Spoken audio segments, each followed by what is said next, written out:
The man is told that he cannot be given the position he applied for, but in the future he will be able to apply for another one. He answers politely, but his voice trembles from the understanding of his own failure. The interlocutor continues to speak, promising that he will contact him in the future. But he has work to do, so the man hurries to take his leave. His colleague apologizes for how things turned out and offers to call a taxi. But the candidate who failed the interview is not tempted by such a generous offer. He refuses, politely thanking the employee.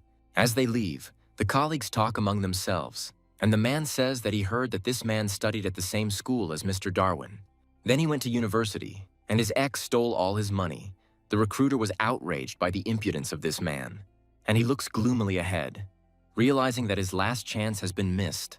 All these words about care and help are just a farce. In fact, this man is a grown-up loser named Harry, and so, going down into the subway, he decides to take desperate measures. Standing on the platform for some time and thinking about his potential actions, the man finally makes his final choice. Hearing the sounds coming from under the wheels of the train and seeing electric trains flashing by on the adjacent tracks, Harry is about to commit suicide. But the next moment he finds himself in pitch darkness, and realization hits him on the head like a dusty sack. The lights were out, but no one can see the puzzled expression on this man's face, and that is the unshakable truth. Harry turns his head from side to side, trying to discern anything, any sign of life, and a bell rings nearby. When looking in the direction from which the sound came, surprise appears on the man's face. He becomes puzzled, but for a different reason. Harry sees some kind of cube floating nearby in the air and emitting the brightest light. It reports the readiness of the system report. The newbie's gift set opens, and with the help of the accumulated consumer value, the man will be able to fulfill his desire. He stands frozen, puzzled, and the mysterious cube, calling itself the system, asks him to make a wish. A pillar of light appears before him, taking on an almost physical form, and realizing that he has no other choice, Harry makes up his mind. If this is indeed possible, then this person is going to go back in time, and he reaches out to the corresponding button with his finger, confirming. This time, Harry wants to be successful, and the next moment he is flooded with magical light, forcing him to cover his hands to protect his eyes. He feels a measured swaying and hears the familiar sound that comes from a train moving along the rails. Carefully removing his hands from his face and opening his eyes, Harry looks around fearfully, and the realization hits him that he really is on a train. He moves closer to the window, peering into the rapidly passing landscapes of the night world on the other side. What is happening makes Harry doubt reality, and he moves even closer to the window to dispel doubts. An unhealthy blush appears on his cheeks as the young man touches his face, feeling it in disbelief, because it has become younger, just as he wanted. Harry turns his head to the side, his face frozen in an expression of deep surprise, because he realizes that he has actually traveled back in time. A beautiful girl sits nearby, listening to music and thoughtfully looking out the window. A blush flares up on Harry's cheeks, but of a completely different kind. He knows this girl very well, but considers this meeting impossible. This beauty's name is Yasmin Chain, and she, seeing such an unusual look from the guy sitting opposite, asks if he wants to tell her something. Harry nervously denies it, and then corrects himself, saying that he only wanted to ask where they were passing, but mentally he is perplexed. It seems strange to him that the most popular girl in their school is sitting opposite him now, but then an idea occurs to him. Harry seems to understand what exact summer day of the last month and what exact year the magic cube took him to. Leaning his elbows on the table to lean closer to Yasmin, the guy asks if she remembers him. She takes the earphone out of her ear and smiles sweetly, suggesting that they went to high school together. Harry asks if his interlocutor did it. She sheepishly confirms these words, and the guy says that she went down the wrong path. Yasmin asks again, and then asks in confusion, "Doesn't this bus go to Townsend?" But that's not what Harry meant at all. Leaning back, he adjusts his glasses with a smart look, explaining his words. Throwing back his hair, he confidently says that Yasmin's path must lead to his heart. The girl, dumbfounded, looks away and leaves the flirting unanswered.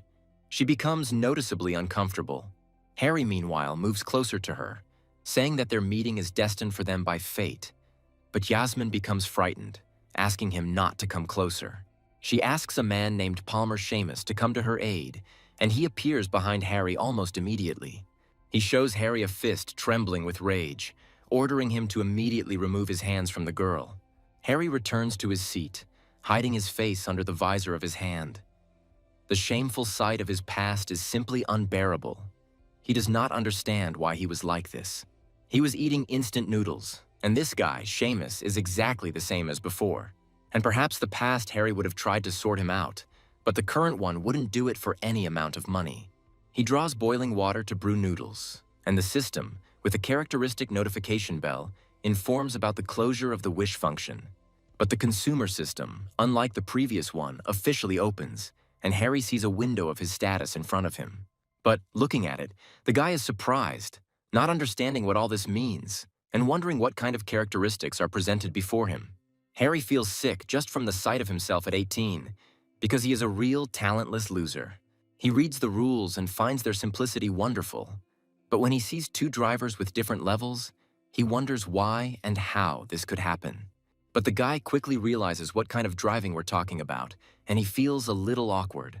Harry studies all the rules in more detail. The mandatory conditions include earning money and improving consumption.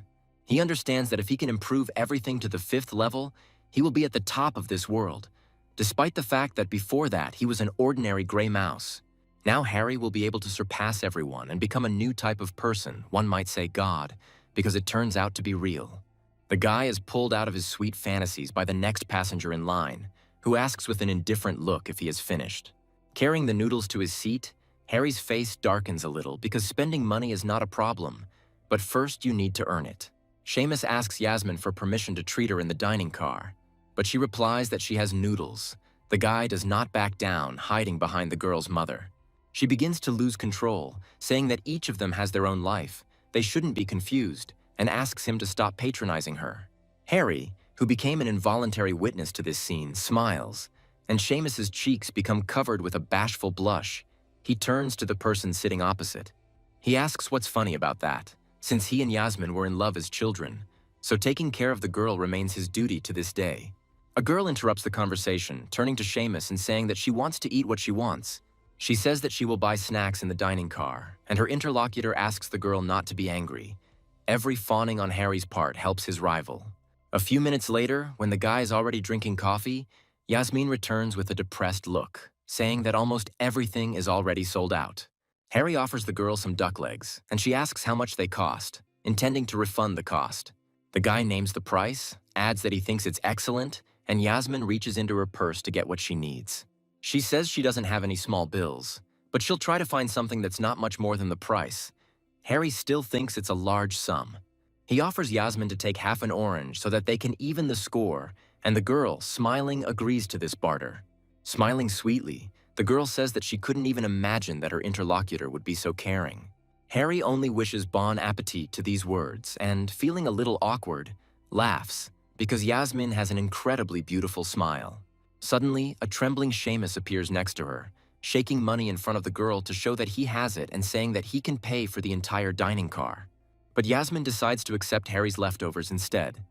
The girl asks her childhood friend not to be so rude, but he can't be stopped. He shouts about Yasmin preferring to eat a disgusting packaged leg instead of going to the dining car with him. The girl also flares up, addressing Seamus by his full name and asking if he thought about her feelings. She asks him to mind his own business. Harry, meanwhile, covers himself with a leaf to become as invisible as possible and not get caught in the crossfire. Yasmin gets up from her seat and tells Seamus to finally leave her alone, because they are not right for each other. She walks around her interlocutor, angrily pacing the carriage, and he asks where she is going. Yasmin replies that she wants to throw out the trash. Despite the fact that Harry has been silent all this time, trying to avoid the enemy's wrath, the latter pays attention to him, and this look does not bode well. Seamus closes the distance between them and grabs the guy by the shirt, and he gets confused, and this hesitation costs precious moments. The guy pulls Harry towards himself, and then throws him back with one strong throw so that he flies a decent distance. Seamus comes closer to the man lying on the floor, saying that he is the one to blame for everything. Calling Harry names, the boy kicks him in the stomach, knocking the air out of his lungs. And then, as if nothing had happened, under the stunned and frightened gaze of the other passengers, he shakes himself off, ordering her to disappear from his sight. Harry leans his hand on the hard surface, helping himself to keep his balance. He didn't think that at this age his body was so weak. But this still won't stop him from achieving his goal, so Harry turns to his rival. Wiping the blood from the corners of his lips, the guy hides the smile that is tearing itself out, believing that Seamus is his golden ticket. The train continues on its way, and in the medical unit, Yasmin asks the doctor how Harry is, and he replies that he is in a deep coma. The pupils do not react to light. Perhaps the guy suffered a traumatic brain injury. This situation is rather pessimistic. He needs to be taken to the nearest medical center as soon as possible, because in addition to the TBI, this person has many other injuries and traumas. This guy doesn't even realize how much trouble he's caused. Harry sits down, and the next moment an insult is thrown his way, and then Seamus angrily asks how he could pretend. But looking at the enemy, the guy says only one word, monster, because he remembers what this man was like in his past life. Back then, he solved all issues exclusively with his fists and understood only one language, the language of violence. Seamus grabs Harry by the lapels. He asks again what the latter just said, and he repeats his words with a smile on his face. The eyes opposite are filled with a frantic desire to prove what it means to be truly ruthless. Harry says that without Seamus's help, he would have really struggled to cope, and for this, the guy is grateful to his opponent. The veins on the guy's temples appear from overexertion due to anger, and he begins to curse at his opponent. And the next moment, his fist hits Harry's face, causing him to fly back. A wave of disapproval rolls through the carriage, and the onlookers gathered around begin to think about calling the police. Seamus attacks the enemy again, vowing to beat him to death, and someone from the surrounding area, unable to watch from the side, orders him to be let go. He even grabs Seamus by the arm, preventing him from landing another blow, and he breaks free, wanting to give free rein to his anger. The other hand is free, so the guy decides to attack with it, but a painfully familiar voice is heard nearby calling his name. Yasmin, who had arrived by this time, looks at her childhood friend in fear, asking what he was doing and ordering him to stop immediately. He immediately becomes frightened and accommodating, starting to stutter and asking the girl to listen to him. He's about to say something, starting his story with the words that the blame lies with Harry, and involuntarily turns his gaze to him. He smirks, mouthing the single word. Harry calls Seamus a loser. Yasmin, who had not noticed this, pushes her childhood friend aside, breaking through to the victim and asking him how he feels. Without waiting for an answer, the girl glances around the carriage, asking where the doctor is, because they really need him now. Harry reaches out to the girl with a trembling hand, his voice weak from helplessness, assuring her that he is okay and there is no need to worry. The next moment his hand falls limply and his gaze loses all meaning. The girl is lost in the face of such helplessness. Fearing that something irreparable will happen, Yasmin screams in a piercing voice, calling a doctor. Seamus tries to justify himself to the police officer that he was not the one who started the fight, but a witness to the incident refutes these words. He says Seamus made advances on the girl and she didn't like it, and then they got into an argument when she went out to take out the trash. That's when Seamus attacked Harry. Another person confirms these words, but also adds that the latter did not resist. Hearing this, Yasmin thinks that everything happened because of her, but she didn't want this man to get into trouble because of her mistake. Seamus begins to justify himself, admitting that he threw the first punch, but saying that Harry was bullying him. The policeman interrupts him, asking if he doesn't think about the consequences when he hits someone, because the facts speak for themselves. You can't beat people just because you're rich. If something happens to Harry, he'll be held accountable and Seamus will go to jail. The guy who imagined this turns to his girlfriend, asking her to say at least something, because she knows that he is not that kind of person. The girl looks at the guy at first stunned, and then silently dodges his touch, anger and tears in her eyes. Seamus looks at his childhood friend with a disbelieving look, saying her name as if it might change the way Yasmin feels about him. Sweating, he's about to call his father. His parents love him, so they must find a way to help. The father's gentle voice comes from the speaker, asking his son if he has eaten and if he is now with Yasmin. To the stunned gaze of the other passengers, Seamus holds the phone in his hands as if it were a divine artifact and cries to his father. Harry's painful voice is heard nearby, announcing incredible pain, and Yasmin immediately turns to look at him. The girl kneels down next to him and, touching his hand, asks how he is and asks if it still hurts. Because of the girl's touches and such closeness, fountains of blood splash out of Harry's nose, which also flows abundantly to his face. Yasmin starts to panic even more, asking where the blood is coming from, and the guy covers his nose with his hands, coughing and saying that everything is fine. Harry looks at the girl from the corner of his eye, becoming more convinced that she is a real goddess. Yasmin's gaze expresses mixed feelings, but sadness prevails in them. She admits that the guy scared her. She says that they will soon arrive at the station and she will go with him to the hospital. Harry says that he is fine, and the girl notes the knocked-out teeth. The guy is silent, but he doesn't worry about it at all. Before, every scratch gave him a headache, but not now. Covering his face with his hands to hide the smirk on his lips, Harry says he has something he wants to say, and Yasmin listens to him attentively. The guy says that Seamus suddenly attacked him and started beating him, so he needs to examine him for a report. Yasmin thinks her childhood friend is crazy, not knowing why he would attack a stranger. She is very worried because something bad might happen and then she will also be involved in it. The door opens and Harry comes out. The girl turns to him in surprise and even a little scared. She arrives in time, not allowing the guy to fall and supporting him, asking him to be careful and not to fall. Harry thanks his assistant, telling her that she really is the goddess of their second high school, which she is amazed at. He continues by saying that she is beautiful and kind, and Yasmin asks if he is also from the second high school. He smiles weakly, flattered that she remembers him, and the girl notices that even in this state he still behaves insolently. Harry looks thoughtfully ahead and says that the girl reminded him that in the future he should devote more time to training. He says it would be better if he was beaten when he was alone, but he should be able to protect the girl who is nearby.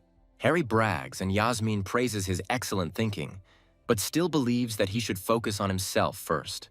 Meanwhile, Seamus is reaping what he has sown, because this time he will actually be detained, and Harry hopes that he will change his hot temper. The guy opens his eyes and sits up abruptly on the bed, seeing a light ceiling in front of him and realizing that he is in a hospital. He asks the nurse if he is in heaven, and she laughs at the guy's joke, with Yasmin sitting next to him. The woman, meanwhile, says that this room is specially designated for him and is provided with all the necessary medications. He can rest here until he recovers, and Harry thanks the woman for her hard work. Yasmin smiles shyly. A little later, the guy looks at his experience points. Even though he didn't pay the medical bills, they still counted as his. Lying on his hospital bed and thinking, looking at the system windows, Harry notes that the payment for his treatment has turned into experience points. A satisfied smile appears on the guy's lips. This definitely suits him. But suddenly a familiar voice is heard behind the door, notifying that its owner is entering, and Harry shudders in surprise. Entering the ward, Yasmin hands her friend a bouquet of flowers, greeting him with a smile and asking how he is doing.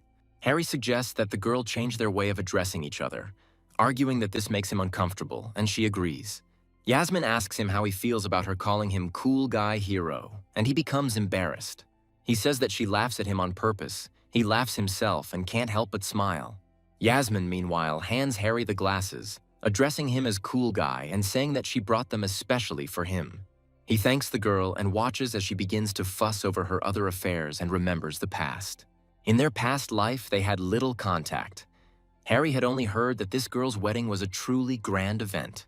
Putting on his glasses, he watches Yasmin peel an apple and thinks that this girl is not only very cute, she also has a good character. He thinks about how he should thank Seamus for the opportunity, and Yasmin says that her dad will be here soon. She offers to exchange contact information and asks if he uses the same messenger as her. The guy looks at Yasmin, not believing his ears, and asks again about the name of the app. They are silent for a while, and the girl fills the void with the assumption that the guy has this app. He picks up the phone, clicks something, and says that he sent a request, and on the other side of the door there is a warning that they are entering. A nurse comes inside, followed by several people, and the woman invites them all to move on, showing them the way. Yasmin throws herself on the neck of the man who enters, who turns out to be her father. He asks if she is hurt and asks to take a look.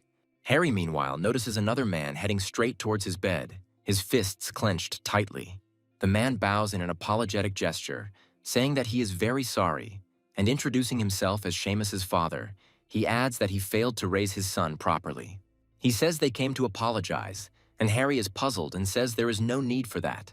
The guy sits up in bed, about to say something else, but the man stops him, saying that with such an injury he shouldn't move. The woman who came with the men says that an apology is appropriate because they have spoiled their son too much. They say they are making up for their son's mistake, and Harry, feeling awkward, says that the incident was partly his fault. He says that when the guy started beating him, Harry called him a loser and admits that he shouldn't have done it then. Seamus's father says that he heard about it, but his opinion does not change. He offers to think about the offer, because he is ready to compensate the entire amount. The man continues, offering a substantial sum as payment for settling the conflict.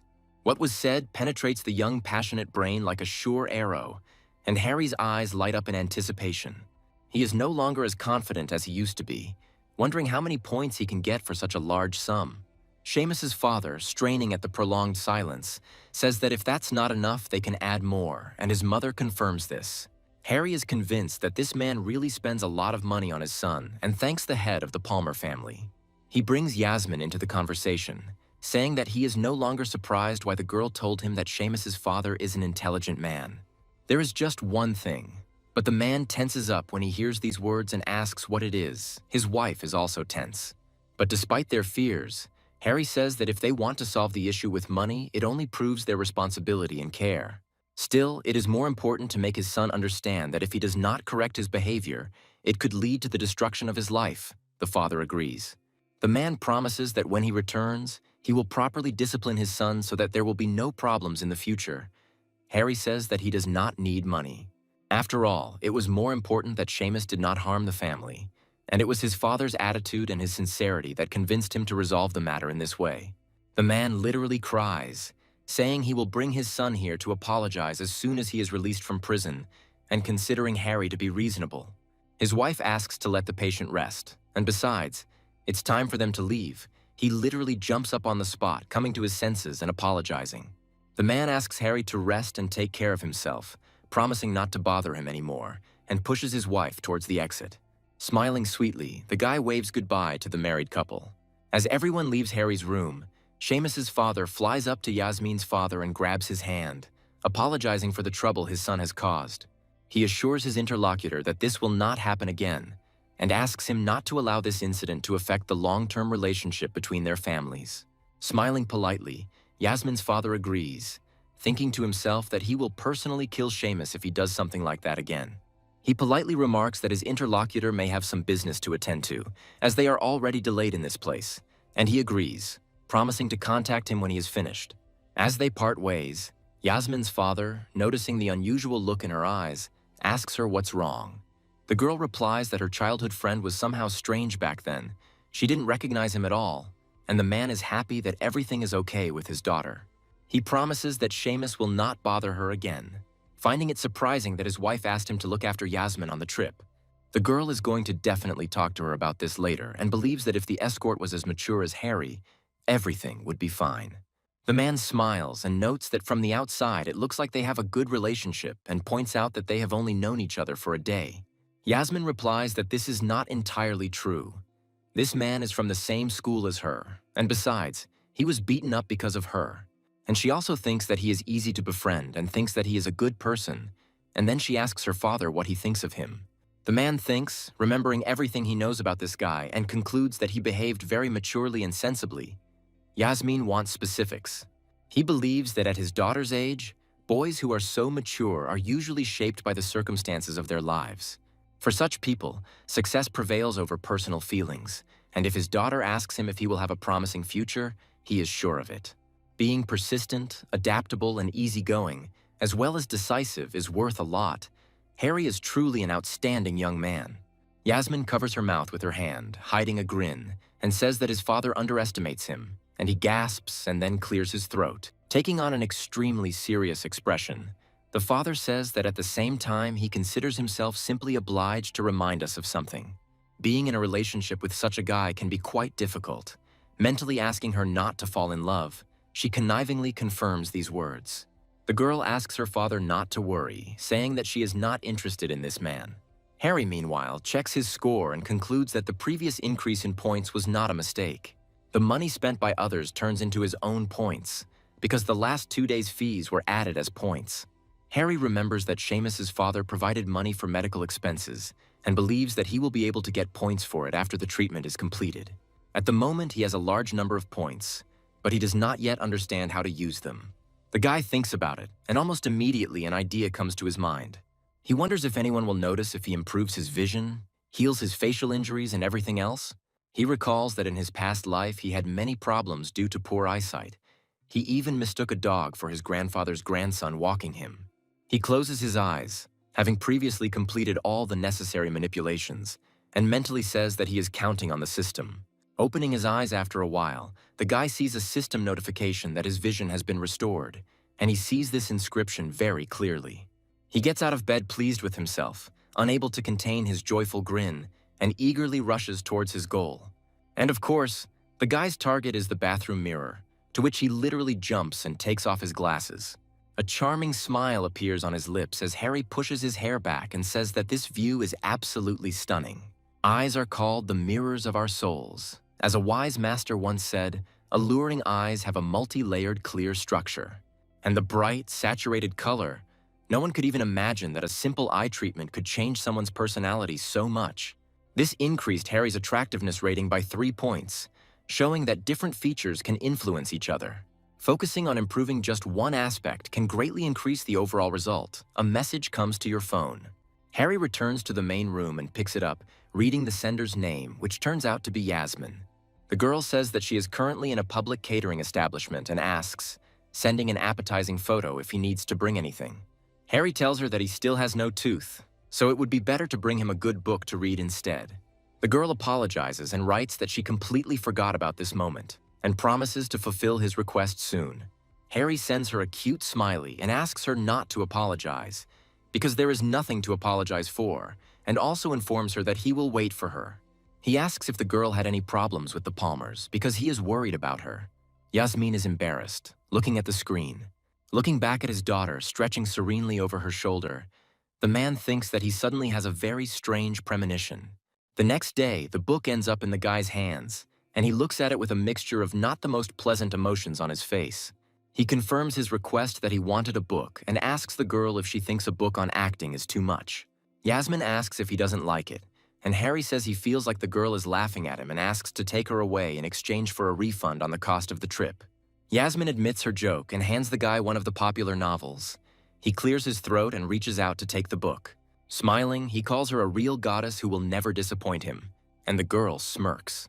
She notes out loud that her interlocutor's mood has changed incredibly quickly and asks to call her not a goddess, but a sister. Yasmin winks slyly at the guy and does something he never expected from her. The girl closes the distance between them, leaving a small gap between their faces, and looks at Harry with bewilderment. He pulls back, embarrassed, and asks her not to do it again, arguing that he is not selling his body. The girl folds her hands in a stubborn gesture and says that no one even thought about it. But she thinks that Harry is more charming without his glasses. He asks if she really thinks so and then becomes arrogant, saying that when he recovers from his injuries, he will become even more charming. Yasmin giggles, asking if she understood him correctly, and he claims that he is quite attractive and that the glasses were just getting in the way. And then, he takes a book on acting and, saying that he won't bother him anymore, gets ready to leave, promising to visit before leaving. Harry asks why she doesn't want to listen to him, and Yasmin suggests that she prepare a better speech to impress her dad. He waves goodbye to the girl, but to himself, he thinks about why Yasmin suddenly decided to mention her dad. Later, Seamus's voice is heard from Harry's room, even on the street, apologizing and saying that he shouldn't have behaved that way. The guy says that he was too reckless and did not manage his emotions well, and sincerely apologizes to the victim. As the son finishes his speech, expressing his hope that Harry will accept his apology, his parents can barely hold back their tears. The victim says he accepts his apology, saying Seamus has loving parents who shouldn't be made to worry. Harry asked a lawyer to look over the contents of the agreement, and it turned out that Palmer had been very careful. But there were no problems. In addition to the compensation, Seamus's father spent a quarter of it to pay for the victim's treatment and other expenses. And now that Harry has such a lot of money, he will be able to upgrade his characteristics to level 69. In addition to this, he will still have money left over, and this sum is not small, but much more will be needed for future improvements. Lying on the bed, the guy thinks that he could simply spend this money on buying a cozy apartment, but tears come to his eyes at the thought, because in that case he will have to eat only noodles. He jumps up in bed when he realizes someone has entered the room and responds, saying that he is still here. Yasmin smiles sweetly, saying that she and her father came to visit a sick man and asks how his recovery is going. Harry extends his hand to greet the girl's father, but the latter asks him to stay in bed, ready to come over himself. The man says that they will soon be leaving, but they wanted to visit him before they left, and Yasmin's father also wants to give Harry a gift. He shows the guy a red envelope asking him to take it, and Harry looks at this small gift in surprise. The man said he had never said this before, but he was there to make it up to the boy for the damage he had done. Harry almost screams that he can't accept this money because Yasmin has nothing to do with Seamus's madness. He doesn't consider the girl guilty, so to the surprised looks of her and her father, he says that he cannot accept this money. The man places his hand on Harry's shoulder in gratitude, along with words about how the boy is a true genius among the youth. He says that he understands everything and invites him to come visit after he recovers, and he thanks him with flattery. The man thinks that Harry has good grades and asks him to look after his daughter if their schools are close. The guy freezes, going into a state of shock, struck by this request like thunder. And while Yasmin looks at him with eyes shining with delight, full of hope, Harry names the educational institution where he studies. Looking away sheepishly, he admits that this university is an ordinary liberal arts university, and a third-level one at that. Yasmin is horrified to hear that the university the guy is studying at is only level 3. Amid the oppressive silence of father and daughter, Harry begins to justify himself, saying that he was young and frivolous then. So he went down the wrong path. But after that incident, it took him a long time to come to his senses and change his thinking. Since he can't go back in time, all that's left is to start a new stage in the form of university. The man finds these words powerful. Smiling, he suggests that Harry start his own business, and Harry says that it would be a good idea to settle down and think things through first. The guy believes that Yasmin's father will still be strong even after 20 years, so he himself wants to inherit this spirit and become even better. Turning to leave, the man laughs, saying that he will wait for this moment. But now it is time for him and his daughter to leave. He lets the boy continue to rest, and Yasmin turns to Harry to say goodbye, waving her hand one last time. The guy waves back at her with a sweet smile, wishing her a good journey and finding the girl incredibly cute. And as soon as the father and daughter are out of sight, Harry resolutely clenches his fist, realizing that it is time to act. The nurse asks the boy if he really wants to leave the hospital, and he confirms his determination. He remembers that the country will develop rapidly in the next few years, and in 2 years, prices will skyrocket. This will bring very big profits for those who take advantage of this opportunity. They will become incredibly rich. Taking one of the bus seats, Harry looks out the window, thinking about the fact that he doesn't even remember the last time he rode on this type of transport. Turning to the appropriate place, the guy hands his card to the employee, saying that he wants to buy a small apartment. The most important thing for him is the location, which should be close to the university. He says he will pay the full amount if there is a suitable option. The woman says they have what they need, and the view from this apartment is good, and the price will be much more affordable. The price turns out to be even less than Harry expected, and he remembers how his parents left him a down payment for the purchase. He thought he should buy it and then, when prices soar, sell it at the highest price. But now it all makes no sense. After all, later the guy enters an apartment that looks much more luxurious than the one he bought in his past life. Harry cries, realizing that this apartment is incredibly luxurious, because before for a long time he could only afford cheap housing. He spreads his arms out to the side in satisfaction, realizing that he now has over 1 million points and it's time to improve. The first thing the guy thinks he needs to do is spend his savings on treating his teeth. He waits for some time, but does not feel any positive changes in himself, so he turns to the system. It turns out that healing teeth requires a higher level than he currently has. The limit is 69 points. Harry realizes that he will need to move up to the second level later and begins to distribute the glasses, wanting to do so as evenly as possible. The next moment, the guy feels like a special feeling of power begins to overwhelm him. Even his brain becomes clearer. Only this happens too abruptly. Too much information enters his already inflamed brain at once. The guy asks the system to stop, fearing that it simply might not be able to handle such an overload. The next moment he falls down, powerless, with his arms spread out to the sides, thinking that he should have guessed everything and acted gradually. Opening his eyes and realizing that he is still in his apartment but not dead, he wonders what day it is. The guy jumps up abruptly, assuming a sitting position and noting inside himself that he feels as if he has been born again. Putting his hand to his forehead, Harry now understands why older people talk about not eating too much at one time. Checking his status window, the guy is surprised to find that it's not just his speed of thinking that has increased. In addition, skills such as accounting, finance, marketing, and literature are upgraded to level 3. The gap between people is not only the way of thinking, but also the stock of knowledge. For some, it is useless, but for others, it is very important. The main thing in this matter is the correct management of them. With enough time and experience, Harry can also become an elite. He thinks about his bright future, and soon the phone rings. The guy answers it. A voice comes over the speaker asking if Harry is going to miss the semester now that his vacation is up. They tell him that if he doesn't show up, he'll be expelled, and the guy, politely apologizing, says that he's not fully recovered yet. He promises to let you know as soon as he feels better, and the next moment the system notifies you that there is a notification. An increase in the number of points and charisma is available, each of which requires 200,000 experience points.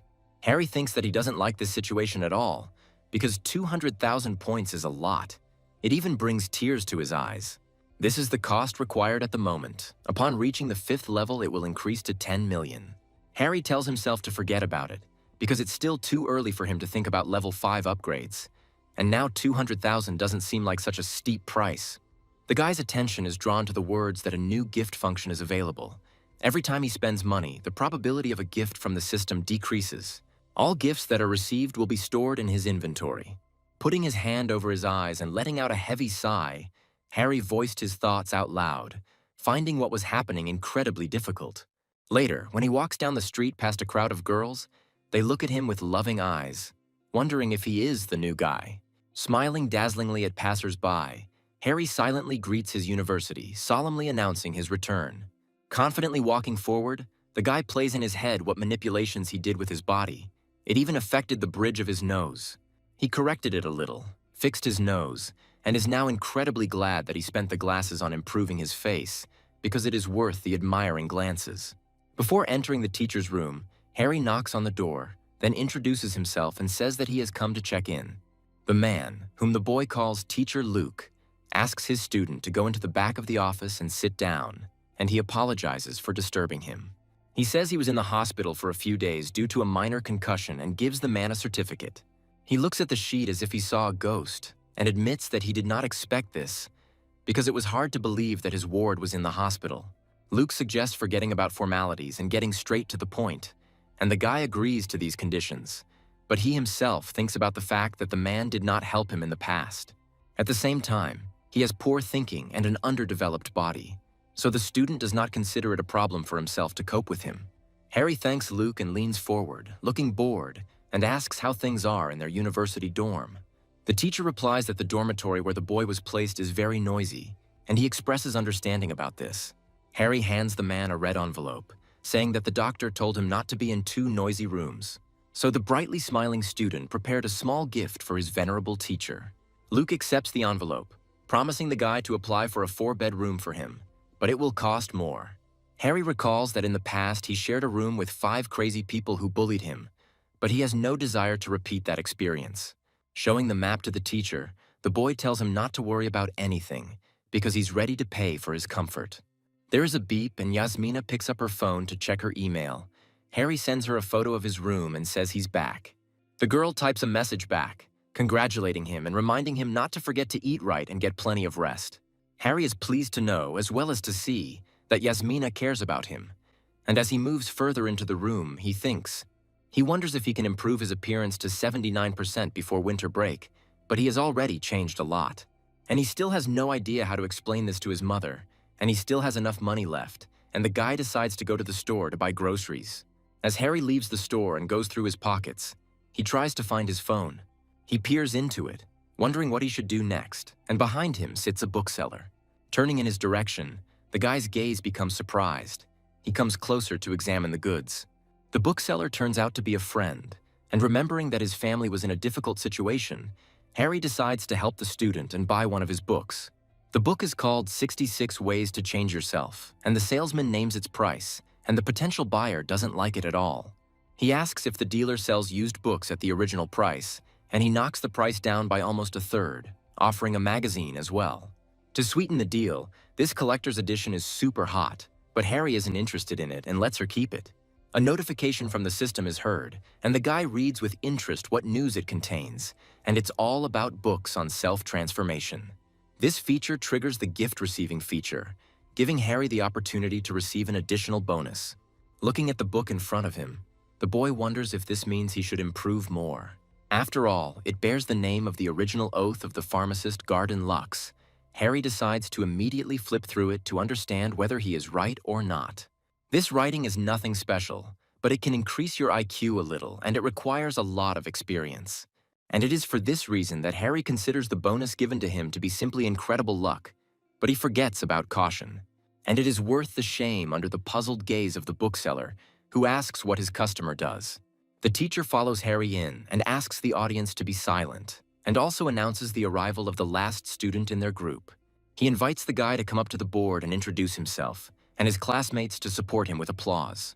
As Harry steps up to the podium, he remembers his past life. As in the past, his lack of confidence led to him being laughed at after his performance. Only now everything has changed, and he does not feel any fear or uncertainty at all, opening his welcoming speech with the first words. Smiling, he admits that he was hospitalized for health reasons, so he couldn't show up earlier, and he regrets it. The girls listen to him with rapt attention when Harry says that it is an honor for him to be their classmate, and then follows the reason for choosing the faculty. He says that he wants to be rich, but at the same time a kind person. Although he understands that it is difficult, he is not going to give up. Harry ends his speech by saying that despite all the difficulties, he hopes that they can go through this whole journey together. And he also hopes that they will also all achieve success in the future, and the girls lovingly note how beautifully he speaks. The teacher starts applauding first, saying that it was excellent, and soon the whole group joins him. One of the girls, without taking her eyes off the new guy, asks Layla Scott what she thinks about this man, but her interlocutor's gaze is indifferent. Harry meanwhile remembers two things. The first of which is the question of the headman. He asks him to come to him if there is anything to discuss. His subject will be payment for extra assignments. The second question is whether there is at least one student who likes him, because he is very young and has never been in love. So if she is interested, let her meet him in person, not in public. Beaming with his own superiority, Harry, waving his hand, leaves the department, and one of his classmates is indignant at his presumption. One of the guys says he hasn't seen him since the morning and asks if he will live with them. His neighbor answers exactly the same. As Harry passes them, he glances sideways, realizing that the two are his former roommates, Scott and Lark. He doesn't think that they will be a hindrance to him in this life either, so he doesn't bother and chooses a seat in the back row. Several girls get up from their seats and approach the new guy, forming a tight circle around him and starting to ask questions. One of them takes it upon herself to ask one of his social networks. He agrees without any problems. Another girl approaches them, carefully pushing her classmate aside and politely apologizing for her behavior. She places her hand possessively on the sheets of paper lying on the desk and greets her new classmate. Introducing herself as the group leader, Layla offers to discuss his payment and expresses her desire to add him as a friend. Harry remembers her very well, because this girl is one of the 3 goddesses of the university and won the title of the most beautiful 3 times. And even though she is beautiful, in her past life she let him down so much that he almost had to drop out of university because of the girl. Harry laughs, noticing that she makes demands so quickly, and she returns the laugh, answering why he can make them and she can't. But the guy hopes to change everything in this life. Asking why he should add her as a friend, he is very interested in the answer to this question. He was just looking for a girl, so could it be true that she liked him? Layla is at a loss. Her cheeks are covered with an embarrassed blush. The girl straightens up to her full height, saying that Harry thinks too much of himself because, frankly speaking, she is not interested in him at all. He agrees, exhaling, and asks how much the lesson will cost then. The girl is upset that the guy changed the subject so quickly, and with an unperturbed look names his price. The guy gives her the money and asks if she will notify him about any events. Layla takes the money and leaves, answering the question in the affirmative and saying that she will notify her classmate 3 days in advance. Another girl pounces on her from behind, hugging her and asking if she has found herself a handsome guy, and she gasps in surprise. Harry agrees with these words with an indifferent look and says that he will not bother Layla anymore. Julia Jake sits down to the right of the new guy and introduces herself, saying that her hometown is in Town Nord. Harry puts on a slightly embarrassed smile and compliments the girl on the beauty of her name. Julia says that she likes his name too and asks with a loving smile what the guy is interested in. But Harry doesn't even deign to glance at his interlocutor, directing all his attention to his smartphone. The girl's gaze flashes with embarrassment and sadness. She is not happy to realize that no one is paying attention to her. Julia refuses to give in so easily, asking what brand her classmate's phone is, a question he answers. The girl thinks that this man's character resembles that of a child from a rich family, and she asks why he chose him. Harry answers in monosyllables, and the girl's face twists with anger. She almost shouts out her thoughts, but stops herself in time. But the guy continues to ignore her, and a bright appeal to him escapes from Julia's lips. But even then, the newcomer ignores her. The offended classmate leaves, thinking that she was only trying to be friendly, and Harry thinks that he doesn't want to deal with people like her. In her past life, she also tried to be friendly, and after that, she manipulated people, extorting money under various pretexts. One of the girls asks why Harry didn't talk to Julia. She is very beautiful, like their head girl. The second asks to be more friendly with her. The guy says that he doesn't want to communicate with her, and even though the class leader is beautiful, this doesn't mean that you should only pay attention to her appearance. Moreover, Harry gives preference to the girl's character and intelligence much more than to her beauty.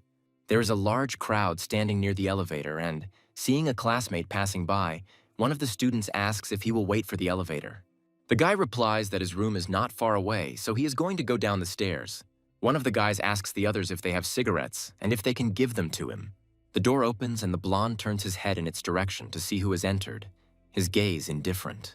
It turns out to be Harry, and the student flips over the chair he had been resting his foot on and jumps up from his seat. He's overcome with indignation as he screams at the man who came in, asking why the hell he came here wanting Harry to go away. Now the eyes of all those present turn to the newcomer, one of whose owners giggles disgustingly. Harry turns to the blonde, asking him relatively politely to leave his seat and reminding him not to forget to pick up the fallen chair. He laughs colorlessly, blowing cigarette smoke out of his lungs, and asks what if he's not going to do it. Realizing that arguing is useless, Harry walks over to the chair and lifts it himself, asking where the blonde's bed is. He presses the new guy's finger with his foot and replies that it's on top, and also asks why he needs such information. Harry answers only what he understands and climbs up with an indifferent look. The blonde watches his movements with an angry look, and the neighbor lying opposite him, smiling, says that this guy is really interesting. The blonde agrees, but adds that he feels like he is being too arrogant. Harry, meanwhile, opens his bag and has a very interesting idea. He takes out something that looks suspiciously like a hammer, and the guy sitting on the chair flinches in surprise. His face stretches out at first in amazement, and then, at the sight of Harry's crazy grin, it takes on a frightened expression and begins to sweat. The new guy's gaze becomes even more insane, and the grin on his face takes on an increasingly creepy expression. The man sitting on the chair says nothing, as if he has lost the gift of speech, and only points to the second tier of the bed with a gesture. The blonde looks at his comrade in bewilderment. Burning with interest at what had surprised his neighbor so much, he turns around and tries to look up at his floor. Harry holds a hammer in one hand in a strange position, and a blue book in the other. His eyes are tightly closed. The neighbors look at him with bewilderment, at a loss to guess what exactly he is trying to do. The blonde's patience runs out sooner, and he turns to Harry, clenching his fists furiously. A friend jumps up to him and immobilizes him, asking him to stop. The blonde turns around to look at him in bewilderment. The man who stopped him asks what kind of normal person would carry a hammer in his bag. Didn't he see how this madman got it out? And while he asks him to be calmer, the third neighbor also decides to behave more discreetly and leave his place. Meanwhile, Harry is distracted from his work and, turning to those wishing to leave unnoticed, asks where they are going. Pointing to the blonde man, the short-haired guy says haltingly and with a nervous smile that his girlfriend asked them to come out and help her. Harry's lips stretch into a creepy grin as he asks again who exactly called them. The blonde feels as if he has been doused with a bucket of ice water. His gaze becomes frightened, and beads of sweat slide down his face. It only takes a split second for all three to leave the room with a loud slam and close the door. Harry looks towards the exit, slightly puzzled but smiling, wondering if he scared them too much. He leans back against the wall and lets out a heavy sigh, lost in his own thoughts. Even though he has a system, the guy doesn't think he should rely on it too much and looks at the status window. He thinks that he can acquire new knowledge, but it will not be able to influence his mind to the full extent. He needs to try harder himself. The students are sitting at the table and eating, One of them asks her interlocutor if she wants to say that Harry is from a rich family. A guy sitting nearby notices that they are also studying at the finance department, but they live in the university dormitory for international exchange. He thinks life is unfair. Julia winks and asks if his family is rich, how many houses he has. The guy sitting opposite her, who turned around indignantly, is almost surprised when he asks if she owns several houses. Layla pretends that she is not at all concerned about what is happening and, not paying attention to anyone, peacefully sips her drink. In fact, at every opportunity she gets, she stealthily glances to the side at the person she is interested in. It turns out to be none other than Harry himself, stretching sweetly and talking about how good it is to be young. And just as he is about to put his snack in his mouth, a voice is heard from behind, attracting his attention. A girl with menthol-colored hair in the company of her friends waves her hand and wishes Harry a good morning. At first, the guy's gaze expresses indifference, but he forces himself to put a sweet smile on his face and return the greeting to his classmate. Later, Julia approaches Harry and says that she heard that the guy lives on the ground floor and asks how he was able to do this. Someone in the crowd thinks that it has something to do with the teacher, but Harry replies that what is happening is the result of luck, nothing more. A blonde guy we know walks down the corridor and says that he is already tired of this university, and the teachers irritate him. He continues, thinking that these people have stupid faces, and the expert politely asks Harry to move out of the way. The latter looks at him with an indifferent look. The blonde turns his gaze in their direction, about to say that someone dares to disturb him, but he cuts himself off mid-sentence. Fear freezes on his face. The guy recognizes the psycho from his room. The cigarette that was in his hands a moment earlier falls to the floor. The space is filled with silence for a while, becoming almost ringing. One group of students looking at another. One of the girls dares to whisper a question into her friend's ear as to why they are looking like that, and she replies that she doesn't know, but Harry is out of luck. But the guy himself doesn't think so at all. He looks at the already familiar student with a calm and straightforward gaze. But the blonde's gaze clearly shows his confusion and fear. He literally starts to sweat, and a call to Harry is heard nearby. One of the hooligans addresses the latter with respect, greeting him politely, and his short-haired friend asks if he has had breakfast. As the blonde prepares to escape, Harry, smiling sweetly, asks if he will return to their room today. The guy stops and, slowly turning to the person who asked the question, asks again and answers negatively, referring to the fact that he has things to do today. Julia turns to the group leader, asking if they know each other, but she remains silent but looks puzzled. The blonde says that if Harry needs help, he can turn to Duncan Sands and Dean Didion, who look at the guy ingratiatingly. The sound of the elevator arriving is heard, and Harry, looking indifferent, replies that he doesn't need it. Pressing the door opening button, he asks if the other person will be coming in. His appearance is frightening. Only instead of hooligans, Harry's classmates come inside, pushing him against the wall, and one of the neighbors replies that they will follow. As the elevator doors close and it begins to move, the guy notices the girl who is next to him. She turns out to be the head of his group, and Harry once again notes that her figure is beyond praise. The elevator makes a distinctive sound to indicate the next stop, and the students turn away from each other, not wanting to attract unnecessary attention. Someone leans on Harry's shoulder, and the next moment the boy hears a voice paying tribute to him, noting that Huffy and his friends are afraid of him. But he takes the stranger's hand off himself instead of answering politely, which goes against the expression on his face, asking the guy not to touch him because he doesn't like it. The boy notes his strength, and then notices how his wallet is taken away, thanking him for taking care of his wallet. His previous owner apologizes and runs away, saying goodbye, and Harry thinks that sometimes you can resolve a conflict without resorting to violence. The guy hears a voice behind him that makes him turn around, and his indifferent look immediately changes. Layla, crossing her arms over her chest, asks if he wasn't going to be friends with everyone, so why was he so rude to that student? Leaving the girl alone with her thoughts, Harry walks away, throwing words over his shoulder about how he doesn't remember saying such words. As soon as the guy enters the classroom, Julia waves her hand at him in a friendly manner, drawing his attention to herself and saying that she is there. Dissatisfied with the behavior of her classmate Lyle, she rushes forward, pushing him. She takes a seat next to Julia, drawing her curious gaze. Taking her favorite place, the class monitor props her cheeks with her hand and informs an approaching classmate that she has a question. Looking at the guy with a direct and relaxed gaze, Layla asks what kind of friends he wants to make. He answers with an extremely intelligent look that he likes friends who don't ask a lot of questions. Julia bursts out laughing and the group leader turns to look at her, confused and taken aback, clearly uncomfortable. The girl apologizes for not being able to hold back and admits to Harry that she finds him funny, and tears even come to her eyes from laughter.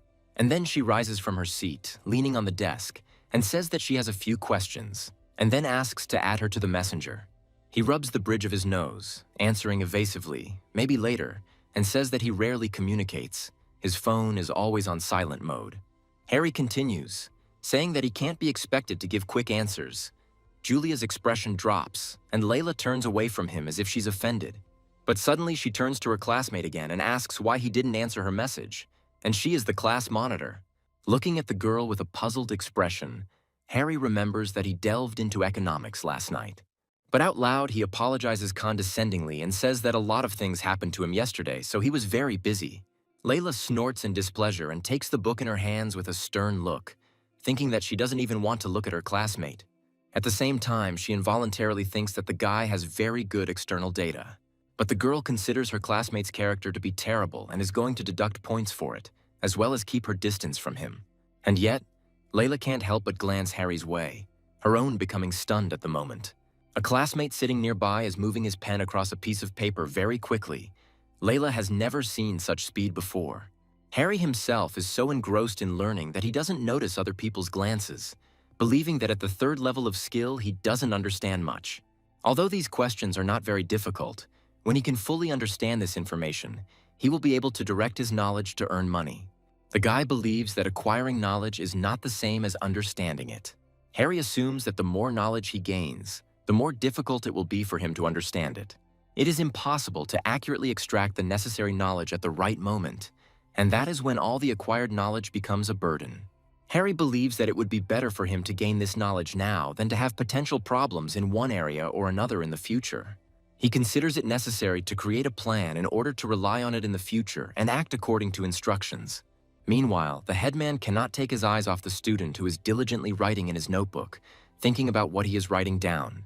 She can't stand it and, thinking that her classmate is solving the problem, says that the teacher hasn't finished yet. Harry retorts.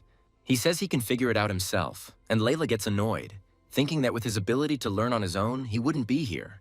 Taking a book in his hand, Harry shares with a classmate that after the summer holidays he got into a fight and ended up in the hospital, missing out on the entrance exam. In fact, he is a genius. Only in the past he lacked motivation, but now the guy is trying to fix it. Harry says that it is Layla's own business. Whether to believe these words or not, the girl flares up hurt.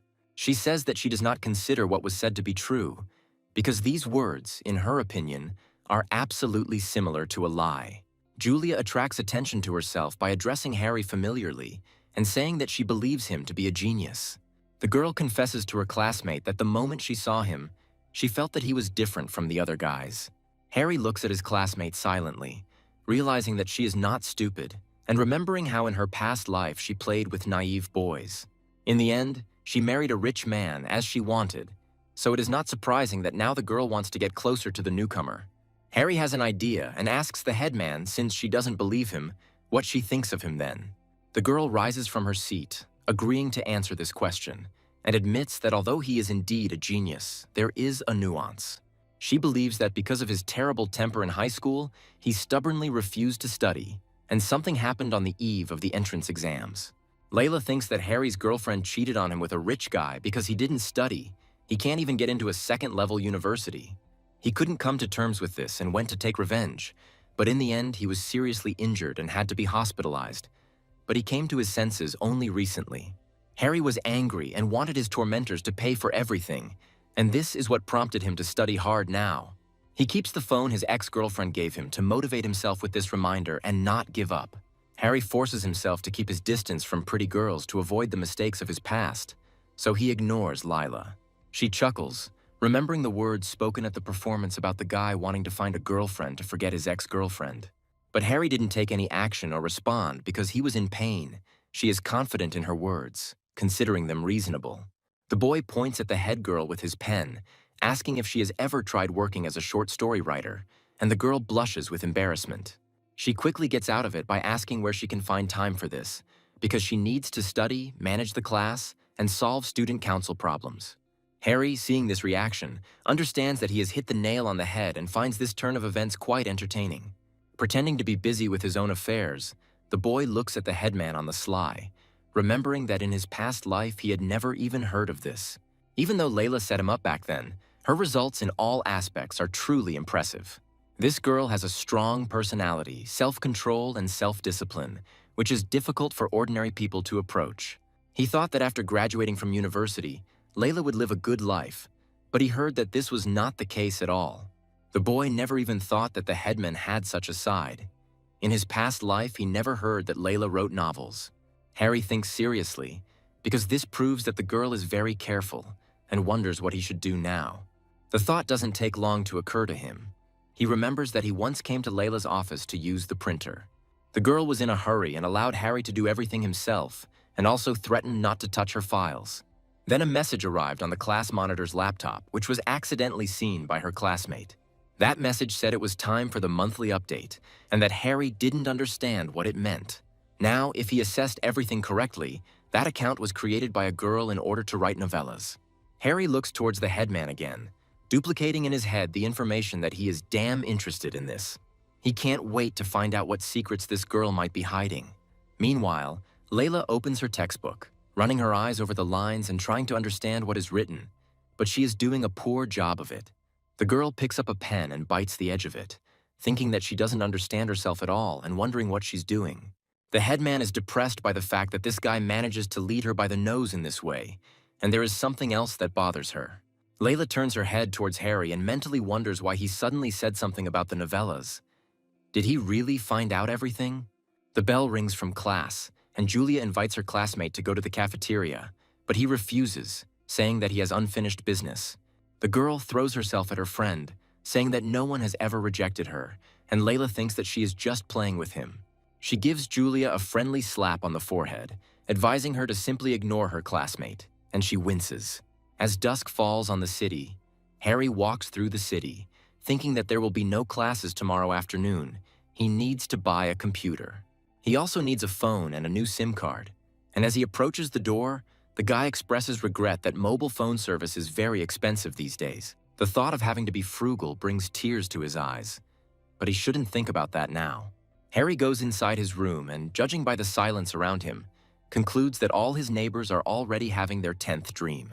But as the boy moves deeper, his presence awakens Huffy.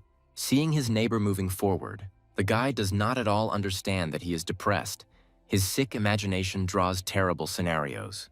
Harry puts his bag down on the bed, and the sound, a reminder of relatively recent events, wakes up another one. The blonde's face reflects the entire spectrum of variations of fear, and the awakened Dean rises up on his elbows, looking down. As Harry leaves the room, curses are heard from behind the door, and a male voice says that he was very scared and wants to move out. The guy smirks, looking back and thinking about how he enjoys scaring his roommates. Harry is evaluating smartphones through the display case, and a consultant who has come up to him at this time, smiling falsely, offers him his help. The guy takes advantage of the help by asking to show him a certain model and asking about another store that interests him.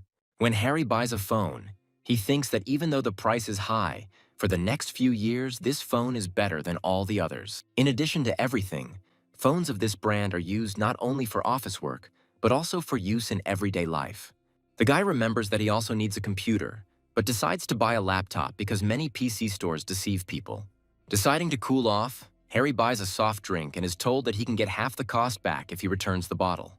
He needs to save money now, and the guy pours the contents into himself almost in one gulp and returns the bottle. After all the necessary purchases, there is still money left. But despite the fact that Harry wants to go to driving school, this is not enough. Besides, he has to save money. But when he passes a store with SIM cards, he remembers that he didn't buy one. It's stupid to have a phone without a SIM card, so Harry goes into the store to buy one. The system immediately notifies you about the activation of the gift function and offers to accept it. The guy looks at his purchase in surprise, trying to guess what gift he can get after buying a regular SIM card. But Harry still decides to accept the affordable gift, even though he hardly considers it useful. There are only 4 advantages, one of which is the ability to intercept calls from absolutely anyone. Much like the above, Harry's attention is drawn to the ability of the number to be impossible to track without the owner's permission. The guy looks at the priceless acquisition lying on his hand with wide eyes, wondering if this is even legal. As Harry inserts the SIM card into his smartphone, he thinks that if he uses it correctly, it will definitely be useful. Looking at the phone screen with satisfaction, the guy is going to use it as his main SIM card. Julia asks her friend who she thinks their new classmate really is, and her friend asks her why she's asking. The girl says that Harry lives in an international dorm, which leads to the idea that his family is very rich, as are his roommates. Julia notes that they are inferior to him in temperament, and the guy himself is rude, and Layla replies that this is his character. A smartphone lying next to the girl reading notifies her of a message, which turns out to be from the person the students were just talking about. Harry shares his phone number with Layla and allows her to add it to the messenger she asked for, but not to tell anyone. The girl looks at her classmate's number with an uncertain expression on her face, mentally repeating his words to herself. There are many levels of telephone numbers, the highest of which can be sold at auction and are owned by government officials. Only those in the know understand that in fact such numbers are not ordinary numbers. They may consist of the first batch of old phones, values inferior to others, and the area code.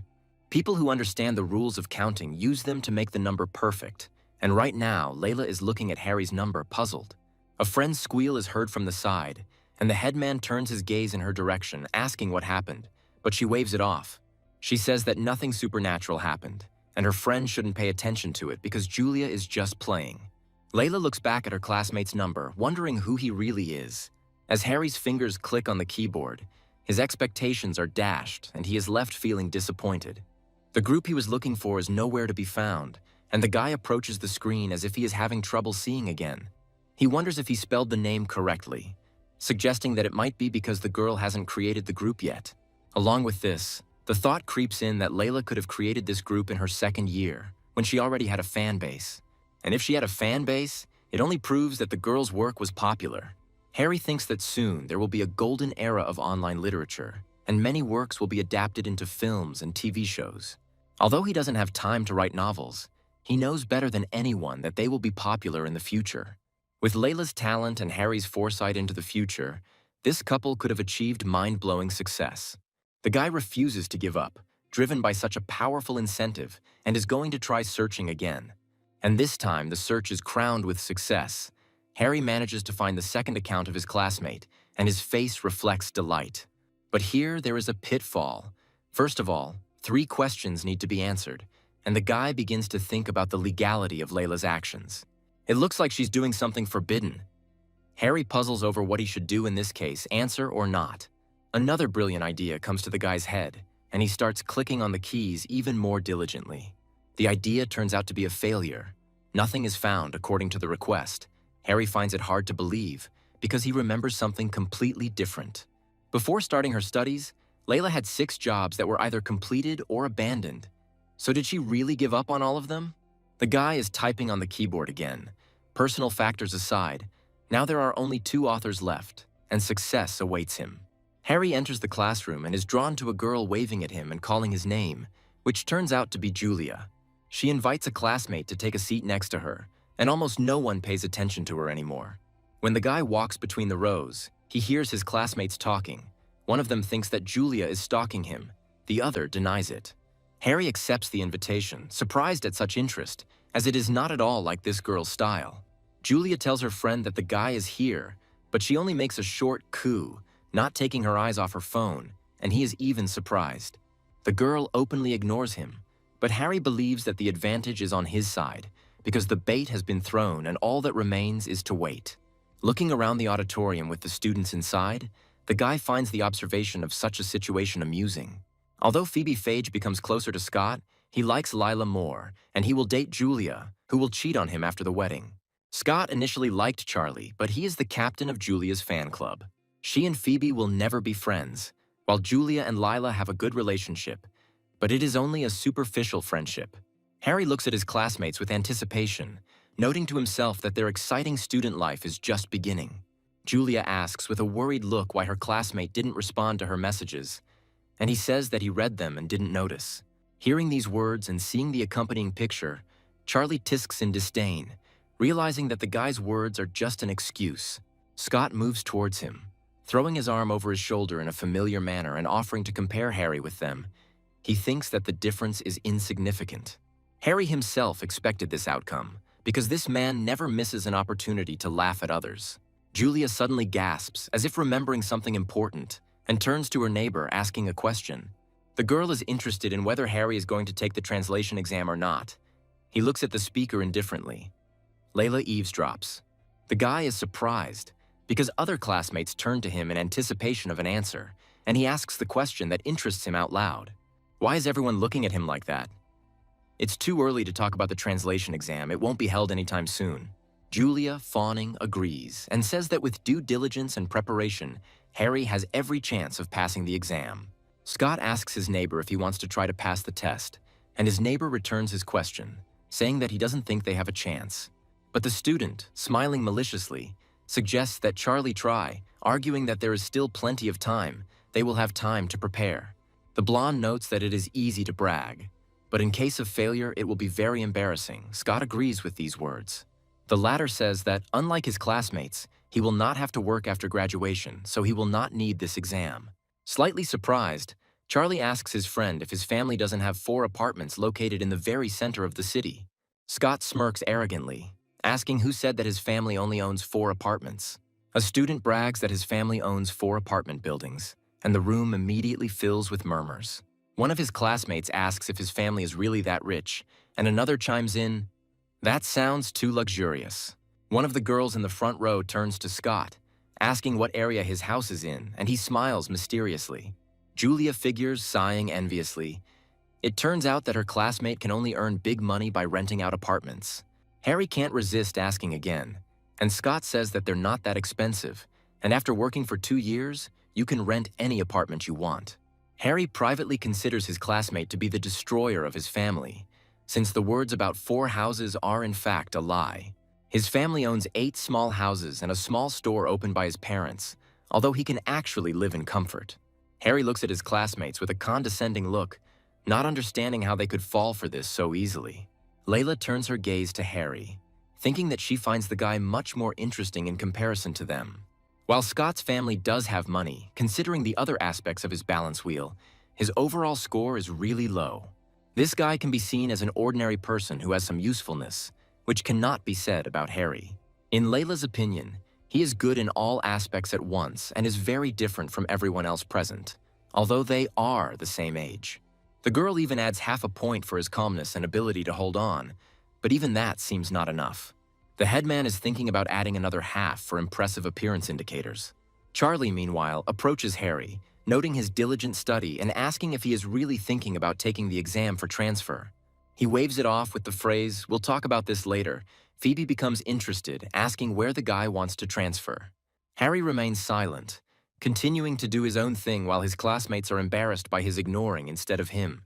Phoebe thinks that he is very different from them. It seems like he is not interested in anyone present.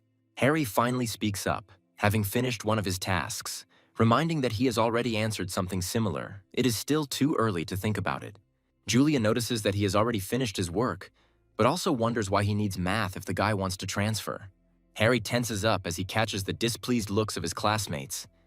This behavior is very similar to his former girlfriend, but at the same time, he still finds it funny to watch how the children around him behave, and he thinks about playing along with them.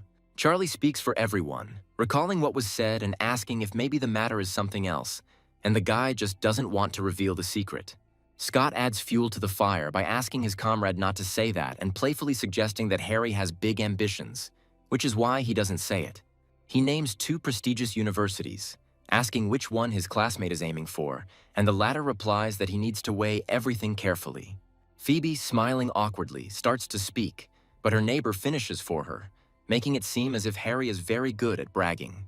Charlie says if a classmate can get into one of those colleges, he'll eat a pound of his goddess's shit. She jumps up from her seat, indignant and embarrassed, and from the side there is cheerful laughter and a question as to why she is reacting so sharply. Harry says that the girl can always discuss this with the debater. Let him feed her better food so that it tastes better. Julia is silent, angry, and discouraged, and her neighbor, also red, makes an inarticulate sound, accompanying her incomprehensible reaction. Finally, the girl comes to her senses, indignantly hitting her deskmate several times. He asks her why he got caught in the crossfire, even though it was a completely different person who suggested this matter. Julia says that Harry shouldn't be like Charlie. At least he shouldn't be allowed to be as disgusting as his classmate. One of the students asks if Charlie is the only one who can be so disgusting, and adds that Harry really knows how to joke. Charlie thinks about discrimination, because his classmates find his words disgusting, and Harry finds them funny. Julia continues to quietly pat her neighbor on the shoulder, and Scott doesn't understand why she looks so embarrassed. Puzzled, he looks at the headman and tries to remember the last time the girl laughed so joyfully. The guy thinks that he can't let his classmate outshine him, because otherwise he won't even be able to find a girlfriend. He attracts attention to himself by saying that one of his houses is located near the university that Harry is aiming for, offering housing. Charlie says that he is ready to remove the rent, especially for his classmate, but the guy will have to study hard. He hopes for agreement. Harry thinks that Charlie is trying to provoke him and answers out loud that a discussion is possible, but only when the time comes. In addition, not all universities teach finance-related specialties, so the choice will be difficult. Silence reigns. Layla looks at Harry, wondering if he didn't see the provocation in Charlie's words, but immediately dismisses the thought. This man could not help but notice this. He simply could not pay attention, being carried away by his work. The students begin to talk among themselves. One of them whispers to another that Harry's decision to take the exam has nothing to do with Charlie. Layla decides to cheer up her classmate, saying that with his level of mathematics, while he is not aiming high, the guy should succeed. She says that she thinks Harry's knowledge is good and his learning abilities are excellent, so it shouldn't be difficult for him. The guy is puzzled, wondering if this girl really just praised him. It was too unexpected for him. Charlie turns to his classmates and asks them what their math level is, thinking to himself that he would like to see that. While the guy is writing, he gets up from his seat and goes over to his classmate to pick up what he has written. Charlie's look becomes puzzled when he sees that the student can actually solve the written mathematical inequalities. Layla chuckles, suggesting that her classmate doesn't even know what formula to use in at least one of the assignments. While Charlie silently swallows the insult and makes an angry face, someone's hand reaches for the sheets from behind. Nimble fingers tenaciously grab the edge of the stack and pull it towards themselves. The kidnapper turns out to be Phoebe, looking at the solution. She asks in surprise why there is no calculation process. The owner of the sheets came up to her, returned what he had taken, and said that this topic was too simple, so he was only writing the answers. Phoebe admires, calling her classmate amazing. Because she herself did not even understand the first chapter, Julia puts in her 2 cents. Harry replies that the knowledge is worth the effort and is now equivalent to that of a second-year university student.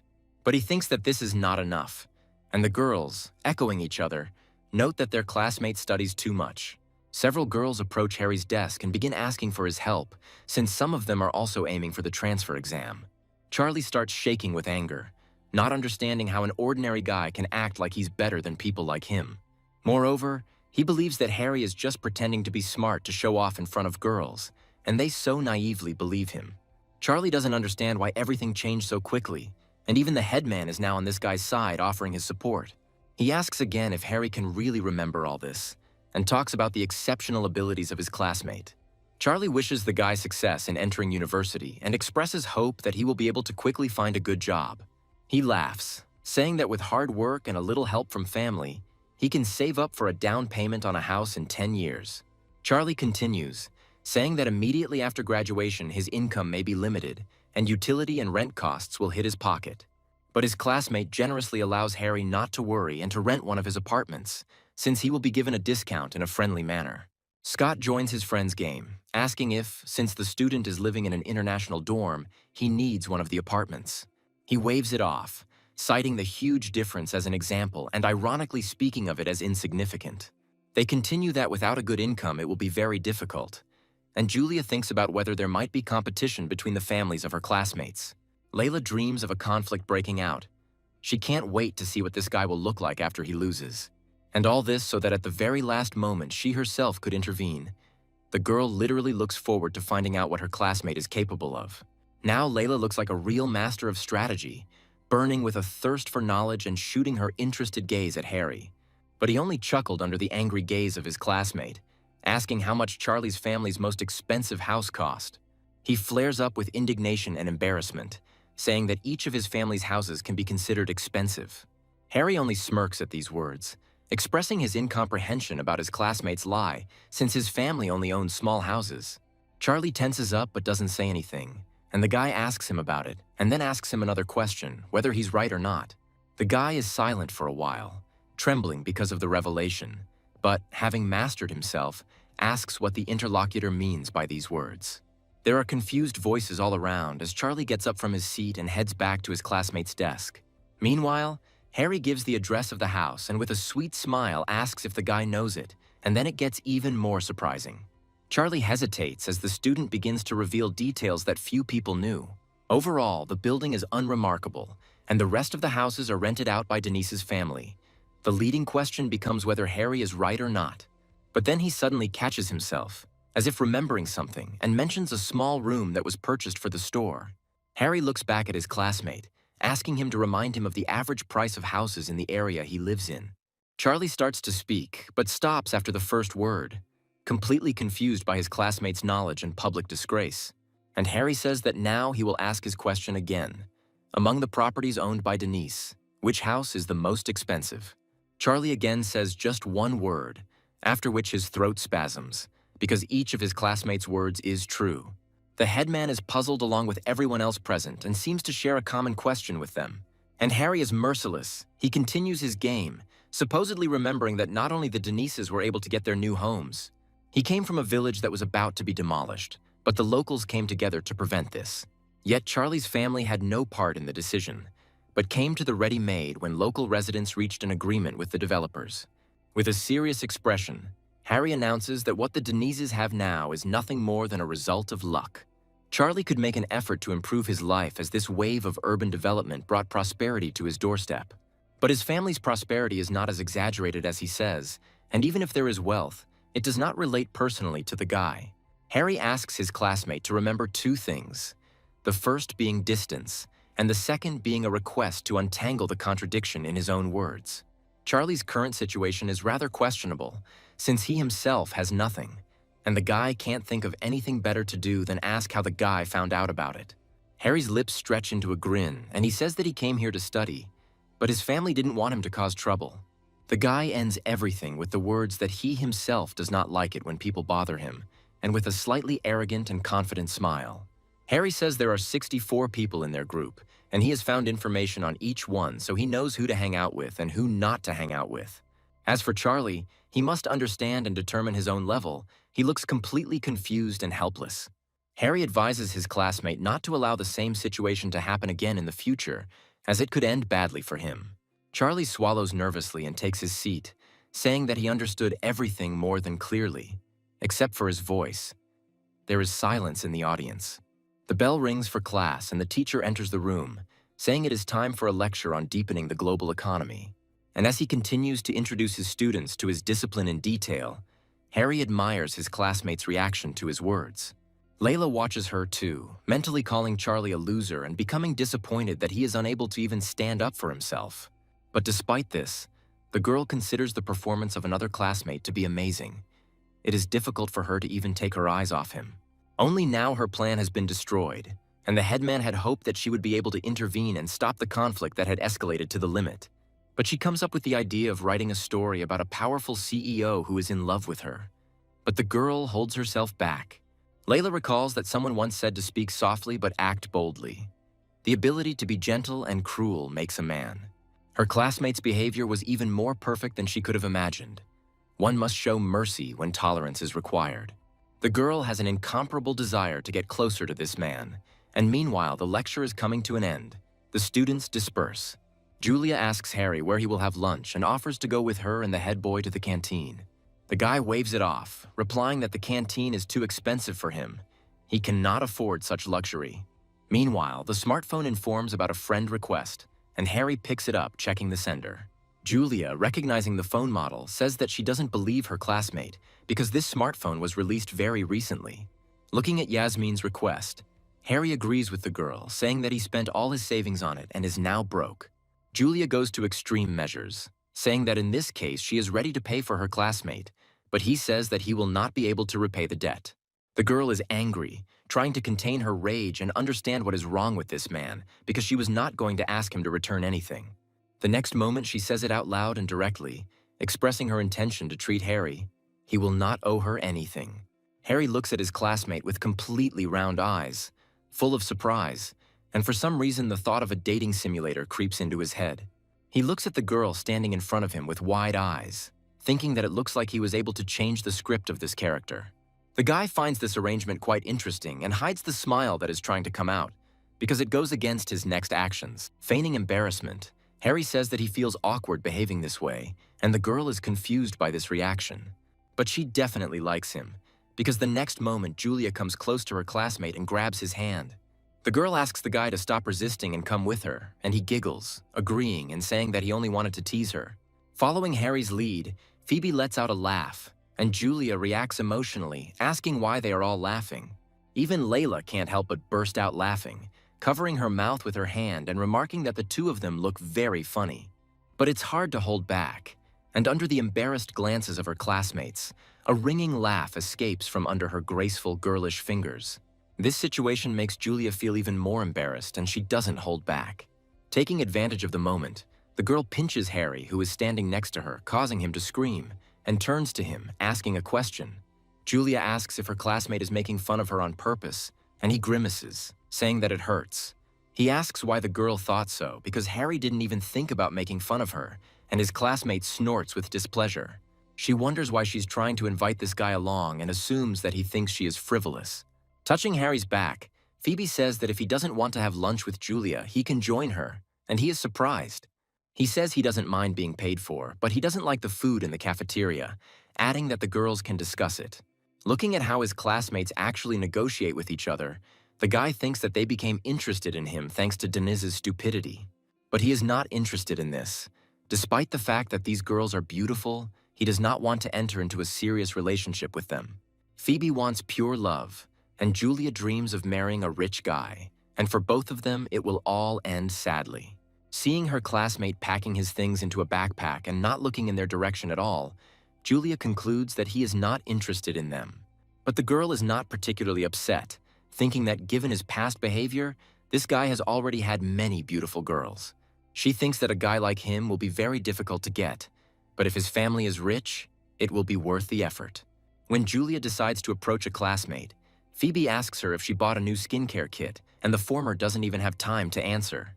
A classmate decides for her, saying that in that case she doesn't have that much money and offers to pay for Harry herself. Julia is at a loss. She admits to herself that she did not buy any set, but tells her rival that she has enough money and there is no need to worry about it. Phoebe giggles and agrees, but sets the condition that her classmate does not come to ask her for money later. Even Harry, standing at a distance, reflexively clutches his backpack tighter, noticing the tension in the air between the two. In order to somehow diffuse the situation, he makes a noise, drawing attention to himself and asking if they should go already. While Harry is busy on his phone on the way, Julia catches up with him, getting ready to say what she has wanted to say for a long time. Looking over his shoulder, a classmate asks why the guy bought himself a new phone. He replies that it happened because the class monitor started making up stories. Otherwise, the whole university would start talking about his ex-girlfriend. Each of the students would not have been too lazy to point a finger at him and sympathize, because in their opinion, Harry would have been heartbroken. Having heard these words, Layla asks not to drag her into this story, refusing to take responsibility. Phoebe appears out of nowhere, asking her classmate if he's really never had a girlfriend, and he confirms it. He adds that when he was at school, no one noticed him, and Charlie, standing nearby, clicks his tongue in disbelief. His friend looks gloomy. The guy turns around, about to say something about his classmate, but doesn't manage to finish the sentence. Harry catches the words directed at him and asks what they are talking about, because he couldn't hear something. Scott, who was disgraced by him earlier, tenses up. He shuts his comrade's mouth, asking him not to pay attention to what was said, since nothing serious was said. Julia comes up to Harry and, smiling, says that she really considers him a modest person. He looks at his classmate in surprise. On the other side, Phoebe approaches him, asking with a sly smile what type of girls he likes and asks him to share with them. Layla watches her classmate's efforts from the side. She looks slightly tense and her posture is constrained. Harry repeats the question to himself and out loud asks Phoebe to give him time to think. It seems that for him this is quite a task.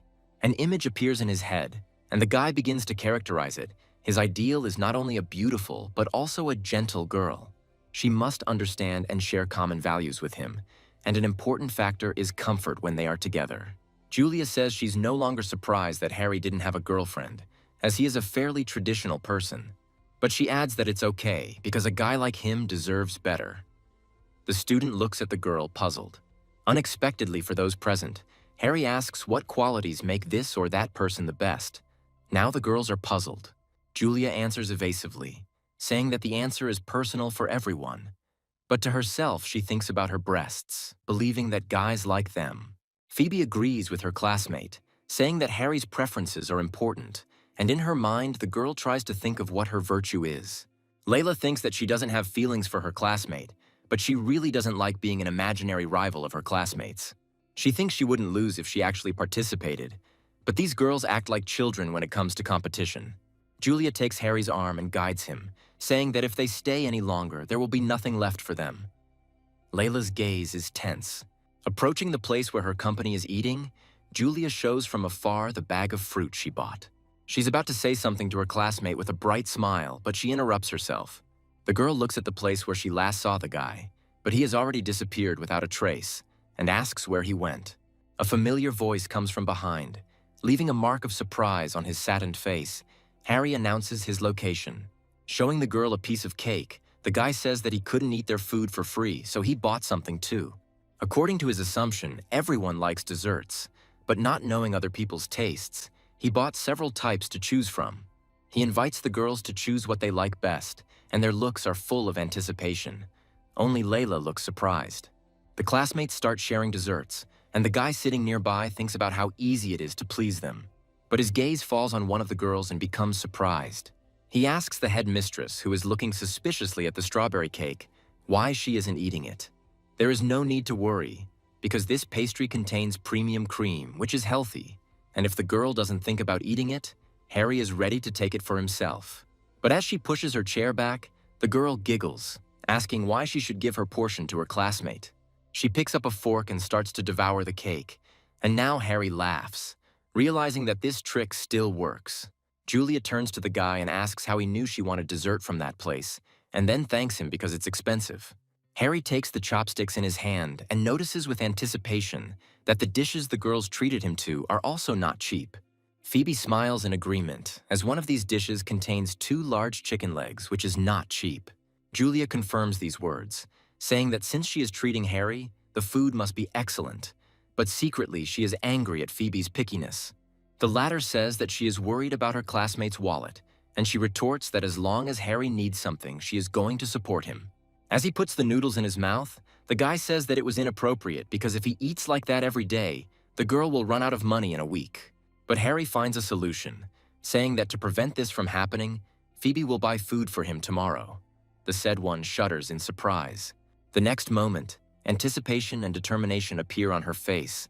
The girl intends to feed her classmate something tasty. He smiles and the girl gives him a high five, telling him to be sure to come tomorrow. The rest become silent witnesses to this picture. Julia allows him to treat a classmate. She will not compete, but says that she will no longer treat Harry herself. Phoebe doesn't mind, and the guy chuckles maliciously to himself, noting the similarity of what is happening with the Wheel of Fortune. Layla looks at them with disdain. However, there is something that slightly worries Harry, and he thinks, all these girls are exactly the same as in his past life. He thinks that people grow only when they cross certain thresholds, and the headman is watching him. Taking out the citrus, the guy continues his thoughts, thinking that only in this case can one rationally evaluate the stupidities committed in the past. Layla continues to watch the guy peel the fruit and, based on his behavior, concludes that he is not interested in these girls. While eating a tangerine and seeing the headman's gaze directed at him, Harry asks her if she wants the fruit. Only the last slice is left. The girl refuses, politely thanking her classmate and allowing him to finish the unfortunate slice himself. Harry looks at Lila thoughtfully for a moment, finding her more interesting than Phoebe and Julia. As he puts the last piece into his mouth, he thinks about how this girl has complicated his life in the past. The guy wonders how to repay her more severely, but is in no hurry, because the most interesting things are yet to come. When Harry returns to his room, Dean greets him, and the guy in response says hello, asks if he had lunch. He answers negatively. The neighbor says they are just getting ready, and Harry wonders why it is so late, Dean's appearance making him uneasy. He also asks if he had dined himself, since they could have done so together, taking advantage of the opportunity to get to know each other better. He replies that he has already eaten and asks casually if they are going to walk around all night again. Dean answers in the affirmative. He worries, saying that the campus is very small and there is nothing to do here except surf the internet. Harry pretends to find these words funny, allowing himself to chuckle, but in reality, he knows very well how rich kids spend their time. Now they just sit on the internet, but in the future they will find new ways to waste time. In many cities, there are clubs with private areas. Harry had previously wondered about the source of their wealth, but since then his curiosity had noticeably diminished, believing that there was nothing to worry about. Later, he will be able to surpass each of them in wealth by a significant margin, and he still has many unrealized opportunities ahead of him. Dean introduces himself by saying that he is from the northeastern region. His hometown is quite small and his family is in the timber business. His friend with glasses doesn't keep him waiting. Taking up the baton of the presentation, he is from Taunus. His family runs a factory. Duncan offers Harry a cigarette, but he politely declines, saying that he doesn't smoke. The bullies look at him puzzled and are silent for a moment, but then Dean continues on his way, finishing what he started. Throwing his arm over Duncan's shoulder, he says that Harry is different from them. It is good not to smoke, because smoking is harmful to health. The guy with glasses is about to say something, but his friend doesn't let him, covering his mouth with his hand and saying that they smoke for pleasure. Harry realizes that he has really scared his neighbors and thinks about the need to create a friendly atmosphere in their dorm. He says that since they are all in the same dorm, there are things that shouldn't be hidden from everyone. He has his own problems too. Harry shares that he is highly sensitive, has low self-esteem, and is introverted, with unpleasant things always weighing on him. He doesn't know what to do with it. The guy admits that his reading of Buddhist scriptures scared his neighbors, but this is his way of dealing with his inner demons. In fact, Harry values friendship very much, but he cannot express it correctly. Their meeting is like a destiny destined by heaven. He asks to take care of him in the future and expresses hope that they will all be able to become good friends in the future. Dean tenses, mentally wondering why this guy just said that so suddenly. Duncan smiles awkwardly, remembering the words about fighting inner demons, saying that he doesn't think his neighbor has any. Seeing Dean double over and shaking as he says he wants to go home, Harry looks at him sympathetically, asking what happened. As Duncan leaves his room, he says that if it weren't so hard to find a place to live here, he would have moved out a long time ago. His friend doesn't take his eyes off the door. He thinks about something for quite a long time, and then asks his interlocutor why he has the feeling that their neighbor lied to them. He, sweating, admits that he thought about it too, but now considers it not so bad, although sometimes creepy. Dean approaches him from behind and claps, suggesting that he think about the good. Duncan screams in surprise and gets scared. The guy suggests that they consider their neighbor a godlike figure who protects them. Perhaps he can provide assistance when needed. In the future, they will walk, radiating confidence and authority, and Harry will walk behind, holding a hammer in one hand and a Buddhist scripture in the other. This guy will protect his friends. Dean can see this wonderful sight as if it were real, but Duncan destroys these dreams. He asks to forget about them because even he himself does not understand this man. Dean switches gears, plunging into other dreams, and says that may be so, but Duncan's sister will be able to understand. The guy believes that there is no person this girl cannot handle. Duncan immediately jumps up to his comrade and hits him on the head, calling him an idiot. After that, he shows him the middle finger with an angry look and says that he is not going to give his sister to anyone. Dean looks at his friend with hurt and sad expression, saying that his words were just a joke, and asks why he got so angry. A group of students are sitting at a table, and one of them indignantly points a trembling finger at Phoebe, who looks sad. The girl waves her hand dismissively, as if brushing away an annoying fly, and asks why her interlocutor speaks as if they are scoundrels. Julia is silent, and Layla, who had been watching this squabble until now, looks away, her expression puzzled.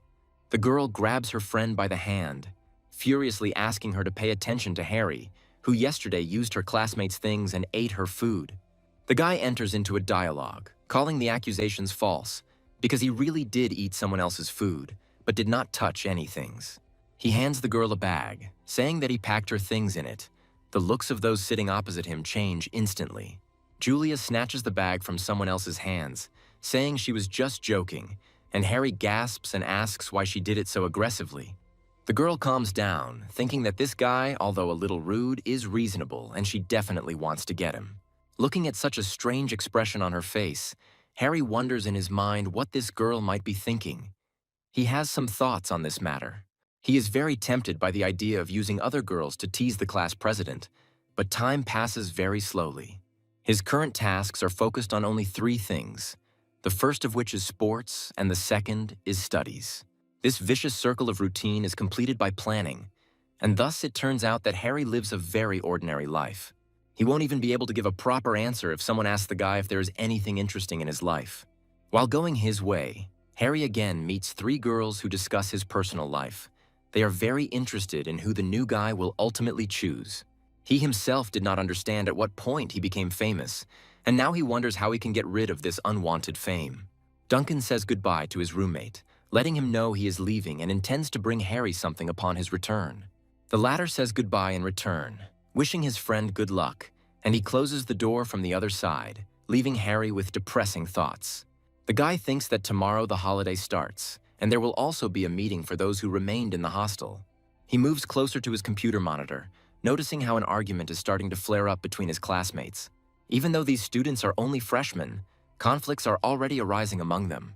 And only Harry suggests that Layla should soon join this conversation, and that's what happens. A smile appears on the guy's lips because even the reasons for these people's quarrels do not change. He thinks that the headman is trying to calm everyone down in private messages. Harry redirects his thoughts to thinking about how many people will be able to get certificates after completing their studies. Layla is the class president because of her personal charm. If everyone respects her, every word she says will be effective. Only in a situation where a quarrel breaks out, no one will pay attention to all this, and Harry is forced to help the girl. After he managed to put Scott in his place, his popularity increased, and with it, it became easier to contain the upstarts in the group. Only now the guy is not sure which family he belongs to, and this seriously throws him off track. A message comes on his phone, and when Harry picks it up, he sees that it is a thank you for his help from Layla. The girl informs her classmate that they have managed to come to an agreement, and in gratitude, she is ready to pay for him. Harry asks how much it will cost, and Layla says it won't cost much, but the monosyllabic consonant answer makes her angry. This will be the first time the girl is going to spend money on a guy, so such a meager reaction outrages her. Harry watches their dialogue thoughtfully. He gets the feeling that the girl is angry, but he doesn't understand it. The guy wonders, breaking out in a cold sweat, whether he said something wrong, but alas, he is not yet able to understand it. For this reason, Harry is going to communicate in a different way and picks up his phone. Last time he spent a lot of time sending the application. He checks his email and realizes that the girl replied to him from another account, thanking him for reading her work. This makes Harry very excited, but he reassures himself that he needs to make sure of something first. The guy calls his parents, happily telling them that he is doing well and asking them to rest more, promising to take care of them later. His parents notice that his voice has changed, and he says that he doesn't know what's wrong, and then boasts about the respectful attitude of those around him. As Harry approaches the meeting place and ends the conversation, a dazzling Julia waves at him. Phoebe stands silently nearby. The latter asks the girl if she's not going to go home. She has enough money, and she asks her not to worry about her. The students shoot each other with their eyes, striking invisible sparks, and Julia only presses herself closer to the guy, believing that her rival is up to something. Harry frees himself from the grip politely and invites the girls to go and meet everyone else. The guy notices Scott and Pierce heading towards them, but Charlie is nowhere to be seen, and he wonders where he is. Layla notes that everyone has gathered and informs those present that she is going to buy tickets for the metro, offering to follow her. One of his classmates wistfully remarks that their classmate's legs are very nice, and Harry thinks about it. He turns to the guy and asks what is so attractive about this girl's legs. Although deep down he admits that long training sessions for Layla really were not in vain, her legs are amazing. But Harry likes more than just the girl's legs. He finds her entire figure graceful, and delight appears on his youthful face. At the moment when the guy thinks that she is a queen, a question is heard from behind him about what his classmates are chatting about. Layla reminds them that if they don't hurry, they might get lost, and Harry agrees with the girl, notifying her that they are going. The headman thinks that this is their first joint event with the group, and this guy is with them, which adds to the guarantee that everything will go as it should. But she stops and turns her head to the side, hearing curses. The girl's look becomes puzzled. Scott says that the subway is full and he is tired of walking, and asks if his classmates really want to visit this place. He gets the answer that he would like to, since the last time they went there they were children, and besides, it's not expensive with a student card. Scott sneers, pointing out to his classmate that he uses the low price as an excuse and offers to lend him some money. Pierce says that no one is making fun of him. Because no one forced him to come here, the guy starts to get angry. A conflict begins to flare up between them on this basis, and the space around them seems to become heated to the limit.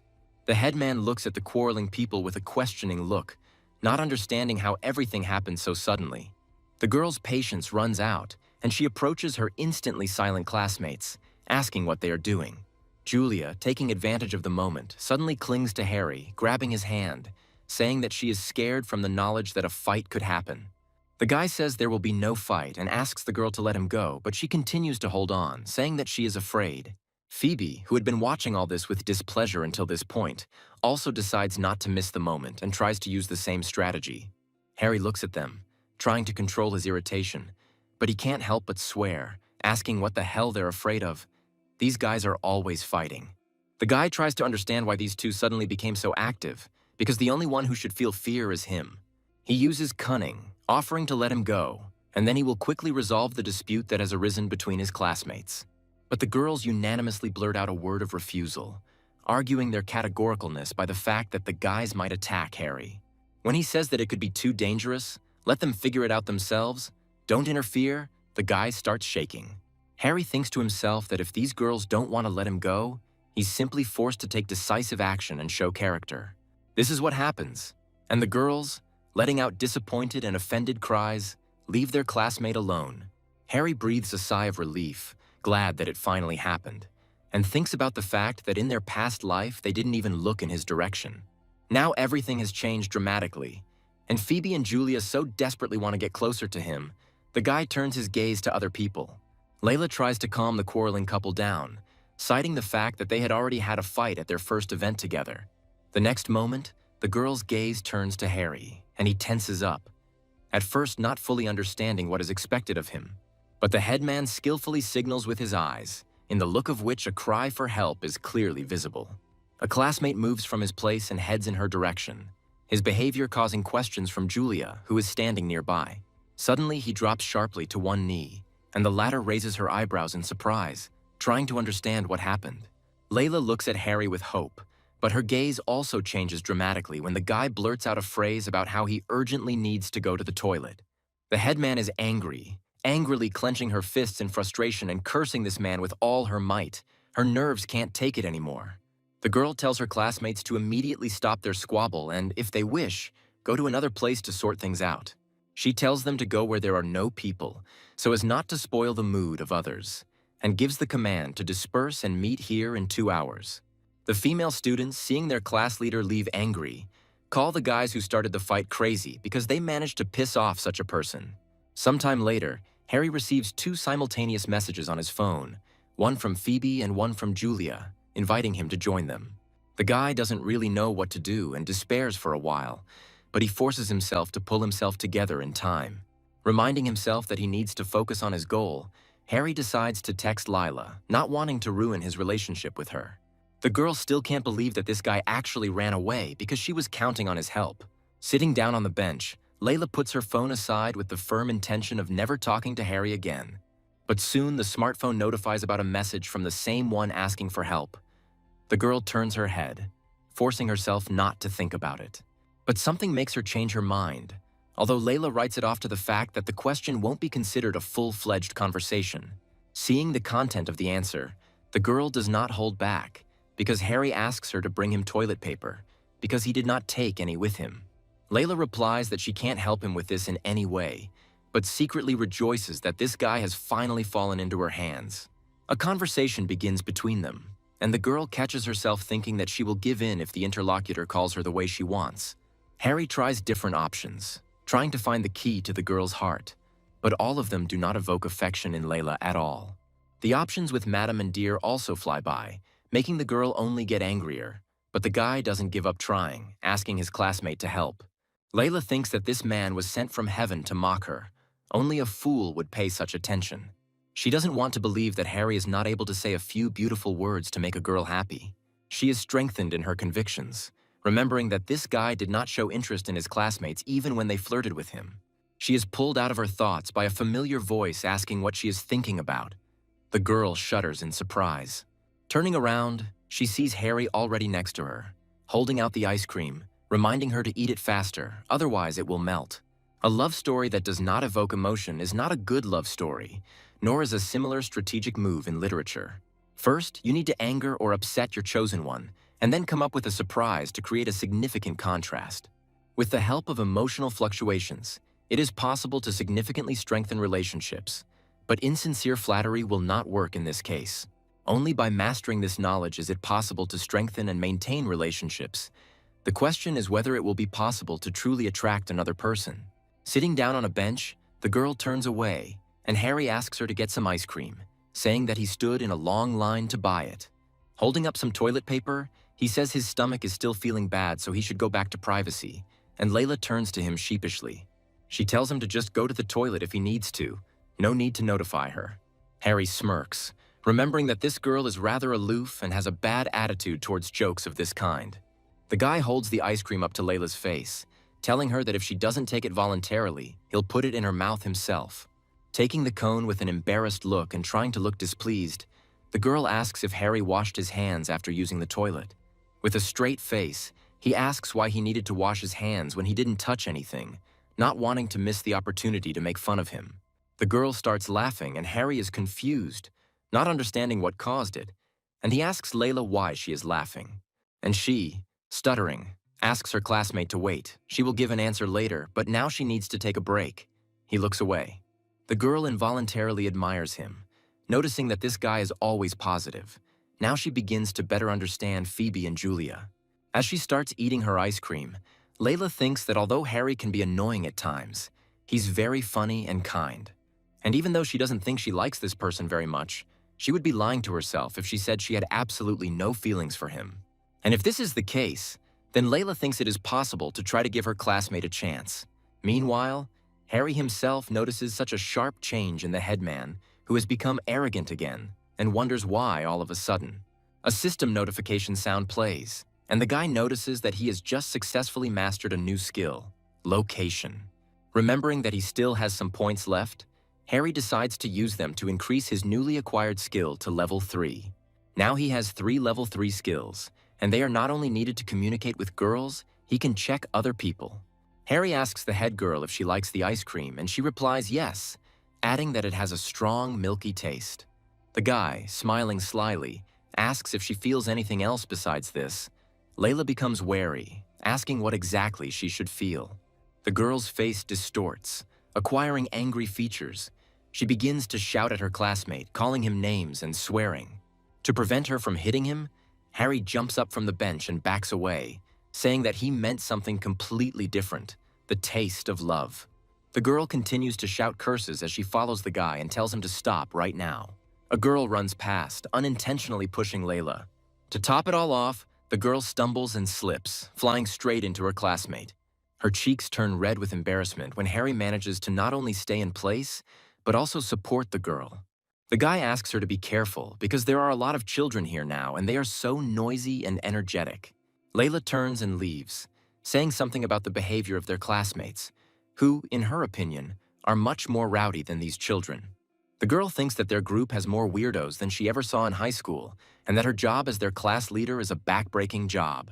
She sees her group as a bunch of troublemakers because even when they go somewhere, they end up fighting. Harry says that human energy is very limited, meaning that people can only do a limited number of things in a day. All the remaining energy is wasted. It is a great waste. The reason why others are easier to control is money. Their case is different. Since they don't have much money, they can only entertain themselves with games on the computer and phone. Although there are minor conflicts in their group, they do not cause major problems, but the situation is the opposite at the academy. Whenever something happens, it becomes big news. Harry advises the prefect to learn to understand the difference between the two.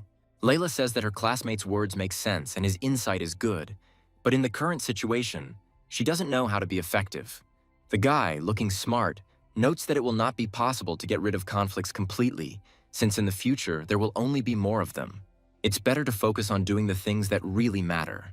Layla mentally believes these words are true, because this approach is important. Harry says that the girl is too lazy. She should direct her energy where it is really needed, the headman thinks about it.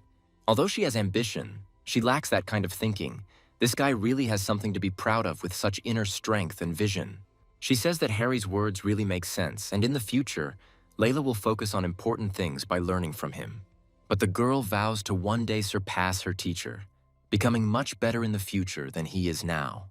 Harry looks like he doesn't mind this outcome at all, wishing Layla luck, and the girl is angry because of the tone of the interlocutor, as if he considers her a child.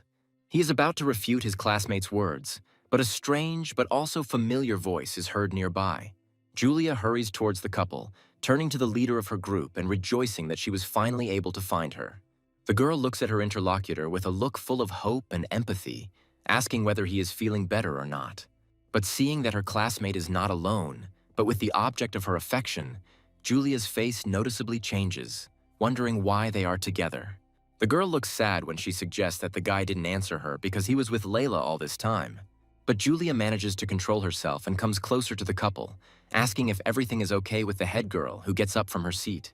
Without her friend noticing, the girl throws the ice cream wrapper into the trash can, saying that everything is fine now, she can't stay angry for long. Smiling happily and hugging the head girl, Julia says that she was upset because she didn't respond to her message, and she apologizes. While Layla invites her friend to go to the elephant exhibit, Harry admires how harmoniously they look together. But then he remembers that Phoebe is supposed to be at this very exhibition, and his face takes on a puzzled expression. Julia, meanwhile, ingratiatingly asks her classmate if he wants to visit the elephant exhibition with them. Only when her gaze finds the place where the guy was sitting just a moment ago, he's no longer there. The girl asks, offended, where he disappeared to, and Layla says that she will call now to ask.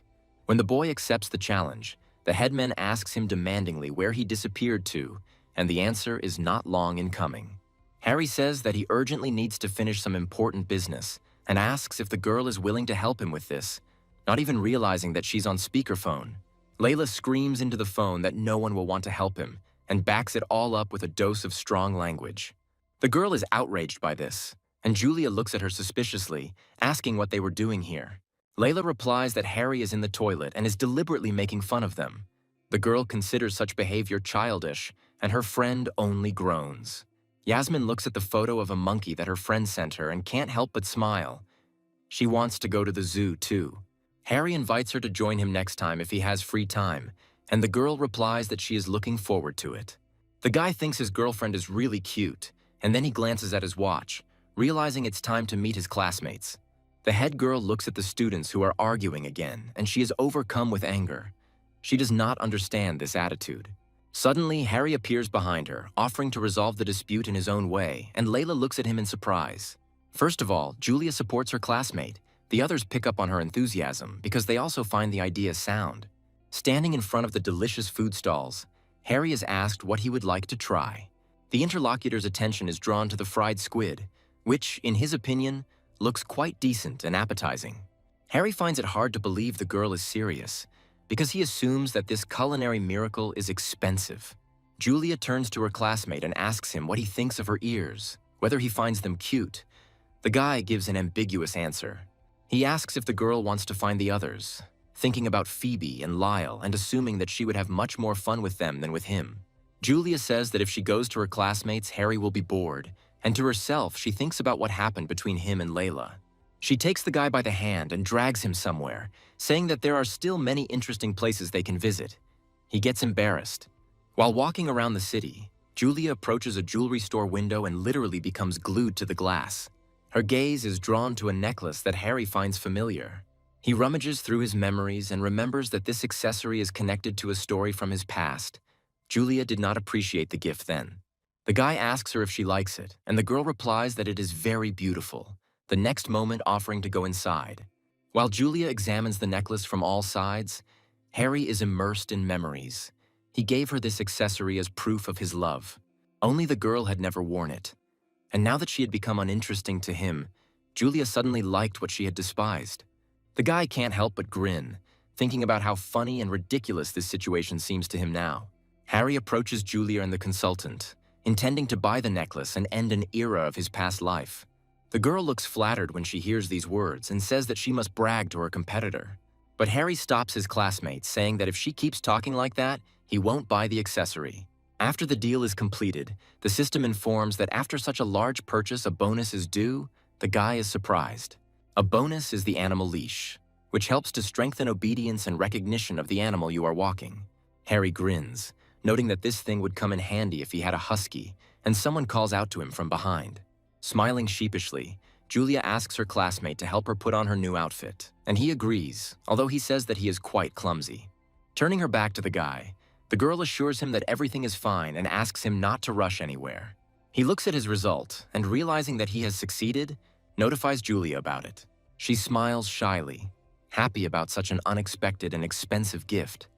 And Harry, hearing a strange sound, turns his head to the side.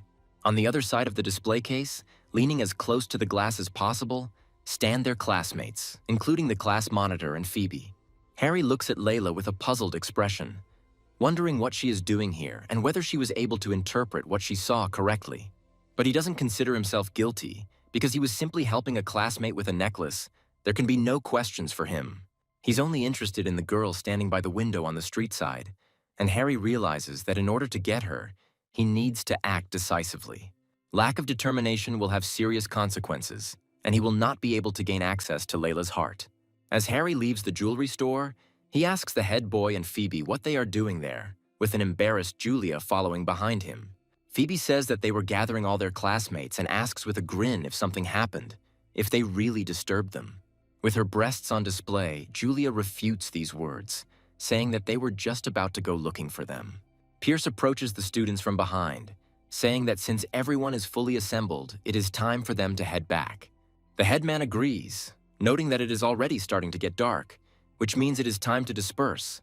Their event has come to an end. Pierce is surprised, asking if that's all, while Scott, on the contrary, is in a hurry to leave the company, saying that he was very bored. One of the students leaving says that she had a great time, and Pierce, who is accompanying her, suggests that they go with her next time. Hearing these words, Harry smiles, because he knows better than anyone that there will be no other chance. In the past life, their group did not get together again. He can't help but recall the quote that life is a journey from loneliness to loneliness. As he watches the girls walk away, he thinks that most people in this life just pass you by. And what he said earlier also applies to himself. Harry believes that he should not allow random people to influence him. It is pointless for him to communicate with those who behave like a child. First of all, the important factors for him are building a career and earning money. Returning to the dorm, Harry breathes a sigh of relief, thinking that he can finally relax and have a good rest. Opening private messages, the guy is happy to see a response from Layla from the second account. She shares the messenger number with him. So far, everything is going according to Harry's plan, and he sends the girl a request from his fake account. Layla is embarrassed, not knowing how to react, but she accepts the request without thinking, because this is her first reader who decided to write to her. He even gives her a gift, and the girl's emotions start to go completely off the charts. She has no idea how to behave, so at first she just throws away her phone in anger. But interest takes over, and she goes into the messages, where a few pleasant words and questions from a new friend await the girl. Layla does respond, and Harry admires the uniqueness of her writing style. But given the situation, there is a catch. If the class monitor continues to write for the desk drawer or does not finish her works, she will not be able to achieve success in the future. She is too immersed in her writing style, and for this, the girl neglects the development of the plot and elementary logic. Since Harry is going to cooperate with her in the future, simply cheering Layla up without addressing the issue won't work. The guy tries to point out the problems gently so as not to offend, and the girl is convinced that this user is really her biggest fan. Seeing how accurately, yet delicately, Harry was able to identify her main problems, Layla realizes that he has read her novel in its entirety. The girl admits that thanks to the support she feels better and asks for advice from the reader's point of view. Harry is surprised that Layla wants help from a random reader, wondering why professionals are needed then. But in reality, Harry is not an ordinary reader, having 10 years of reading experience and writing and literature skills behind him. The girl is very lucky that he is an expert in this matter, and the guy begins to actively type the answer, putting all his knowledge into it. Harry writes that the biggest problem can be the lack of general knowledge about life, which makes it difficult to maintain the integrity of the work. Such superficiality can repel the reader, the girl, carefully reading all these words, understands that they are all true. A blush spreads across Layla's cheeks as the thought creeps into her head that she has met someone who appreciates her work. Blinded by this thought, she responds exactly as Harry expected, his plan slowly but surely moving towards its goal. Smiling with satisfaction but restraint, the guy thinks that it is from this moment that their cooperation begins. Seeing that her friend is not going to sleep yet, Julia asks her about it. She answers that she needs to finish something and allows her to go to bed first. Harry writes that the main problem is the lack of life experience, but this is not something that can be quickly solved. For now, it's best to avoid such topics and write stories in your comfort zone, as well as use your skills effectively and build your readership. Harry asks what genre Layla writes best in, and she looks puzzled for a few brief moments. She replies that she excels in delicately depicting certain scenes, such as the smallest details of the female body. Harry poured himself a hot drink, and when he read these words, the liquid goes down the wrong way and he starts coughing. The guy asks if she means intimate scenes, but he himself is surprised, not even suspecting that the girl is into that kind of thing. Engrossed in a text conversation with her biggest fan, Layla doesn't notice her friend looking at her, wondering who she's talking to.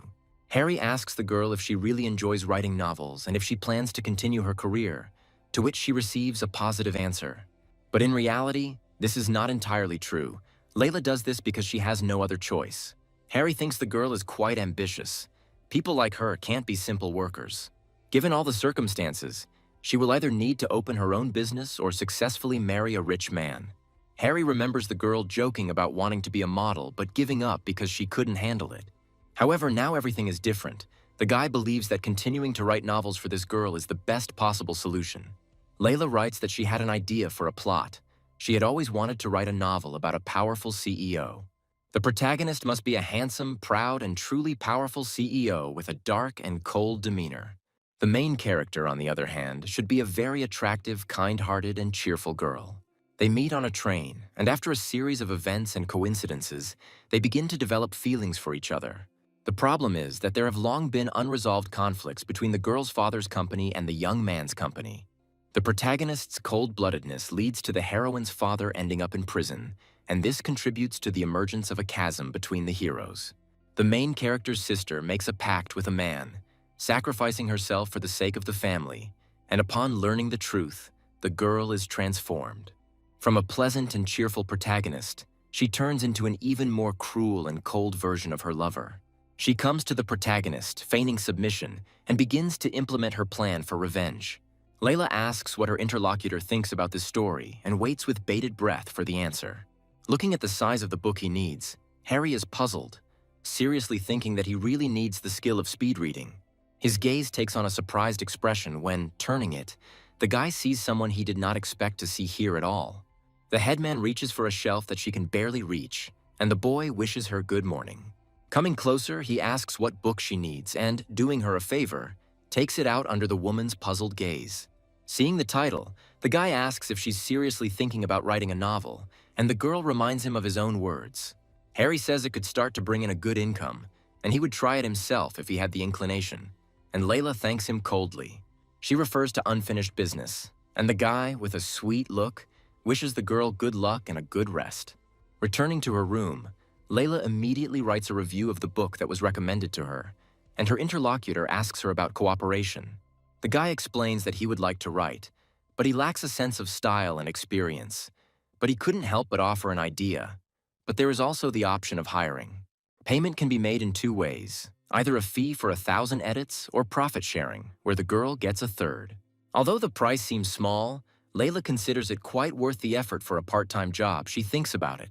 She wants to try it because she decided to do it, and besides, the chapters can live up to the expectations, so why not take a chance? Layla doesn't understand why her classmate overshadows her so much, because they all study in the same place. She doesn't want to be in his shadow. Despite the fact that Harry considers the head girl to be quite stubborn, he does not turn a blind eye to her intelligence. There is another plus. She might have become more interested after the guy hinted that he was going to provide her with sketches for a future popular novel. The female-focused novels are just the beginning, and Harry is now determined to take every opportunity to progress. The guy writes to Layla 3 days later, informing her that he has prepared the chapters, and the girl is happy. She was afraid that he changed his mind. Julia heads for the exit, saying that she needs to go away, but promising to grab her friend some treats on the way back, she agrees. The girl does not take her eyes off her friend's back until she disappears from sight and the door slams behind her. After that, she abruptly returns her gaze to where it belongs and begins to do what she has been dreaming about for the past few minutes. Opening a document on the computer, the girl begins to read what was sent to her, but does not get very far. The first thing that confuses her is the main character's last name, because it turns out to be exactly the same as hers. Layla's eyes begin to shine and her cheeks become unhealthy red, but the girl decides to write it all off as a coincidence. She continues reading, and with each line she becomes more and more immersed in the plot, thinking that it has exceeded her expectations. Although the story of the main character is a cliché, each of the characters is written into the plot very competently, especially the main one. There is some violence in places and the heroine's reactions are not entirely appropriate, but this is not such a significant problem. Layla gives her interlocutor a comment. She writes that she finds the content of this work truly amazing. The girl says that she agrees to work, but not for free, and Harry doesn't mind, only adding that his demands will be more serious. He invites her to put her shyness aside and try it as soon as possible. A trial version will, of course, be provided. Harry suggests starting by writing the scene the writer feels comfortable writing, while she feels embarrassed. Doubts creep into Layla's head. She thinks that the interlocutor is asking for this only to simply read, but she reassures herself that what is written will benefit their joint work, and she agrees. Only she has one condition. The girl asks if they can change the main character's last name, arguing that it is too common. Harry already had a prepared answer for this. He suggests a surname that is even more similar to the one that Lila has. But the girl does not give up. Offering to change it to a more artistic name, Harry perceives this as a challenge. The guy says he can't change it. This detail is very important to him, but he's not very good at coming up with names, so the rest can choose Lila. The interlocutor gives in, suggesting to get to work and discuss the rest after she finishes the rough draft. Leaning back, Layla thinks about how important this last name might be to the person she's talking to and for what reason. Wiping away a tear with his finger, Harry tells the girl after finishing reading that her writing skills are simply amazing. The guy continues, "This is beyond what he imagined. A third of the income will rightfully belong to the writer." Layla asks if they are partners from today, and Harry confirms this, and then asks about signing a contract. The girl is puzzled, because when signing the contract, their personal information will be disclosed, including their appearance. The choice is not easy. Layla answers vaguely and asks her directly if she is concerned about revealing personal information. The girl softly confirms. Harry has thought everything through and suggests the safest way for both of them. The girl is satisfied with this arrangement. She calms down completely. After this, the guy plans to prepare several drafts and then upload them. What a costly process this is. Harry hasn't even left his room this whole time, so he's going to go and throw out the trash right now. But suddenly his face takes on a puzzled expression. The guy hears footsteps outside the door, which become louder with each passing moment. Soon the door opens and Dean and Duncan enter the room, smiling and carrying multiple bags announcing their return. The first one looks around the room, surprised that his neighbor is not there, and the second one, looking around the corner, whistles. Dean also soon notices a weak source of light near which Harry is located and his gaze becomes questioning. The guy turns around abruptly, looking at the uninvited guests gloomily and sullenly, mumbling something inarticulate in the form of a question. His neighbors jump on each other, hugging, screaming in horror that their end has come. They have already gotten out of the habit of such oddities. Harry himself looks at Dean and Duncan with bewilderment, and in his gaze there even flickers a rudimentary sympathy. After all, he left them with psychological trauma. Looking at his roommates more closely, the guy politely asks them if they have already returned. Dean, continuing to look at his neighbor with a frightened look, asks why he doesn't turn on the normal lighting. Duncan takes on the hero's role, flicking the switch and filling the room with a more familiar light. In a calm tone, Harry asks his arriving neighbors why they are standing on the threshold and not going inside. Dean involuntarily groans. He's more interested in why the neighbor does not turn on the light, as well as what is in his bags. Understanding what his friend was getting at, Harry looks at him skeptically, saying that Huffy is too big, he wouldn't fit in this bag. Duncan breathes a sigh of relief, and Dean says that Harry shouldn't have cleaned up alone. He should have asked his neighbors to do it. The guy with glasses sits down on his bed and, opening his backpack, shares that he brought a lot of food with him. It's straight from his family's factory, but it's safe and harmless. Duncan and his sister have been eating it since they were kids, and it's also very tasty. The guy throws a bag of food at Harry, who is above his own bed, promising that he will definitely like it. While trying the snack, the taster recalls that as a child, he always envied the kids whose families ran such factories. He likes it, and Duncan chuckles, saying if he likes it, he can ask the family to send extra. He says it's all from his hometown, but he didn't know what his neighbor would like more, so he took a little bit of everything. Dean also presents his gifts to his neighbor, saying that if he himself cannot or does not want to eat, he can give them to someone else. Harry is puzzled, saying that they don't have to give him that much, just let him sample it. The boys say they ate too many of them when they were little, and now they don't even want to touch the snacks, so it's all for him. Flattered, Harry thanks his neighbors, saying that they are too kind to him, but they no longer listen to him. They discuss what happened to each of them when they returned, and Harry thinks that it seems like they were actually scared of him. The situation is not easy, because if people like them are not scared, they can cause a lot of problems in the future because they were spoiled from childhood. For someone like Huffy, rowdy behavior is the norm because the crowd follows him, which can lead to minor trouble. Noticing his neighbor's gaze, Dean asks why he looked at him, whether something happened or whether there was something on his face. Harry brushes off the questions and asks his own, asking if Huffy is going to go back to where he disappeared to. The boys are silent for a while, but the tension in the air is much more eloquent, and yet they feel it necessary to answer. Dean replies that he is most likely still on his way, and Duncan thinks that it is better to warn his friend that he should not return here. Harry thinks that there is no point in scaring them any further, because as far as he remembers, they have not done anything bad. He crawls under the covers, saying that it is already late and suggesting to his neighbors that they go to bed. He is embarrassed by their generosity, so he also wants to treat the children. They agree, asking how they can refuse him, but in fact, they feel extremely awkward. Duncan continues to write something on his phone.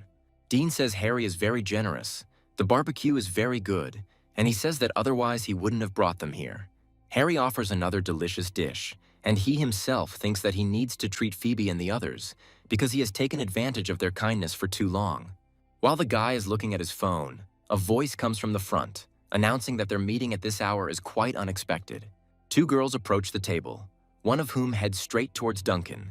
The other smiles mysteriously and remains silent. The girl with the short hair asks when he got back, and the guy responds by asking the question in return and asking if they had time to eat. While Duncan coos with the girl, Dean asks Harry what he thinks of the university's most beautiful girl, and he appreciates her beauty.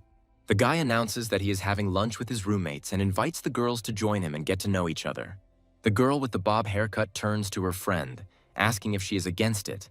But from her appearance, it is clear that she herself is simply burning with this desire. Her friend thinks for a while, but eventually agrees. The five of them sit at the table, and Dean says that fate has brought them from far away to gather in this very place. He takes it upon himself to introduce everyone. Introducing the girl with the bob first, she is the head of the financial class, and her name is Diana. The second girl, her friend and the main beauty of the entire university, is called Gerda, and she waves her hand with a slightly embarrassed smile. Harry, sipping his drink, thinks about how Dean really lives up to his reputation, and he begins to feel a little awkward. Meanwhile, it's his turn, and the guy starts to introduce his roommate, who has a drink coming out of his nose. He decides to take the initiative into his own hands so that his comrade doesn't foolishly cause any trouble, naming his own name first and foremost. Smiling affably, Harry says that he is in the finance class and expresses his joy at meeting her. It is important not to spoil the first impression. Diana looks at the guy with embarrassment, thinking that his name and specialty sound suspiciously familiar. Her friend looks at her with surprise. The girl, meanwhile, slams her fist into her palm, remembering what had caused vague suspicions. Now she is confident in her memories. Diana knows Harry as the guy who is often visited by two beautiful women who compete to see who can feed him the best food, and asks if this is true. The guy is tense about what he heard. The rumors spread very quickly, and he doesn't like this prospect at all. The same cannot be said about the others, since Dean and Duncan immediately and in one voice give their neighbor a description, considering him amazing. The guy with glasses moves closer to Harry, asking why he didn't tell them such details, and the interlocutor waves him off. Gerda clears her throat, turning the attention to herself and thereby redirecting the conversation in another direction. She offers to order more food. Dean, looking extremely pleased, informs those present that Harry is paying today and offers to order whatever they want. Diana considers this behavior to be wrong. Because the girls met this guy for the first time, she offers to split the payment. Harry himself joins the conversation, asking the girl not to worry. Even though they really met for the first time, this will not stop him from treating them. He allows his new acquaintances to order what they want, suggesting that these get-togethers be considered a surprise meeting of classmates. The girls exchange silent glances. Judging by their appearance, it is clear that they both look flattered. Diana agrees, expressing gratitude to her new and so generous acquaintance, and at the same moment takes the menu into her hands, thinking about what to choose. Harry offers a pleasantry in return, but looks indifferent, wondering why everyone likes to talk to him so respectfully. The girl says that it's easier this way. They won't address him familiarly on the day of their first meeting. Duncan approaches his friend and begins to advise her on what to pay attention to, giving the most sensible advice on the excellent taste of the dishes. Harry looks at Gerda and thinks that he had only seen her from afar before, without even thinking that this girl might be familiar with Dean. Measuring her with a disinterested look, the guy assumes that his new acquaintance must be rich, like a princess. And yet, despite all this, she is now sitting at a table with a stranger. They say that confidence is shown in unfamiliar situations. Her personality is completely different from what the rumors describe. It is not for nothing that they say, it is better to see once than hear 100 times. Harry continues to drink his drink when he is called. Turning his gaze to the speaker, he meets Gerda's eyes. She says she doesn't handle alcohol very well, but she agrees to join in and have a few drinks and thanks the guy for paying for them. Harry suggests that his interlocutors simply relax and drink as much as they want, or, at the very least, order fruit juice. It is not necessary to drink a lot. The girl, smiling sweetly, agrees with these words and assures Harry that for now, everything is fine with her. Suddenly, the guy pays attention to the eyes of the woman sitting opposite him and lights up that they look very unusual. Gerda makes an indefinite sound. Smiling, the girl says that her mother belongs to an ethnic minority and that she inherited her eyes from her. Gerda asks if they really look that unusual, and Harry tells her not to worry about complimenting them. When the waiter brings additional portions, the girl asks Harry where he comes from. He, with an indifferent look, calls his homeland the City of Dreams and asks if the girl has ever heard of such a thing. Gerda confirms this by saying that many minerals are mined there and asks her interlocutor to tell her about the landscapes of his city.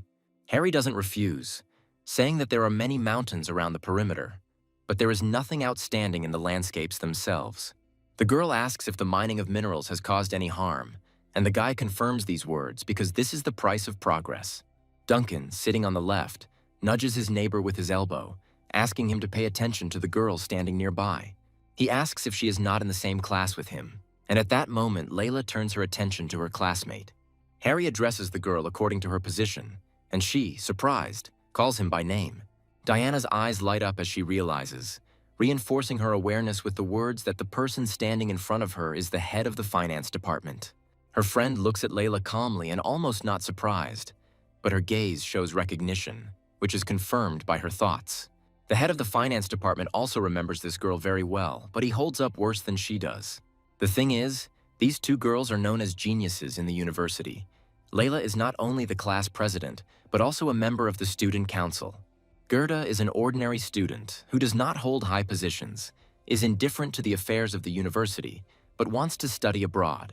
If we talk about the relationship between these two in theory, then they should not intersect with each other, but here they are. Layla thinks about how unexpected this meeting is, and also about her position in the student council and the mess that results from it. She recalls being told a few days ago that the position of deputy head had been deliberately left vacant. The student council tried to invite a certain person, but was refused, but insisted on leaving the position vacant. Layla feels resentful that she has to work so hard, unlike the man who simply gave it up. The girl also does not understand why her classmate is now sitting in this place with Gerda. Is it possible that he no longer gets enough attention from Phoebe and Julia? She forces herself to smile kindly, asking Harry what he's doing here since he has a girl waiting for him in the dorm. The boy thinks that the headman came to make fun of him, and he admits that he came here to treat his roommates. He asks why the girl herself came here, and asks her for a favor, intending to treat everyone who remained in the hostel. Layla becomes wary and puzzled when she hears the words that this could save her from having to wait her turn at the table. Anticipating something interesting, Diana's eyes light up with anticipatory delight, and her cheeks become covered with an excited blush. Dean jumps up from his seat when he sees the waiter and asks for another chair since another person has joined their party. He asks a disgruntled Harry to move over in order to make room next to him for the head of his house. The more perceptive Duncan realizes that they are now doomed, because this girl can cause Harry a lot of problems. And because of this, Dean will also have trouble, which is only confirmed by the unpleasant look of the neighbor and the words that today they will need to talk. Dean turns his surprised gaze to Harry, not understanding what he did to deserve such a reaction and wondering if he did something wrong. Layla squints at the group for a moment, turning over all the information in her head, and suddenly agrees. Under Harry's surprised gaze, the girl moves her chair closer, asking if her classmate minds. After this, Layla turns her gaze to Gerda, and Harry guesses that something is definitely wrong here. Even though this girl is a bit reckless, she wouldn't join such a company without a good reason. Harry says, turning to her and thereby drawing her attention to himself, that, as she sees, they have already eaten almost everything. Only insignificant crumbs remain. So he wants to ask Layla what she would like to try, and promises to be sure to invite her first next time. After all, if they want to get to know each other better, they should meet more often. Harry asks what the girl herself thinks about this. Layla stands up from her seat decisively, saying that she understands him and that in fact she has some urgent matters to attend to. As she leaves, she allows the boys to continue enjoying their food and, to the puzzled looks of those present, promises not to bother them again. Dean approaches Harry, nudging him with his elbow and telling him that this girl seems furious to him. He replies with displeasure that he sees it himself. The guy thinks that Layla looks very upset and decides to calm her down later. A girl angrily walking down the street suddenly stops, thinking that Harry was the first guy in her entire life who rejected her. As soon as she saw who was sitting at the table, she immediately rushed there without even thinking about the situation carefully. Tears well up in the girl's eyes as an evil inner voice whispers to her that Harry didn't even give her a chance to prove herself. She covers herself with her hands, wiping away unexpected tears with her clothes, while simultaneously calling her classmate unpleasant names. Meanwhile, Dean asks Harry if he and this girl study together, and Diana intervenes in the conversation, confirming these words. She is embarrassed by the fact that, living in the same dorm, the guys did not even know such details. Another interlocutor joins the conversation. Duncan, embarrassed, justifies himself by saying that there are many things going on around them, so they forgot, while thinking to himself about the real reason. Gerda notes that Layla may not feel so good about leaving so quickly and easily. Dean sagely says that letting her go was the best decision because she and Harry don't get along well. Diana thoughtfully notes that Layla and she are on the student council. Although they rarely cross paths, the girl considers her to be not bad. Gerda interrupts her friend, saying that sometimes you shouldn't judge people based on just one feeling or appearance. She has heard of Layla too, and although she is dedicated to her work, her personality can be too defiant, dominant, and fickle. Dean joins the girl, saying that he himself sees that this girl's character is not good and thinks about who can cope with someone like her. In fact, this is greatly exaggerated. What Gerda said may be true. Such a person can really easily offend another. Harry notes that this could be due to the girl's youth and inexperience, as she simply might not have experienced what others have. Just as people grow, individuals also need time to mature. There is no need to be strict about this. The students look at Harry with admiration. Diana speaks for everyone, saying that when he says things like that, it's really impressive. Gerda, sitting next to her, notes that Harry's tone of voice is similar to that of her father. But she agrees with the guy's words that people have many facets, and she considers having only one of them unworthy of a self-respecting person. Harry is offended by the comparison, asks if the girl really thinks he is that old, and suggests they continue eating. He himself gets up, saying that he needs to go to the toilet, and asks the guys to order another portion of fried rice. The guy feels guilty and, going into one of the booths, writes to Layla, deliberately starting with pleasant-to-the-ear words. The answer arrives almost instantly. The girl says that something terrible happened to her and starts from afar, describing Harry as a tyrant, from whom she wanted to write the image of the director. The guy gently pushes Layla to get closer to him, because it will help their book, and asks what he did that was so terrible. The girl writes that she secretly used his image and describes the duplicity that she does not understand. Sometimes he's nice to her, sometimes he is too cold. Harry reads all these lines with a serious look, thinking that he did not intend to show detachment towards this girl. But he wants to console her first of all, and agree with all the words, because for her, he is now an ordinary friend from the internet. Meanwhile, Layla enters the diner and places an order for 1 serving of fried rice. Harry puts the strategy into action. He supports her by saying that she shouldn't fall for it, and the girl agrees, sharing that she doesn't plan to cross paths with her classmate anymore. Returning to the guys, Harry informs them that he has some urgent matters that need to be dealt with immediately. The guy leaves them his wallet beforehand, and if he doesn't return before they get ready to leave, he orders them to pay Dean. He promises to keep the wallet, but reminds him that they did not exchange their contacts with each other. When the guy looks at the place where Harry was just standing, he's no longer there. He asks where he went, and Gerda and Duncan answer, "No idea." The cook asks Layla if she wants to add anything to the rice. There is an option with eggs and sausage, but it costs money. She chooses the first. She continues to communicate with her main fan, and he suggests a method that the girl considers cruel and talks about it. But the interlocutor calms Layla down, and she mentally agrees with him and thanks him for his concern, saying that she considers him much kinder than Harry. When it comes time to pay for the order, the girl realizes that she cannot find her wallet. She's afraid to even imagine that she forgot it in that place. A voice comes from the side, informing the cashier that he will pay for this girl, and he already holds out the bills next to her. She is surprised. She turns to her classmate, stunned and embarrassed, and he reminds her of his words and offers to exchange food because his rice is tasty and healthy. The guy frowns. He says that he left his wallet with the guys, so he doesn't have much money with him. And besides, the rice in this place is greasy and salty. He asks the girl with disgust if she really wants to get pimples after eating such unhealthy food. Layla rushes past Harry and says that she doesn't know if rice causes acne, but being angry at a classmate definitely causes it. She waves her hand dismissively, saying that since he bought this rice himself, he can eat it himself. Seeing this scene with his own eyes and hearing the evil words, Harry is finally convinced that this girl is very offended by him. He thinks that it seems like something unusual is going on. Since this girl decided to change her behavior so suddenly, it's suspicious. She hadn't given him attention even in front of her classmates, but now it happened quite abruptly, perhaps because of Gerda. Layla immediately writes to her fan, saying that it looks like Harry has problems with his head, but she didn't buy it, ignoring her classmate. Harry continues to have a polite conversation with his interlocutor, and the system gives him 2,000 experience points, he thinks. Based on this, it turns out that there was some benefit from what happened. The guy considers Layla's personality a little hypocritical. He believes that such behavior will inevitably turn against her sooner or later, and Duncan is happy about the return of his neighbor. The guy says they were planning to leave soon, and Harry offers to pay the bill, not wanting the 2 bags to go to waste. The guys ask him where he was taking the bag of fried rice and wonder why he came back with 2 servings, and he gets tense.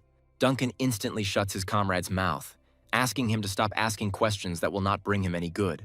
The girls are also getting ready to leave, and Diana suggests meeting again if the opportunity arises, and then says goodbye to the guys.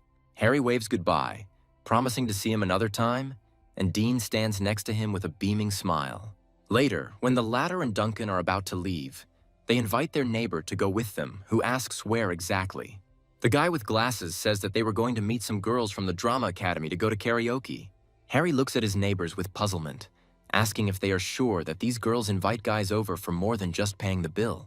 Duncan comments on Harry's straightforwardness, and a shocked Dean asks how he knows this, suggesting that it is because he reads scripture.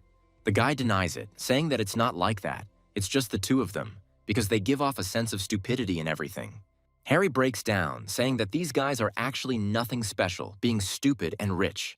He waves his hand dismissively, saying that they can go without him. He won't interfere with the fun because classes will start soon. Dean asks, matter-of-factly, if Harry is sure about this, since these girls are friends of Pterodol, their classmate. The guy replies that he really doesn't want to go, considering the trip a waste of money, and besides, he doesn't need a girl right now. Dean asks what about their classmates. Maybe the neighbor is interested in them and offers his help in this matter. Harry is amazed by the wide range of services provided by his comrades. They even help with someone's personal life. He wonders why they haven't fixed theirs yet.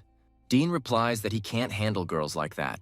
Even if one of them pays attention to him, he will think before reciprocating. Duncan says that self-awareness is key, and Harry praises him, and the other replies that they have a good teacher, hinting at himself. Harry says that this is not the case, saying that they are all equal here, because from the outside it might seem like a gang of hooligans lives in this room. He sends his neighbors away to go and have fun and not interfere with his studies. The guys take these words as a threat, and the next moment their voice is heard from the other side of the door, hurrying to leave. Following the national holiday, a stock trading competition will begin, organized by leading experts. The competition will consist of 3 stages and will last almost until the end of the first month of next year. The winner will receive 1 million. During the last 2 weeks of the competition, all profits he makes from this million will be considered his income. The number of words in Layla's new work has already reached 100,000. It is quite effective. Now everything depends on the conclusion of the first contract. Now he doesn't care about his disagreements with Gerda. This girl has too high a social position. She grew up in wealth from a young age. Harry doesn't have the strength or ability to communicate with her right now, so he'll let things take their course for now. The next day, Phoebe, as soon as she sees Harry in the audience, waves her hand at him and says that they haven't seen each other for a long time. Sitting down next to him, she says that this holiday was the first one that lasted this long since the school year began. Harry looks at the book and thinks that soon he will finish all the professional courses and begin more advanced training. He doesn't have enough time, because in addition to this, he needs to set aside 2 hours every day to write a novel. Only fellow workaholics can understand him. Phoebe snidely remarks that someone tells her that he has no money left to live on, but at the same time takes a beautiful woman out to dinner. Harry asks why his classmate is so talkative, whether Julia has really influenced her so much, and she says that she just cares about him. She asks the next question, which causes Harry even more surprise. The girl asks if it is true that he recently had a fight with their headman. The guy asks why she is interested, and Phoebe admits that because of her sullen face, she and the other girls asked Lila what happened. The head girl simply said about their meeting, but her voice was incredibly angry and cold. After that, she and Julia looked very gloomy. Phoebe left them more. Harry doesn't understand what's going on with Layla and why she's slandering him, while his interlocutor turns to him again. Phoebe asks her classmate to tell her what really happened, and he does so. Having heard the truth, the girl asks if that's all, and exhaling heavily, Harry confirms these words. Phoebe is disappointed. She thought she would find out some interesting gossip, but her expectations are not met. She asks another question. Harry replies with a frown that he is not one of those simpletons who will fulfill her whims with a wave of his fingers. Phoebe asks if he really doesn't care about the prefect. He answers with a question about why she cares, and at that moment the subject of their conversation appears. Harry asks the girl to stop asking him these questions and let him read the book in peace. She smiles indulgently. When Layla passes by her classmate, she doesn't say a word, although her look is very eloquent. Phoebe invites Harry to have lunch together, and he says that he was going to treat everyone himself, because he has been in debt to them for a long time. The girl is happy to express her taste preferences, and the guy suggests that she first ask others' opinions, and she agrees. Harry looks at the head girl, wondering if she realized her mistake and if she feels any embarrassment at all about yesterday's situation. The guy understands that with such a character, Layla will not apologize first or try to make amends on her own. Julia asks her friend about ordering an extra, and Phoebe chimes in asking if the prefect will have the same, which she confirms. Layla thinks about Harry's behavior, not understanding why he acts as if nothing happened. She scolds her friends for not caring. The girl thinks that she should make the guy understand that the consequences of her offense can be serious, and from the outside, someone compliments the girls. 3 nondescript guys invite them to their table, offering to treat them at their expense and exchange contacts on a social network. Layla thanks them, turning away, thinking to herself that another person is trying to start a conversation with her. And this man is persistent. He gets up from his seat and approaches the group, asking them not to be so cold and asking what college they are from. The girl turns sharply to him, frowning and casting an angry glance at the impudent fellow and asking him in return what difference it makes to him. Phoebe fearfully asks Julia where Harry is, and she asks her to call her classmate quickly. Meanwhile, the same guy approaches Phoebe and asks what she is doing, and then asks her to share her number with them. Layla gets even angrier, pulling the harasser away and asking what he's trying to do in broad daylight. She gets up from her seat. The girl says she's going to call the police if the guy doesn't leave, and he calls her beautiful but has a hot temper. The guy says that this can't even be called harassment because he only wanted to treat the girls, and asks if Lala really wants to refuse him. He grabs the girl by the hand and tells her not to be shy, and she, breaking free, asks him not to touch her. Another voice is heard from behind, and it belongs to Harry. The guy asks a rhetorical question, asking why, whenever he is about to treat someone, something unpleasant always happens. Phoebe and Julia's faces fill with joy and relief when they see their classmate, and they don't even try to hide it. The potential opponent's face changes, asking if Harry is with them, and he says that he is very lucky with these lovely ladies. He asks which of them is his girlfriend and suggests that it is the most beautiful one, meaning Layla. But the tormentor has no intention of letting his victim go. And the headman asks about it, but the guy, not listening, tells Harry that he simply has to introduce them to these beautiful ladies. The student quickly appears next to him, grabbing the offender by the hand and asking in an ominous voice where he is putting his hands. The latter gets scared. Now he himself asks to be released and leans back, trying to break free from the tight grip. But Harry is unmoved. On the contrary, he squeezes the other person's hand even tighter, knocking a cry of pain and a curse out of the opponent and forcing him to bend in half. The guy calls Harry crazy, and he agrees only if it relates to the fact that he used force. The student asks the question that comes to mind after these words. Why then does he touch an unfamiliar girl, and even against her consent? He tells his opponent to shut up, saying that he can meet whoever he wants, whenever he wants, and wherever he wants, and no one can tell him what to do. He asks if there is any problem with that, and if so, he's going to teach Harry a lesson by raising his fist to punch. But the guy is not as weak as people think. It is not difficult for him to parry his opponent's attack and put him on his shoulder blades. He reminds that it was he who started it, and Harry was only defending himself from the attack. He addresses everyone present, asking them what they saw, since Harry was not the one who started the fight first. Another man runs inside, asking what is going on here and who just called him. He looks scared. Harry addresses the girls, asking why they are still standing in their places and urging them all to follow him. He suggests going to another restaurant because everyone who witnessed the unfolding spectacle only dreams of a continuation. Phoebe agrees to leave the place, and Julia says in a disgruntled tone that these people are really annoying her. Phoebe asks her classmate to keep her voice down, as they might come back and cause more trouble. But Julia counters. Harry and Layla walk side by side, and the guy asks his classmate if she's okay, and she, feeling awkward, says that she is okay. The boy says that's good and speeds up, increasing the distance between them, and the headman gets angry. She doesn't understand what this guy is thinking, why it was enough for him to ask just one question and calm down. Harry slows down a little, asking with a sweet smile if Layla thought his punch was pretty cool, and she looks at him, puzzled. He teases his classmate, saying that it's like a story from a novel where the heroine is picked on and the main character saves her.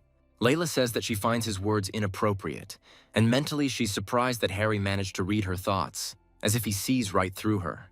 The girl is surprised that he reads novels, and the guy asks if all novels follow this pattern, and in general he wanted to beat up those guys.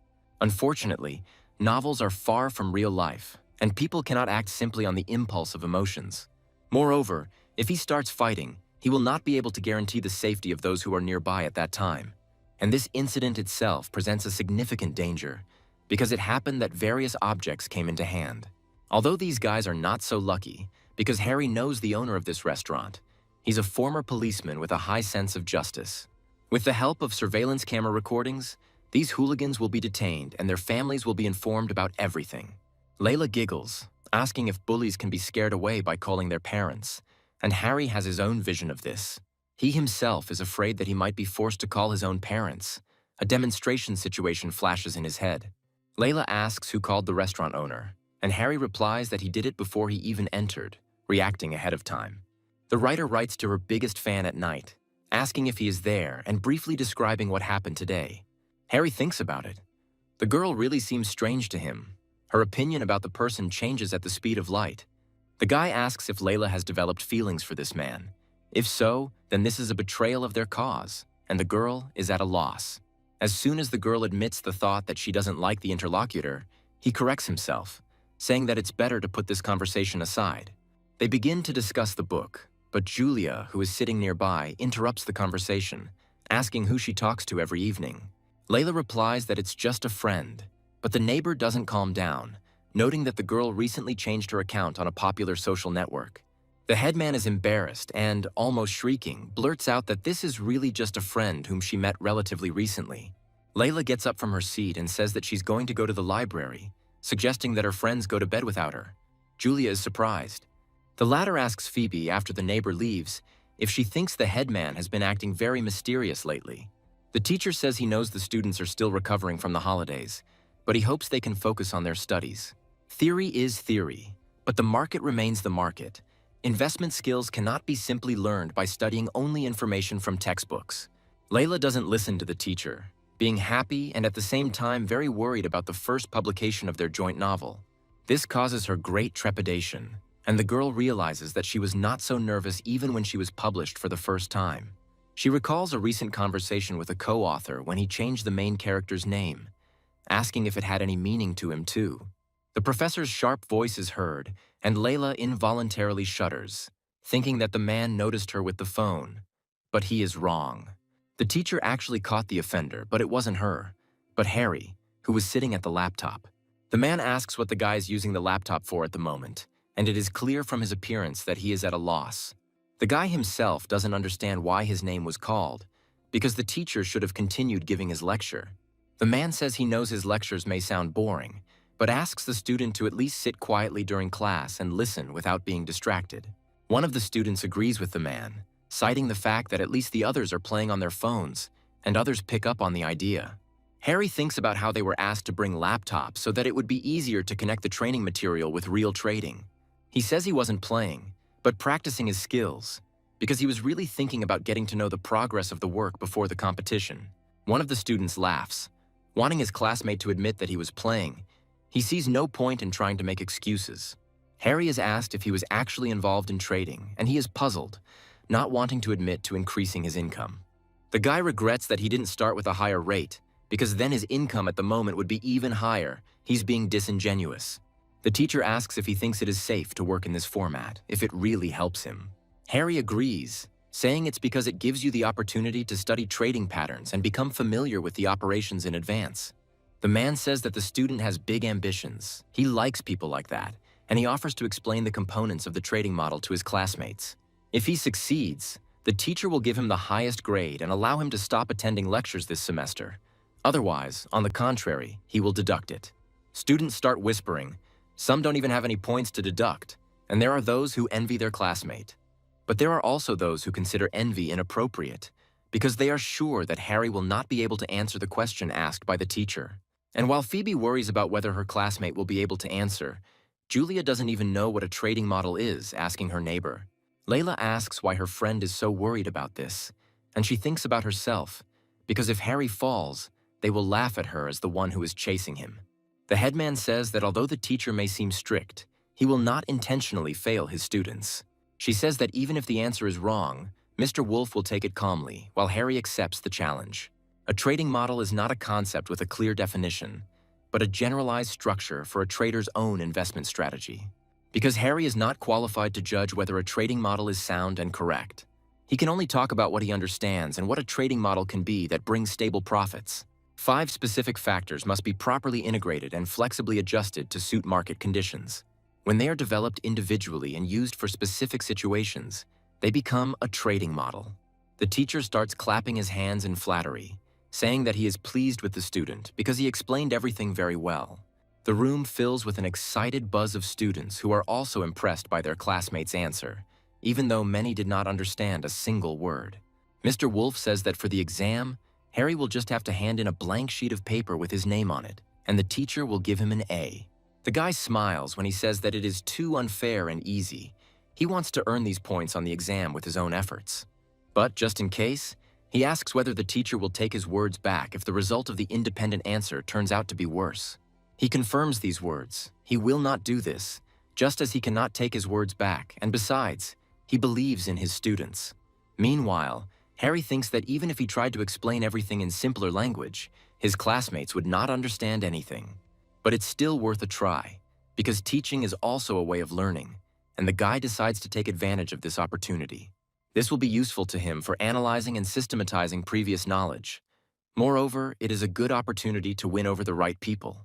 Harry says he doesn't know if his classmates remember him or not, but when he introduces himself, he mentions the reason he studies finance. He reminds us of it. It is the desire to take one's own place in the sun in this huge and restless market. This is necessary for a student to accumulate his first pot of gold and thereby realize his own value in this world. The ultimate goal is to want to be a down-to-earth and kind-hearted person who is rich. It is not easy, but he is willing to put in the effort. Harry also recalls that he mentioned that he was looking forward to meeting potential like-minded partners. He is going to prove what efforts he is ready to make to achieve his goal, and once again invites colleagues who are interested in this. Harry begins to explain the topic of trading patterns, running chalk across the board, intending to write it out in great detail. The first thing that comes to mind is the trading time frame, because it is the basis of the trading model, and it is with the definition of this philosophy that everything begins. Harry thinks that although this place is not a first-class university, real experts can be found even here.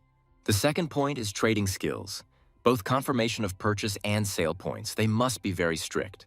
Harry thinks he used a pseudonym to communicate with Layla online, but now they're doing well in real life too.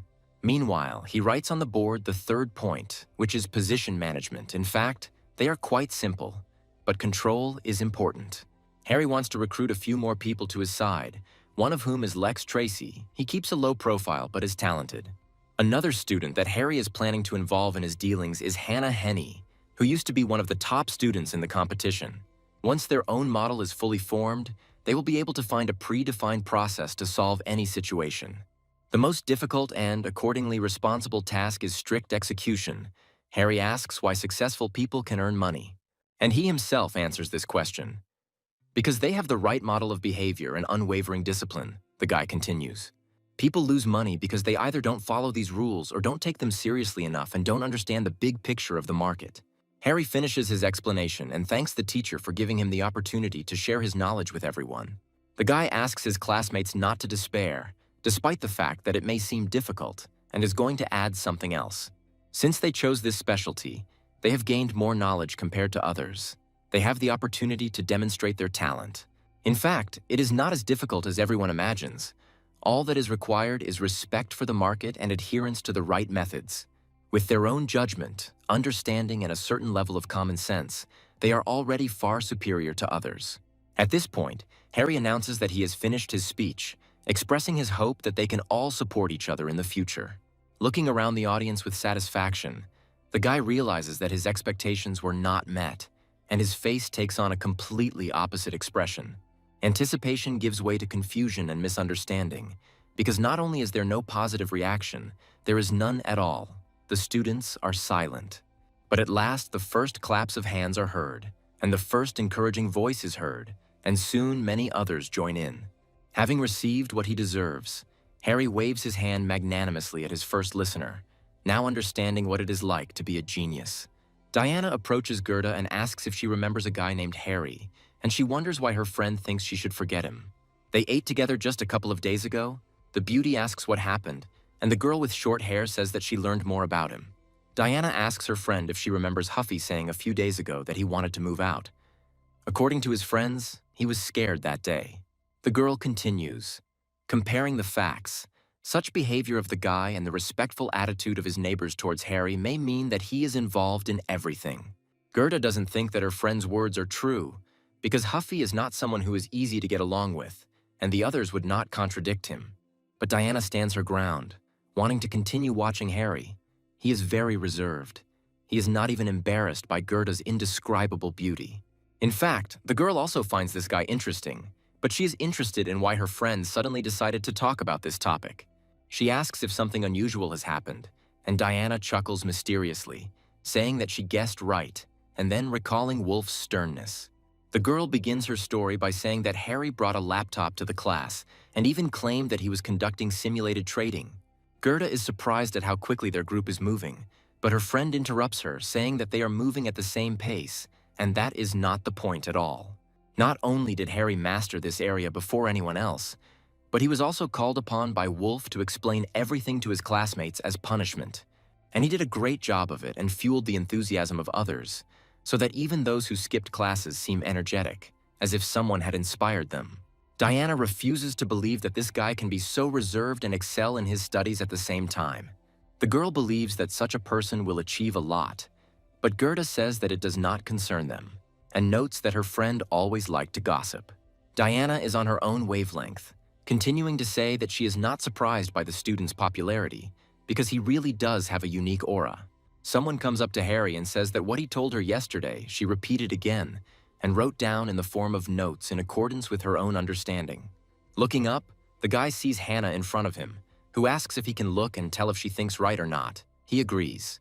The student says that in general, everything is correct, but one should not forget that one should never go all in. One should manage one's positions wisely. And while he continues to explain, Scott, sitting in front, laughs at his classmates, thinking that Harry is deceiving them, and they actually believe him. Hannah is indignant and suggests that next time Wolf asks a question, she go and answer it herself. She says she finds Harry's ideas valuable, and that her seeking his advice shouldn't worry Scott, who is cleverly evasive. Hannah counters by saying that no success story can be replicated perfectly. Without their own opinion, people become victims. Furthermore, even the teacher said that Harry's thinking and ideas are very valuable for teaching. Scott asks what she means. The girl replies that her classmate is talking about a system that can be reproduced and tested, and that it is being improved in this way. Layla listens in on the conversation, thinking that she, too, doesn't quite understand what Harry is talking about, although the teacher was delighted with his answer.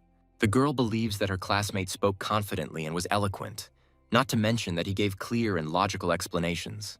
She realized that when a person has a model that they have agreed upon for themselves, they can actually use it to achieve success. This is not blind arrogance or unexplained pride, nor is it the result of external factors such as wealth or parental influence. The reason people find Harry attractive is not only because of his true beauty, it is also because of the strength of his aura. This is also the main charm of the personality of the powerful director she wrote, because this feeling of confidence controls the situation. In her work, the main character must have the same qualities. His individuality and ferocity are harmoniously present in his character. The main character admires strong people, and it is for this reason that she allowed herself to fall in love with the main character so easily. On the other hand, her sister was filled with feelings for the tyrant. Despite the cruelty of the man, her feelings are completely opposite. Layla thinks that, although she doesn't want to admit it to herself, she really does feel admiration for her classmate. Ever since she got to know him better, he's practically leading her on, even though she herself can be even more cold and distant. But the girl knows perfectly well that she does not have the same confidence. Despite the fact that at times Harry drives her crazy, his knowledge is not a show. Layla exhales heavily, remembering her words about wanting to surpass her classmate. She realizes that she is now wasting time on trifles. He is already ahead of her by a wide margin, and the girl is seriously thinking about taking advantage of the current circumstances and making peace. Layla looks at the boy, and a completely new expression appears on her face, one of bewilderment. Harry is surrounded by too many girls, and the prefect is a little confused as to why there are so many of them. Many of them discuss his performance with a classmate, and some even decide to ask a question and ask for advice. Harry tries to answer each of the questions and help each girl, starting with words about making a financial investment. Among those who seek advice are not only girls. One of the guys is interested in whether he can become a great master in this difficult matter. Harry is lost in his own thoughts. As he would expect from those who study finance, everyone present asks relevant questions. He knows that the market environment will change dramatically within 10 years, and at present, investors are enthusiastic and simplistic. Unlike the future, where everyone has skills, investors are scattered and the market situation is unpredictable. These are the new generation of tycoons. If Harry shares his skills with them, there will be many highly qualified investors. Another person speaks up, pulling the guy out of his own thoughts. It always seemed to him that the recent rotation of stock market points was rather unusual. 2 more people join him, and Harry asks them to slow down, since it is more logical to ask a question and receive an answer in turn. And then Layla approaches a group of students, saying that she also has a few questions regarding trading methods. Harry is surprised by this behavior, remembering that the head girl ignored him for a long time. Later, the girl, sitting on the bed in her room and calling her classmate names, retells what happened next to her pen pal. After greeting them, Harry said that, first, he needed to answer the questions that had already been asked, since those students had approached him first. Layla writes to her virtual interlocutor that she put aside her pride and started a conversation, and this person did not show any emotion. She continues to pester the guy about his classmates, amazed that they are running after Harry like they are attached, although they were previously worried about their reputation. He himself considers the headman's imagination to be truly impressive. He is now not at all surprised that she writes novels. Harry said then that he could not guarantee the quality of the information, but was going to share his thoughts with everyone. Julia says she thinks her classmate is amazing and asks him to tell her something equally as exciting during the next break. Phoebe chimes in, agreeing that Harry is being generous and asking if her classmate really needs the extra tutoring. He takes it for granted that Julia and Phoebe started all this, but wonders what any of this has to do with him. The guy wonders if the reason the headman is carefree online is because he wants to maintain an image of detachment in reality. At first glance, it may seem that this girl is very easy to deceive, but in fact, this is not so at all because she decides for herself what to do. She makes every decision carefully, after much thought, and if it weren't for the hope she saw in their project, she wouldn't have invested in it. Harry writes to the head girl, clarifying that she has made peace with her classmate, and asks about the extent of his popularity. Layla confirms these words, not forgetting to mention that at first there were only 2 of them. But then the number increased significantly, which irritates her. The guy asks why exactly the girl is upset. Is it because this person is better, or is it because of jealousy? Harry writes to the girl that it would be easier for her to become even better than her classmate. And then, when the time comes, show him the results. The girl imagines this picture in all details and agrees with her interlocutor, deciding to implement his idea as it should be. Harry smiles on the other side, believing that the girl understands these things better than others, and notes her self-discipline and workaholism. He wonders how things might turn out if their roles were reversed in this life, smiling maliciously and looking forward to it. The guy even gives a stupid name to their duet, and Lila laughs, commenting on this, but in fact finding it funny.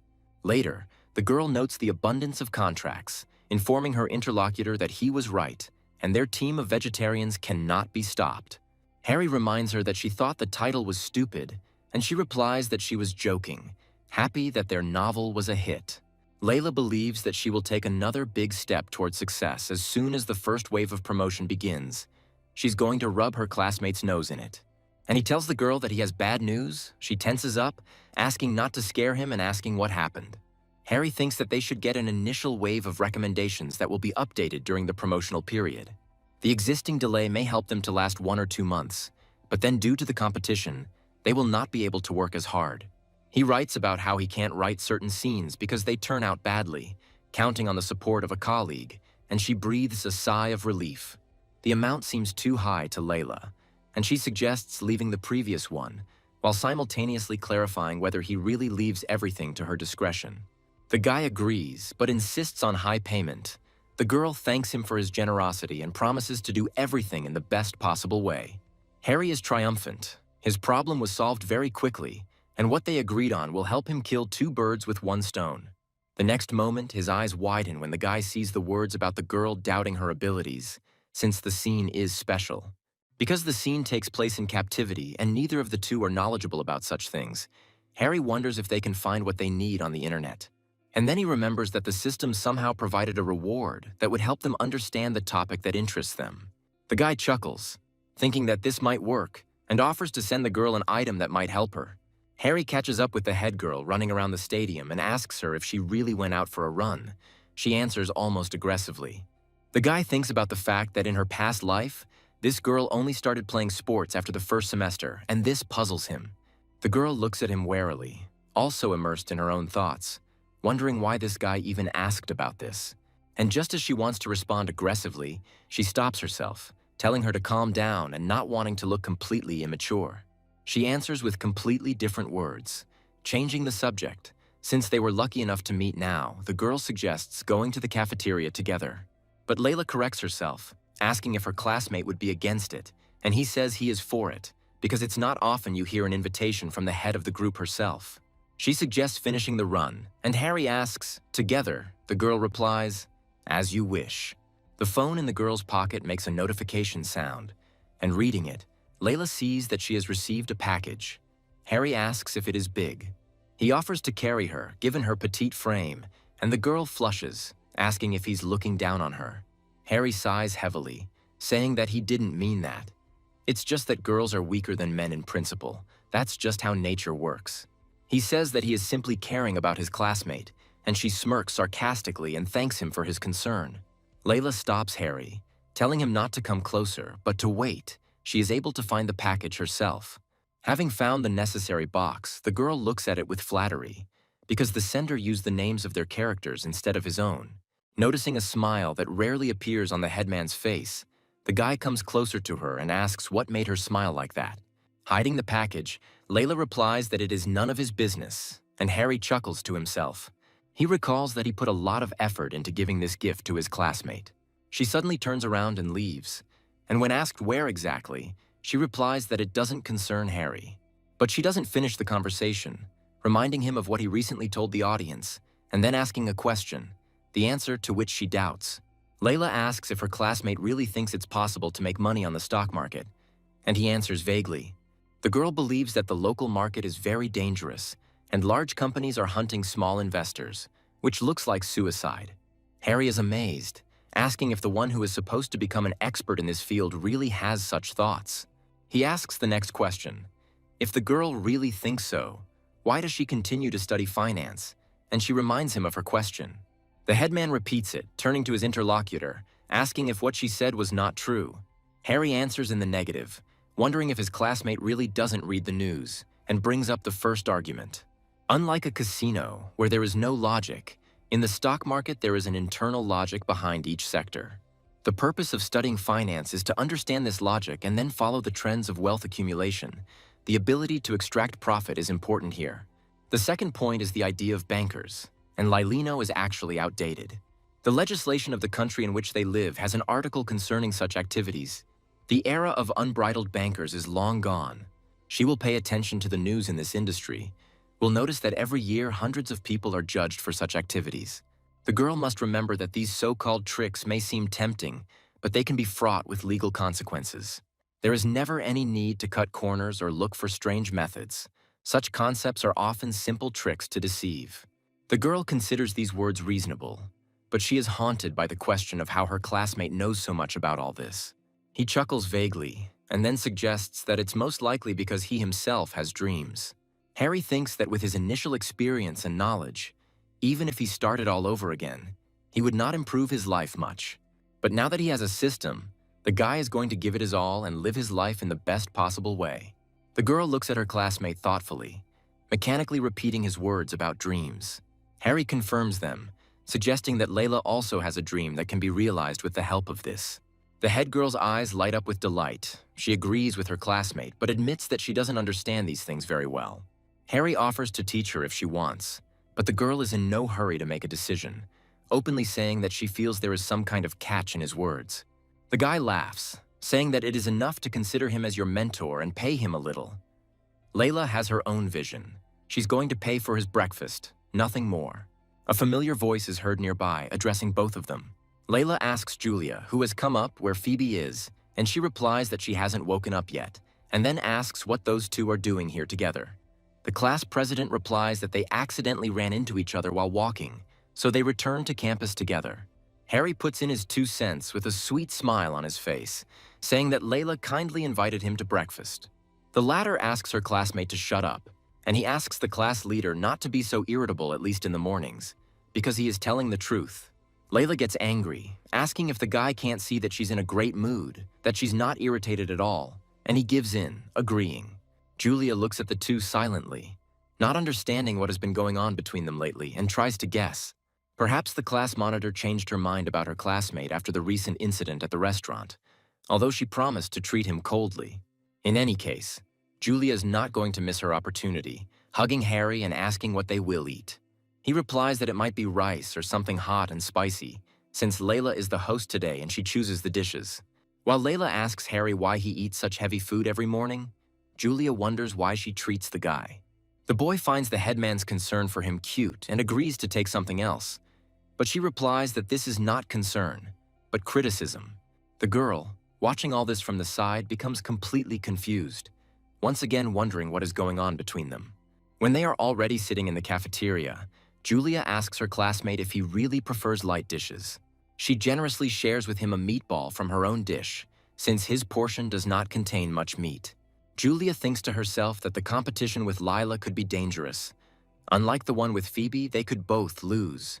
Harry replies that sometimes it's nice to have a light snack, mentally understanding perfectly the situation his interlocutor is in.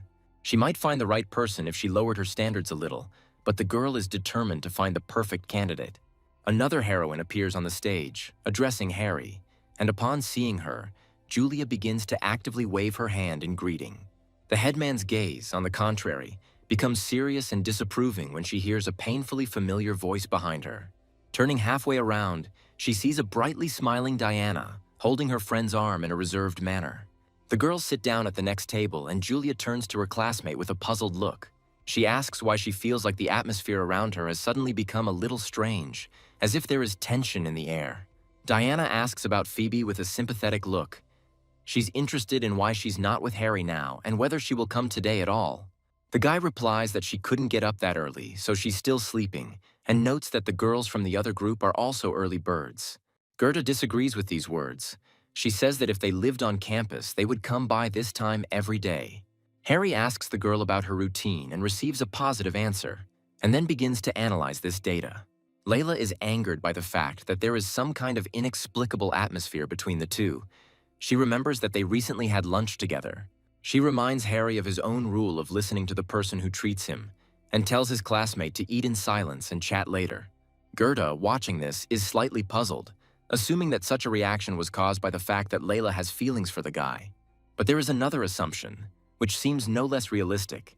It looks very much like this girl wants to settle personal scores. Harry smiles, saying that if the head boy speaks, he will listen to her, and Julia's look becomes stunned. She calls the guy an indecisive person, referring to the fact that she invited him first, but her classmate retorts. He says his position is very firm. Harry thinks it's normal to support whoever pays the bill. Julia chuckles, and the other girl gives the student a thumbs up, encouraging him and saying he did an amazing job.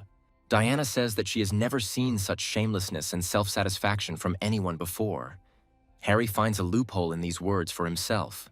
He notes that people who have no shame can be truly invincible, and offers to demonstrate this on her. Diana throws her hands up in a surrendering gesture, refusing such a generous offer and saying that she can barely feed herself.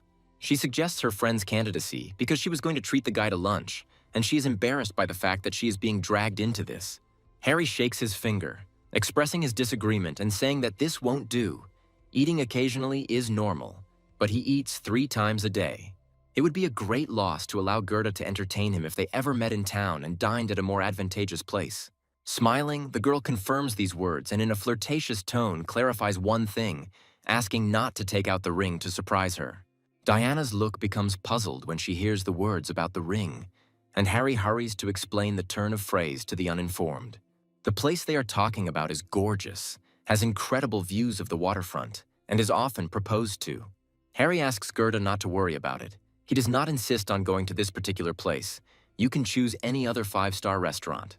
Julia listens to the rest with half an ear, thinking only about the fact that in the aforementioned pavilion they are making proposals to their potential betrothed.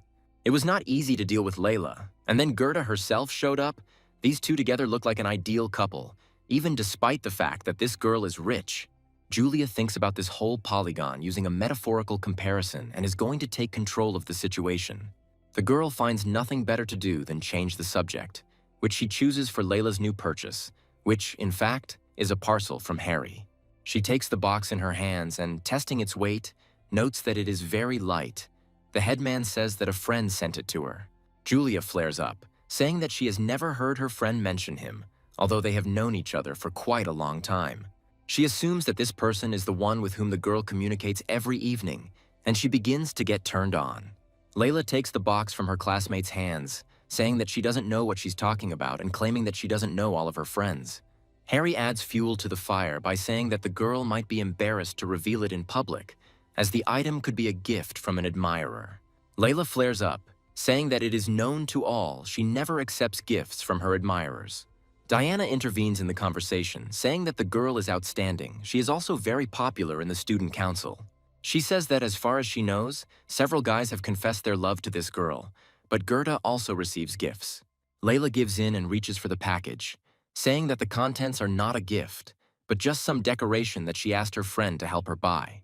The headman moves the box closer to Julia and allows her to open it if she wants, while she begins to conduct a thorough analysis. Even though my friend didn't say what he was sending, judging by the weight, there is little doubt that there is a piece of jewelry or a chain inside. Layla even offers Julia to wear the accessory for a few days if she likes it, and she is delighted, considering her friend cute. The headman suggests opening the box later and now eating in peace, since the girl did not take anything with her that would help her open the package. But as soon as the girl turns away, the sound of tape being cut by some sharp object is heard from behind. Turning back to her friend, Layla notices in her hands the eyebrow razor that Julia always carries with her. Inside the parcel box there is another, smaller one, which looks quite decent and resembles a gift box, even tied with a ribbon. Julia giggles, saying she just likes opening packages, and Layla looks at her puzzled, confused by the razor. The head woman bites her finger out of excitement, wondering what might be inside. She wants it to be earrings or 2 chains. Julia is momentarily distracted and, unable to react in time, knocks the box off the tabletop with her elbow. She apologizes to her friend, turning around and glancing at the floor, and bends down to pick up the package and its contents. Julia addresses the head girl, who is looking askance across the table, by name, and begins her sentence in a puzzled tone about the thing lying in the box. Picking up the collar and rope from the floor and showing them to her friend, Julia asks what it is, and her friend is seriously puzzled. Embarrassed, Julia literally shoves the things into the confused headman's hands, saying that she doesn't do such things, and that he should keep them for himself. Layla gives the things back, reminding that her friend was interested, and now it is hers, since the girl decided to give it to her. Diana, sitting at the next table, notices the commotion and becomes interested in what is happening. Gerda's friend's cheeks, following the trajectory of her gaze, turn red as the gist of the conversation dawns on her. She remembers putting something similar on her dog, and indecent thoughts start to appear in the girl's head. Gerda understands that there is no accounting for taste, but she is alarmed by the fact that Layla has exactly this interest and has set her sights on her friend. Diana asks if this isn't meant for walking the dog when Julia offers to give the collar to Phoebe. The girl calls Layla amazing, thinking about the unusual games she plays with her friends.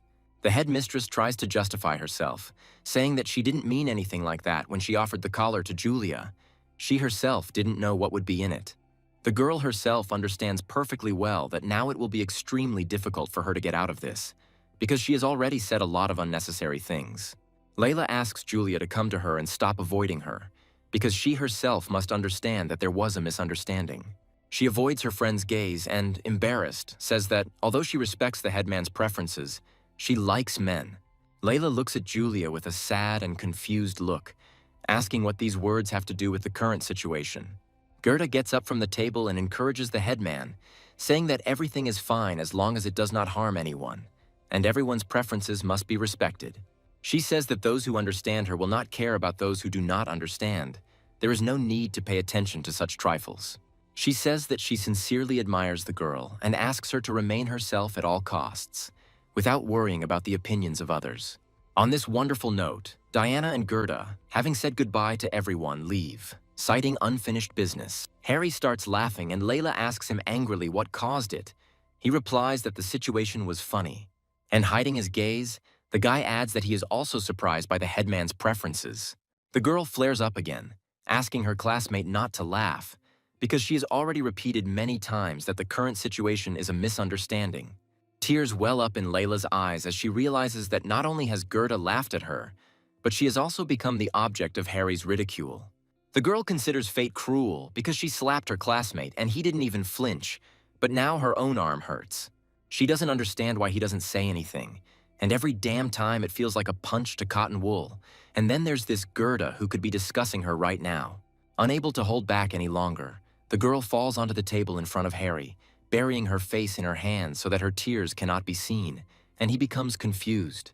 Julia approaches her, asking why she is crying and asking her not to do it, as there are many people looking at them. In her mind, the girl is happy that Gerda left, and her roommate's special hobby was revealed, which really helped her solve the problem. Julia asks Harry to talk to Layla, now completely unconcerned about him liking a girl with such a fetish. And then the girl notices a strange expression on her classmate's face. It seems to express superiority. Harry sighs theatrically, approaching the headman. He strokes her head affectionately, agreeing with Julia's words. There really are a lot of people looking at them, and what happened is a trifle. The guy hands Layla a handkerchief, telling her not to worry about it, and promises to go and get her some ice cream. He says that the girl needs to eat something sweet and asks her to stop crying, but she doesn't react. Harry tells Julia that he is going to get ice cream for the head girl and asks her to look after him. And she agrees. She wonders to herself why he is behaving this way, because the girl believed that this guy could never stand Layla's willfulness. At the same time, he had just indulged her and was even going to buy her ice cream to appease her, and then it dawned on her. Harry always said that he didn't like the head girl's personality, but he never said directly that he didn't like her herself. Julia analyzes her friend's character and Harry's behavior, and comes to the conclusion that he is doing all this in order to destroy the girl. He takes the initiative to defeat a rival in love, as well as to help the person he likes. Julia thinks this guy is truly amazing, but she still can't come to terms with all of this. The girl believes that Harry deserves praise for stooping so low because he even buys his victim ice cream. His gift is the sweet toffee of obedience. Even though it all happened by chance, he deserves the gift. If fed to someone, it will increase their level of obedience towards you, perhaps even making them agree to some requests. Harry thinks that he received this gift at the right time. The guy approaches Julia and asks why she doesn't go back to the classroom first. He says that he is going to stay here a little longer with his headmistress, since she is not in a condition to go to classes now. Julia agrees and, leaving, says that she will save seats for them and asks them to try not to stay too long and to call if they need anything.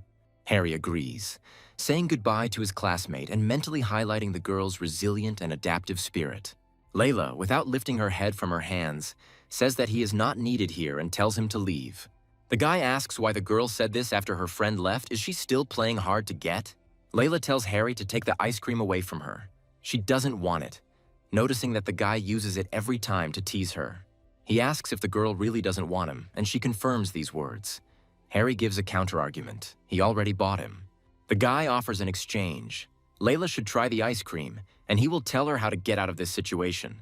The girl raises her head, and in her eyes there is a naive hope. She asks if Harry swears that he will help her. He, observing her every action, confirms his words, promising to even offer several options. Layla chuckles vaguely. She expresses hope that her classmate will really help her, and he thinks the class leader is nice. Tears only strengthen this feeling. Harry considers this beautiful girl, who set him up in his past life, to be a goddess he could never even dream of. And now she has let her guard down and is completely at the mercy of her classmate, who thinks there is nothing more wonderful in the world. Harry wonders why this girl is still crying even though she has already started eating. Layla, having eaten the entire ice cream, impatiently jumps up from her seat and asks what she should do now. Harry says that the girl should just admit it in public. She asks how she can do it, but senses a catch. She asks the guy to slow down and explain to her what he means by confession. He replies that the girl should tell everyone about her hobby. It takes Layla a split second to understand what her classmate's words mean, and the next, she's already lunging at him to bite him. With a look of utter bewilderment on his face, he asks why she bit him. Did she really not like his plan? Layla replies that she knew the man was unreliable, so she shouldn't have trusted him. Harry asks why she says that and asks the girl to think about his words. There is no point in turning back. You need to stoically go to the end. She needs to act as if nothing happened, and Layla asks if she needs to act like a majestic queen. Harry notes that with her normal personality, she won't have to pretend at all. As soon as she picks up a whip, everyone will start calling her the mistress. Layla asks not to talk about such things because no one would want to be such a queen, and guesses that the guy is up to something. He says that if the girl becomes queen, he will not get any advantage. Even if she wants to use a whip, he is not interested. Layla notices that no one mentioned the whip and makes excuses, saying that she needs it for work, and then asks to forget about what was said. The more the girl tries to explain, the worse it becomes. She refuses to participate, convinced that Harry will not understand. He strokes her head, saying that he really doesn't understand anything, but he's sure that the headman has reasons for such behavior. The guy tells Layla to do what she thinks is right. Although other people's opinions are sometimes important, we should not give up on what we want to do. Therefore, a girl does not need to justify herself to anyone. It is enough to simply remain herself. Harry hands his classmate a candy, arguing that some scientists believe that sugar improves mood. Layla snatches the candy from someone else's hands, believing that if she can get something from such a stingy man, she will not miss the opportunity. By putting the candy in her mouth, the girl ends by saying that despite his everyday rudeness, Harry can be relied upon in critical moments. The guy can't believe that Layla could fall for this so easily and attracts the girl's attention. He's going to see what this candy can do and reminds the girl that she wanted to see how the collar would look on her. Coming very close to Layla, the guy asks her if she wants him to help her with this matter. The girl tenses up. She can't believe that this guy, after everything that happened, wants to go back to this conversation again. But Layla begins to give in, thinking that they are the main characters, so she must write this part of the novel herself. The girl thinks that she will simply consider this as an experience from her sister's point of view. But suddenly she feels like she's struck by electricity. Layla is surprised that she perceived everything as if she really had a sister. But these characters do not exist in reality. The girl abruptly pushes her classmate away from her, and he looks at her in bewilderment, wondering how she could resist his charm. She screams that Harry won't be able to fool her again. That would only be possible in his dreams. Layla turns around and leaves, and the guy asks her to stay to discuss this issue for a little while longer. In fact, he was not surprised at all because he knew very well that this girl was not so easy to fool. If this girl were so easy to manipulate, she would have a completely different name. Harry ponders the properties of toffee. At first glance, it seems like it is very effective, but in fact, it has strict limitations. It is difficult to fulfill a request that goes beyond the scope. It is not impossible, but taking advantage of this now and sowing the seed of doubt in the heart of the elder is not a bad idea. In a past life, she might even have seemed disgusting to him, because she would have forced him to take the blame for his misdeed upon himself. Everyone treats people with different values differently. That's the cold, hard truth of this world. Now that he had become valuable enough to compete with this girl, she revealed her softer side to Harry. The better a person is, the better treatment he gets, and what is truly very important is self-improvement. Harry decides to take a break by going back to studying product models, and he reflects on the year that was the best of its era. Compared to the future, now one glance at the market situation will be enough to delight knowledgeable people. So now it's about buying and selling stocks, and retail investors are becoming more and more aware as they learn more. Harry has been watching the market for a few days now, and it is relatively stable, but its full release could cause a stir. Although he doesn't care much about it, he has a fairly small capital, so it's better to focus on his trading model now. There is a knock at the door and Duncan comes in, asking worriedly why Harry wasn't in class today if something happened. The guy replies that he doesn't have to do it now since he got permission from Wolf not to be present. Now he asks what happened. Duncan asks if his neighbor hasn't heard, and hurries to tell him the news about his classmate, who turns out to be a lesbian. Harry chuckles, asking where these rumors came from because they sound too absurd, and the interlocutor begins the story. The girl came to Duncan's classroom. She was looking for Gerda, and then the head girl publicly announced that she was a lesbian. Harry turns to his interlocutor in horror, asking him to repeat who confessed to whom, Layla and Gerda. The neighbor confirms these words once again. Gesturing wildly with his hands, Duncan says the scene that unfolded there was incredible. As the couple came to an end, Layla appeared in their group's audience. Even though she had a smile on her face, the girl gave off an aura of seriousness, and then she walked up to Gerda and asked her to go away with her. The first beauty of the entire university did not quite understand why this girl needed this, so she remained sitting where she was. To begin with, she decided to find out what the head of the other group needed from her, and Gerda asked her about it. After that, Layla grabbed the girl by the hand and pulled her towards her, saying, "Can't she just come and look at her?" Duncan and the others barely heard what the two were saying, but Gerda suddenly blushed deeply and pushed the headman away from her. Layla was not angry, but laughed, saying that there was no need to be shy, because that gift was prepared especially for her. After this, the headman simply turned around and left, and a crowd began to gather around Gerda in order to find out what had happened between them. Dean joins the conversation, asking Harry what he thinks the present his class leader was talking about was. He says he doesn't know, but he himself is puzzled, feeling guilty for what he did, because it was he who suggested confessing publicly, even though he didn't specifically want it. As expected, Layla decided to act decisively to make the most of the situation. Even when faced with problems, this girl quite successfully drags her enemies along with her in order to humiliate them even more. Harry believes that Gerda could not even imagine that everything could turn out this way. Duncan leans his forearm on his neighbor in a friendly manner and asks him to help them find out more about this whole situation. Harry doesn't understand this man, asking if he, as an adult, can really believe some kind of gossip. But Duncan is very interested. In order to switch his attention, Harry invites him and the second neighbor to go have a bite to eat with him. They answer that they have already eaten and are now planning to sleep, suggesting that their neighbor go alone. There is almost no one in the cafeteria now. Harry agrees, notifying his neighbors that he will go to the classroom after noon and allows the guys to rest peacefully. He will not disturb them. Duncan and Dean thank the guy for his concern and wave goodbye to him in a friendly manner. When Harry arrives for class, Phoebe flies up to him and shares with him the news that something big happened today while he was away. The guy asks if the girl is referring to the situation with Gerda and Layla, and notes that she looks happy and that she doesn't even try to hide her happiness. The admiration in Phoebe's eyes is clearly visible, and her next words about how she thinks the head girl is cool only confirm this. The girl continues, explaining her behavior and asking her classmate to imagine what would happen if these girls began to develop their relationship. And Harry imagines it very well in his head. The scene would really be legendary because both of these girls are beauties. The guy involuntarily wonders why Phoebe became so close to the head man. And one of the girls, who is currently occupying his thoughts, in the meantime grabs her classmate by the hand and pulls him towards herself. Phoebe guides Harry's hand so that it touches her face and says that this is how girls' relationships look to others. The guy wonders why she suddenly decided to show him this so suddenly, and she looks embarrassed. But then he realizes that something is wrong. Phoebe has never acted so shyly or looked so embarrassed before. The girl confirms his guess, saying that if he also liked Layla's thing, then he can also participate if he does not come between them. And then Harry finally understands the girl's behavior. The head girl used an obedience collar on her roommate. Some students appear nearby and, noticing the couple, ask them, confused and embarrassed, what they are doing. Phoebe pushes her classmate away from her, saying that those who came up to her misunderstood everything, and now the guy is surprised. The girl says that Harry is just her best friend, but he doesn't understand when this happened. According to his assumptions, this happened at the moment when Layla fell in love. The student did not expect such a turn of events at all.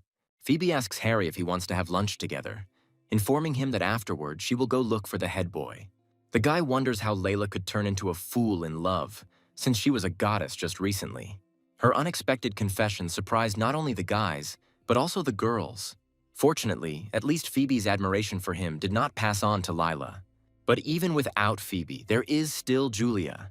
Harry suggests that the latter and the head girl may have had a falling out, and the former and Lila were never close.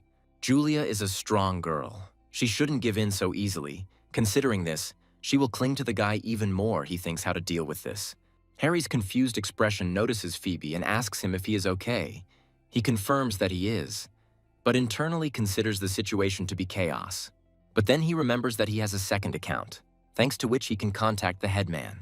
When Harry goes into seclusion and goes to his profile, he sees many messages from a girl who blames the interlocutor for the disgrace that happened today. She blames herself, but then turns to Julia, wondering who would carry an eyebrow raiser around with them. Layla continues to accuse Harry, who is convinced that girls can be truly scary when they are angry.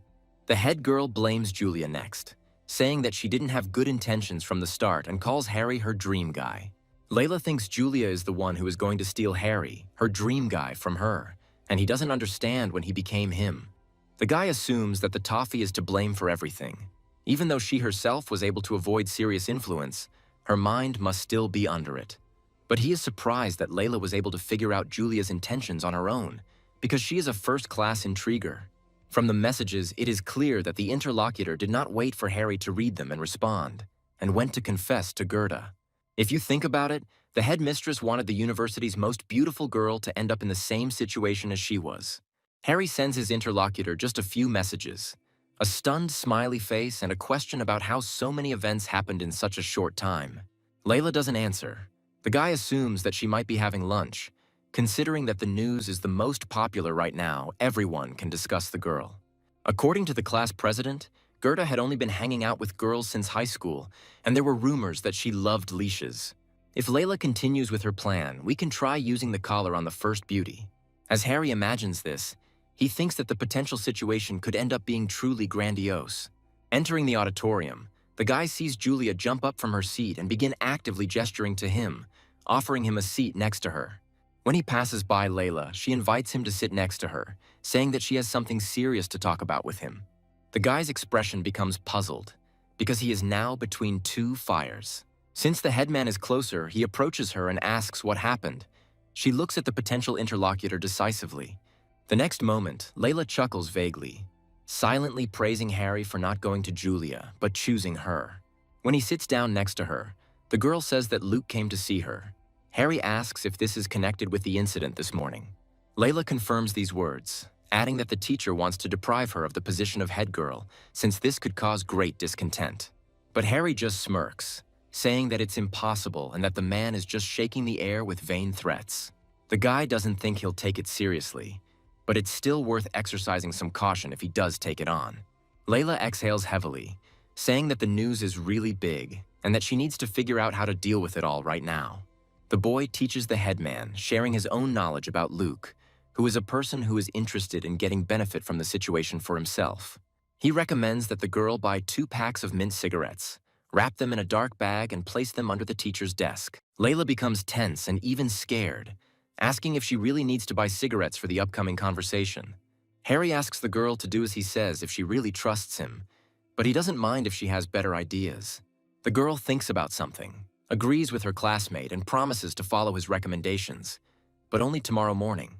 Harry thinks that the toffee hasn't worn off yet and tells Layla that he likes her the way she used to behave better. Layla, feigning bloodthirstiness, says that she is not the same as before and can take away all of her classmates' food in the blink of an eye. Harry is surprised at how quickly the girl changes her expression, playfully taking offense at the fact that the head girl used him and now wants to throw him away. The guy asks why Layla is doing this to him, since he is trying to help, and she replies that he is not the only one doing everything. They are on equal terms. Harry picks up the book and lets the prefect do whatever she wants, but then not come to him for advice if something goes wrong. Layla believes that nothing could be worse than the situation that recently happened, informing her classmate that she has already thrown all caution to the wind. The next question that comes from her mouth is whether Harry has understood that the headman and Gerda have a bad relationship, and then words about competition. The guy replies that, although he doesn't fully understand what's going on between the two of them, he wishes the girl good luck and to turn to someone else for help. In life, it is natural to follow your heart in situations that do not harm others. You don't even have to worry about it. At the same moment, the system congratulates Harry and notifies him of the receipt of a new skill, incitement. The guy is indignant, wondering where this skill came from, considering that he did not incite anyone to do anything.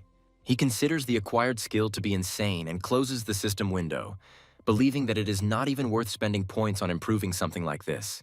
The next moment, Harry thinks about his and the headman's romance, because they should have already started making a profit from it.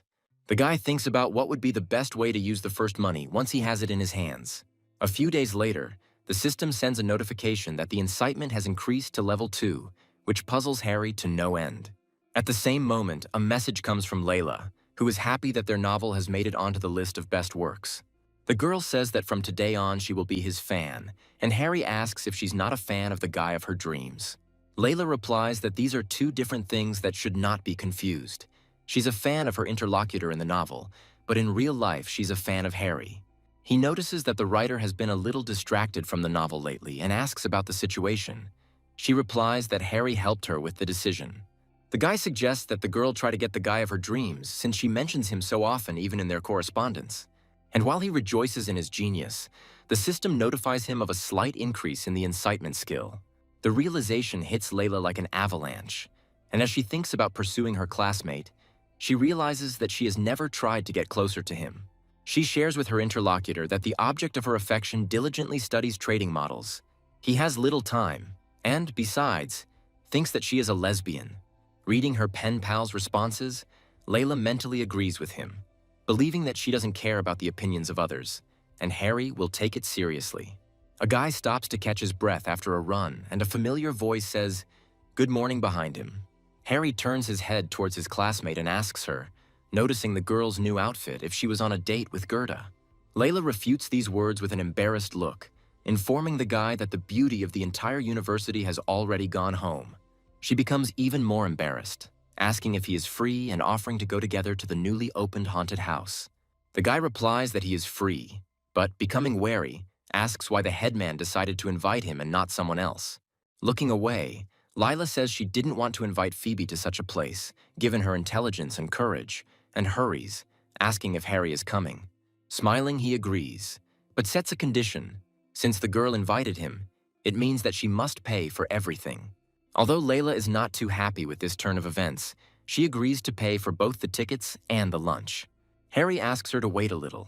He needs to change. The girl agrees, but asks her classmate to be faster. She has already left a reservation.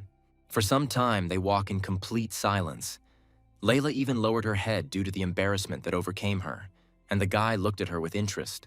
Finally, he decides to speak first and asks what the real reason for inviting the headman is. The blush deepens on her cheeks as Layla begins to frantically think about what she should do. She remembers her pen pal Harold because he didn't tell her how to behave in such a situation. The girl wonders. And just when Layla starts thinking about confessing, even though she doesn't like the guy, he suggests that the headman has problems with Gerda. Smiling sweetly, Harry suggests that she calmly turn to him for advice, expressing her willingness to help because he is her friend. Layla flares up, denying his words and saying that she only invited her classmate because he is the only one she knows well. The girl is about to hit him, but Harry shields himself from her with his hands, fearfully asking why she always resorts to violence. Doesn't her arm hurt from this? And then suddenly changes the subject, pointing her finger at what is behind Layla and asking if this is the place she was talking about. An actor stands near the corresponding building, kindly inviting passers-by not to miss the opening of a new place. Pointing to the sign, Harry invites his classmate to come in, and the employee politely greets potential guests. Layla recalls her pen pal's words about the suspension bridge effect, suggesting that she pretend to be scared and cuddle up to the guy. And then, in the pitch darkness, something touches the girl's back, and a voice is heard from behind, and the headman shudders from surprise and tension, becoming frightened. And suddenly he gets really scared, squealing and shining a flashlight at his interlocutor, and tears even appear in his eyes. Harry apologizes, saying that he didn't mean to scare her, but when he asks why the girl decided to invite him along, she gets angry at the question, because the situation is not conducive. The guy smiles, admitting that he wanted to lighten the atmosphere, because his classmate seemed too tense to him. He asks what would be scarier for Layla if a ghost appeared asking about the stock market trend. She replies both. She admits that she doesn't understand some topics, and doesn't understand why the teacher has recently decided to speed up. Harry replies that learning this kind of thing requires a certain talent. Such people are more teachable, they have more free time. And so the teacher suddenly accelerated the study of the program because a competition related to promotions would soon be held. The class monitor is puzzled and asks her classmate about this competition, since she herself has never heard anything about it. Suddenly the lantern starts to flicker and then goes out completely. Layla looks at it questioningly. Is the battery really dead? Feeling someone else's presence nearby, the girl slowly turns around, and at that very moment the light source in her hands is activated. Layla carefully turns it to the one behind her, her face distorted in horror. Right in front of her stands a man with a sinister grin on his crazy face, holding a chainsaw in his hands that makes eerie sounds. Later, Layla drinks her drink with tears in her eyes, after telling the person sitting across from her how scared she was. The guy asks why she had to go to such a place if she was afraid, and the girl boldly replies that she didn't know it would be like this. But she changes the subject, recalling that a classmate had spoken about a competition that was to take place in November, again saying that this was the first time she had heard about it. Harry says the teacher mentioned this competition before, and he remembers their classmates talking about it too. The guy asks how, being the head girl, Layla could not have heard about such a grand event. The girl cannot understand whether her imagination is playing a cruel joke on her, or whether her classmate's attitude has really become cold towards her. Harry reminds her of her own words about wanting to surpass him, so he thought that the headman would pay more attention to this topic. He says he heard news about the girl's fans who made a lot of noise about the situation between her and Gerda. Harry suggests that Layla's invitation today is seen as a distraction. He gets up from the table and, smiling, says that no matter what the headman does, he still does not intend to interfere in it. The guy ends his words with a request that the girl not distract him anymore. He intends to concentrate on his studies. Having called the waitress to pay, Harry says goodbye to the headman, wishing her a bon appetit. Layla jumps up from the table, asking her classmate to wait and saying that she didn't mean what he thought. She thinks that even though she had gotten into trouble before, she didn't intend to use Harry as a cover. The girl does not consider her classmate guilty, because anyone else could have been in his place and would have thought exactly the same thing. In the current situation, any person who is seen near her or Gerda could become an object of persecution. However, Layla is angry because her classmate didn't even give her a chance to explain anything properly, but she draws a conclusion about him for herself. If Harry doesn't want to be seen with her, she's ready to go to extreme measures, and the girl intends to contact Gerda. The latter immediately receives a message, and while she's trying to figure out who it is from, Layla asks her interlocutor what she is doing. Gerda thinks that the headman brought this upon herself, but she cannot leave her alone even when she decided to go home. The girl bullies her even when she is all alone. Well, it's her own fault. Harry receives a friend request from Gerda on his phone. He's surprised by this, but assumes that it is the work of the headman. But the interlocutor refutes the assumption, notifying the guy that she received a number from Diana and asks if he is free today. Gerda invites Harry to go to a Japanese restaurant, since he himself agreed to have lunch together when the opportunity arises. The guy writes that he can come in 30 minutes, and the girl considers it completely obvious that Layla likes him. Gerda believes that if she takes Harry for herself, she will no longer have any problems with the headman. But the next moment her plan falls apart. The guy sends a message saying that he won't be able to come to the meeting because of business. Gerda's eyes widen in amazement. She finds it hard to believe that this guy could refuse her. Usually others didn't do that.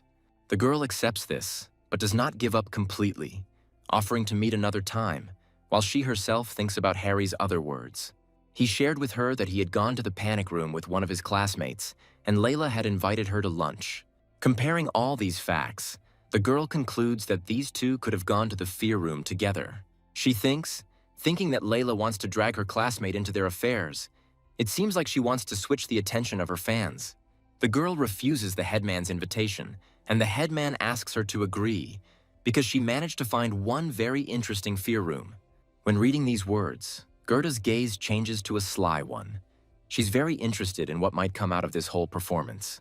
A shiver runs down Harry's spine and he winces involuntarily, wondering where this chill came from.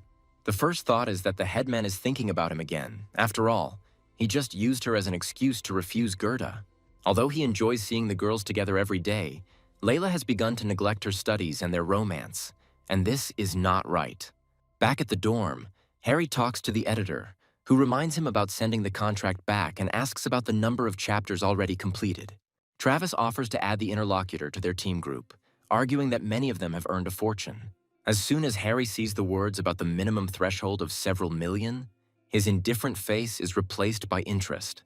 He estimates how many words will be in their novel and notes the high cost of a subscription on this platform. Selling the rights does not seem profitable. The expression on his face changes to a not very positive one again when Harry remembers that historical dramas are popular on the market now. When he calls up the system window to check his stock trading level, he sees the 3rd level, but that's enough for now. Harry thinks it's right to convert some of his money into experience points. He currently has 170,000 of them.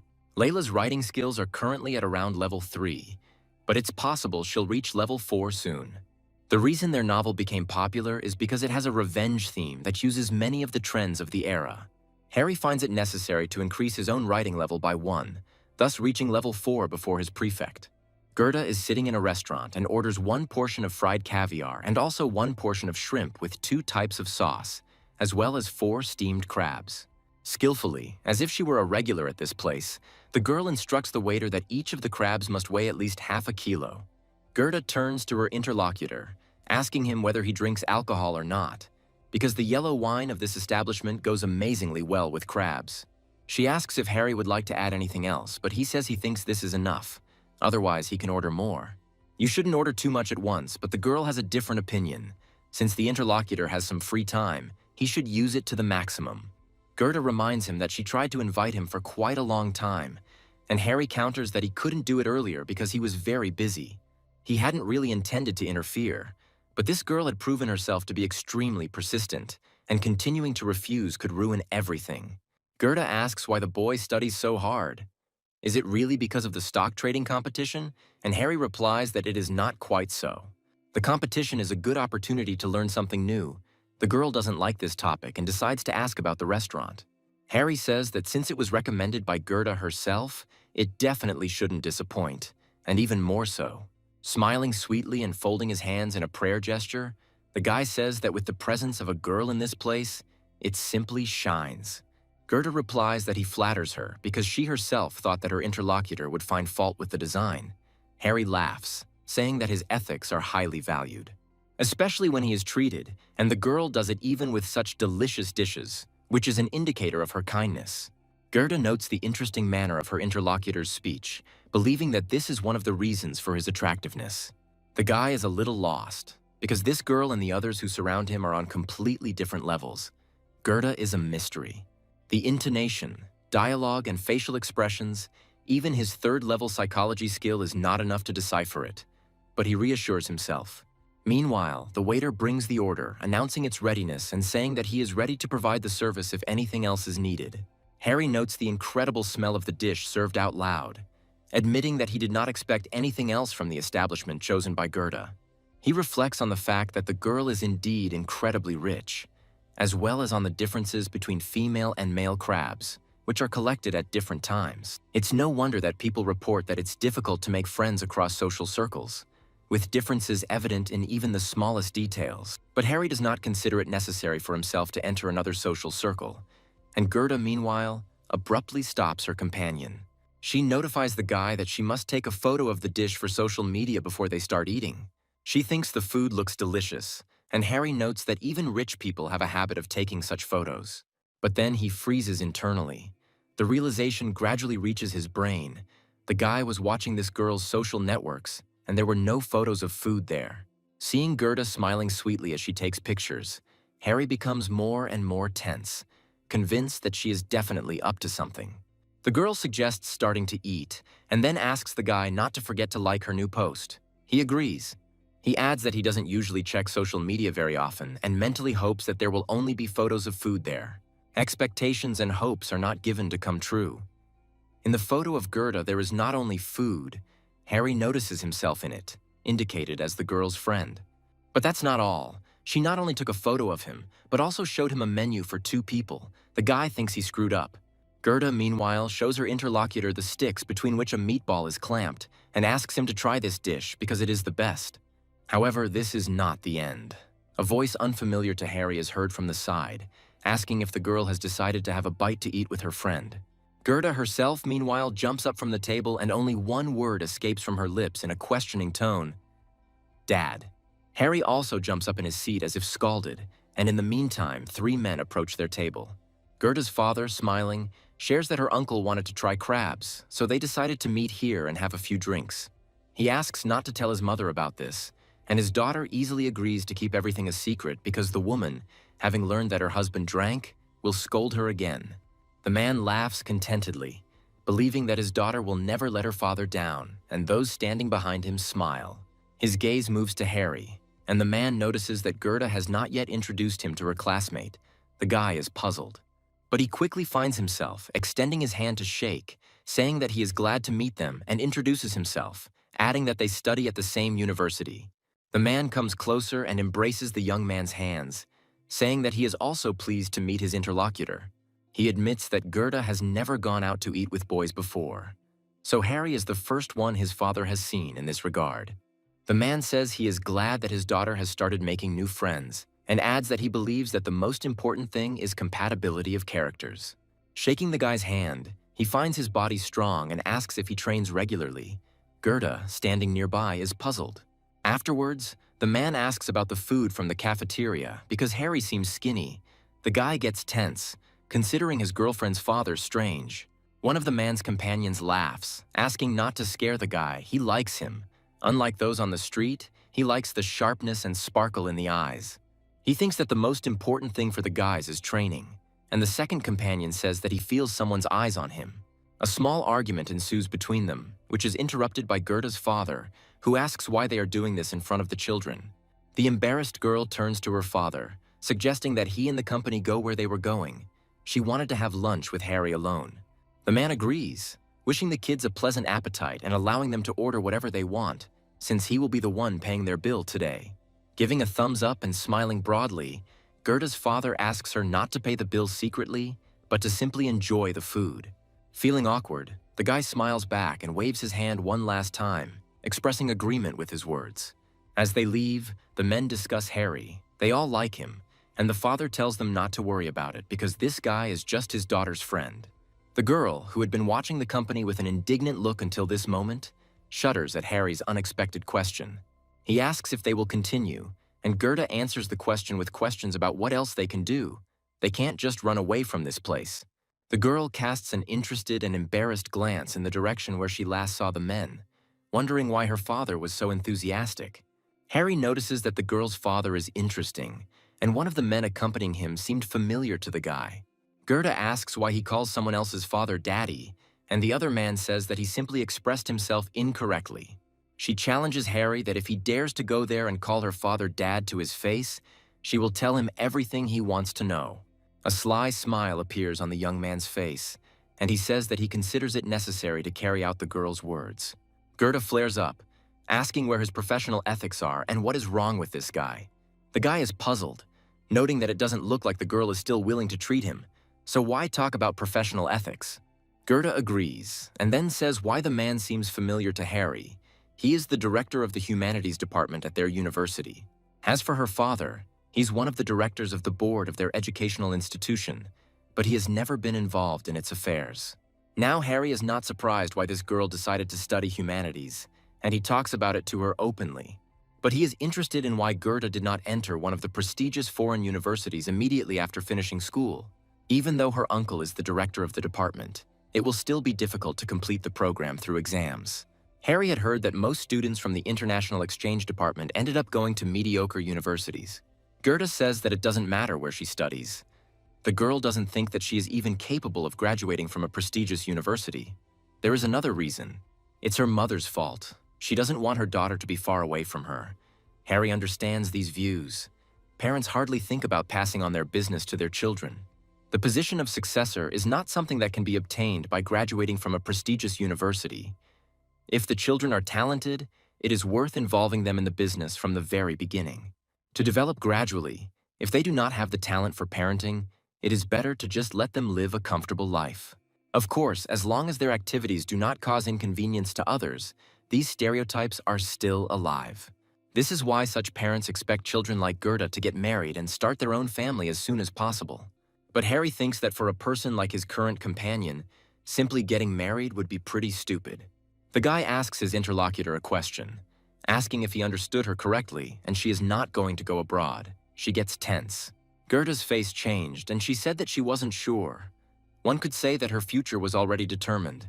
She didn't think she had a choice. Suddenly, a familiar voice is heard from the side, asking the girl why she invited Harry. Does she really not love his owner anymore? The guy looks at the picture that appeared before him just a moment later, dumbfounded, and Gerda feels wildly embarrassed. While Layla hugs her, the girl refuses to believe what is happening, thinking that the headman was deliberately looking for her after seeing her post, and also pretended that it was their chance meeting. Looking at the unambiguous picture, Harry now understands why the girl's father was so excited when he saw them together. He couldn't help but know what was going on at the university, especially when it came to his own daughter, who was always surrounded by girls. Harry understands the feelings of a man who probably believes that his dearest daughter is turning into a lesbian. Meanwhile, while the guy is shielding himself from what is happening with his hand, someone comes up to him and invites him to Gerda's father, who wants to discuss something. This even stops Layla. She asks again who Mr. Price is, and Gerda asks in surprise why her father needed Harry. At the same time, the latter is considered intelligent, but they ask whether it is necessary to show such enthusiasm towards him. The interlocutor answers Chelsea that he is still surprised by the fact that he took that director's post, because he heard that a girl confessed to Gerda. Harry hears that the girl's father is very concerned about this situation, although he usually does not interfere with his child's hobbies. Mr. Price says he heard the girl was quite outstanding. He's afraid his daughter is interested in her. What will happen to his business then? The man acknowledges his daughter's intelligence, but still thinks that he cannot completely trust her with his business. It could be a burden for her. The father wants his daughter to find a capable man and enjoy life, and Harry now understands what his plan is. This man is going to hand over his entire business to his potential son-in-law. The guy believes that such opportunities come along rarely. And while he is thinking that it would be stupid not to take advantage of this, he is politely invited to go inside the room. Gerda's father, seeing the invitee, also asks him to pass through and quietly asks his companions to help him check this guy. Smiling respectfully, Harry politely apologizes to Mr. Price for disturbing him, who laughs amusingly. Noticing alcohol in the young man's hands, the man asks about it, and the guy remarks that he considered it inconvenient to come empty-handed. He thanks Gerda's father for his hospitality and expresses a desire to raise a toast to those present. One of the men laughs, noting the young man's politeness. He continues by saying that there is no need to be so polite to them, and Harry counters by saying that his family taught him the importance of etiquette. The guy justifies his behavior by saying that he is the youngest among those present and that he needed to do this. Harry thanks everyone again for their hospitality and raises a toast to everyone present, the sound of clinking glasses echoing throughout the room. Gerda's father, smiling, thanks the guy, and he, returning the smile, answers in accordance with the norms of decency, the man thinks. This guy pours the drink very carefully, thinking that all this meticulous etiquette and details are thought out to the smallest detail. Mr. Price thinks that this guy's family must be impressive because it takes a lot of effort to raise such a son.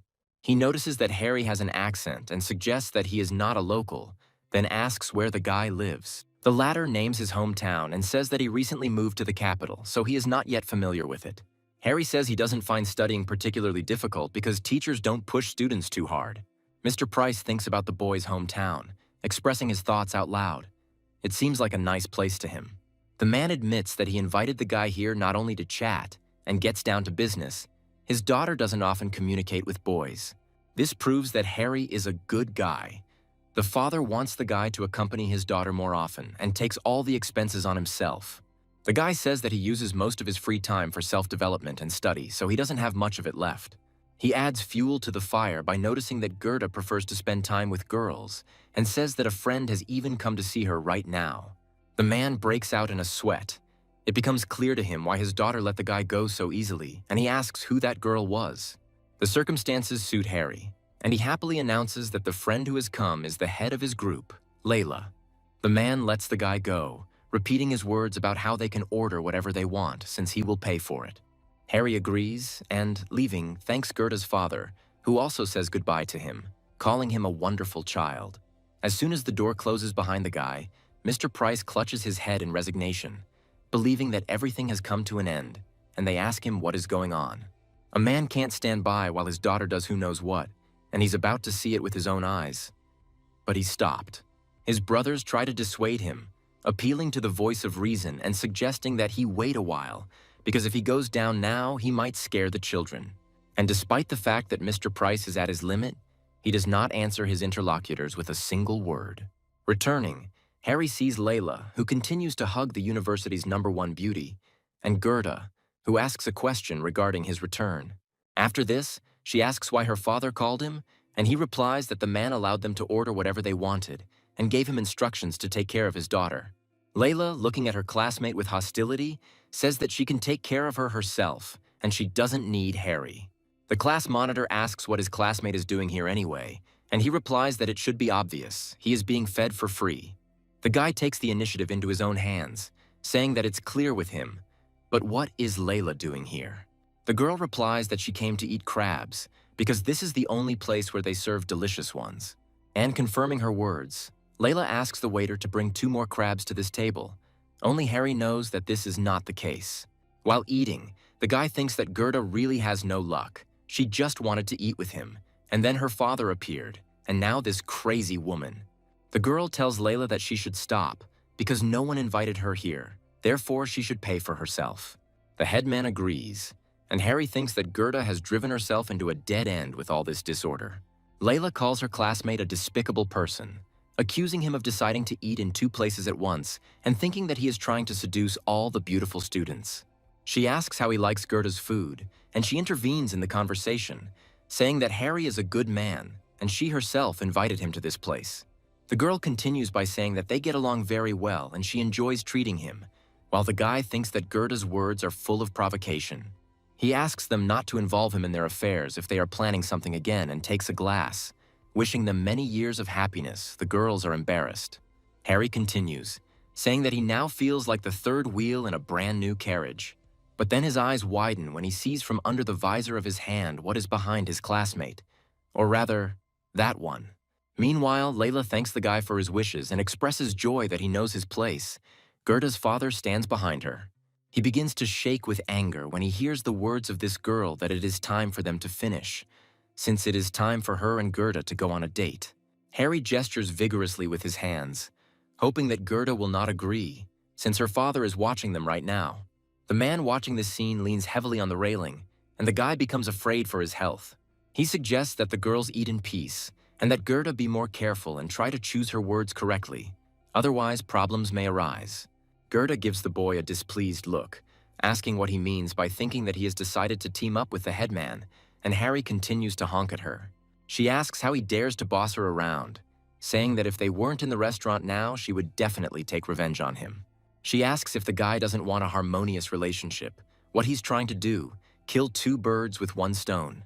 Mr. Price's eyes fill with tears as he concludes that his daughter prefers men, Harry in particular. But when the words about two hares reach his consciousness, the man's gaze changes. It is difficult for him to believe what he has heard. Layla asks the girl to stop joking, thinking to herself that, unlike her attitude towards Gerda, she has feelings for her classmate.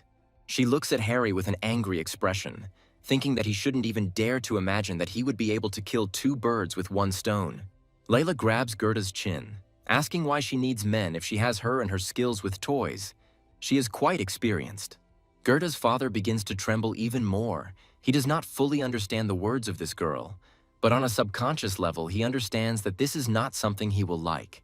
He is depressed by the fact that Gerda not only turned out to be a lesbian, but also loves to submit, and yet she used to be so innocent.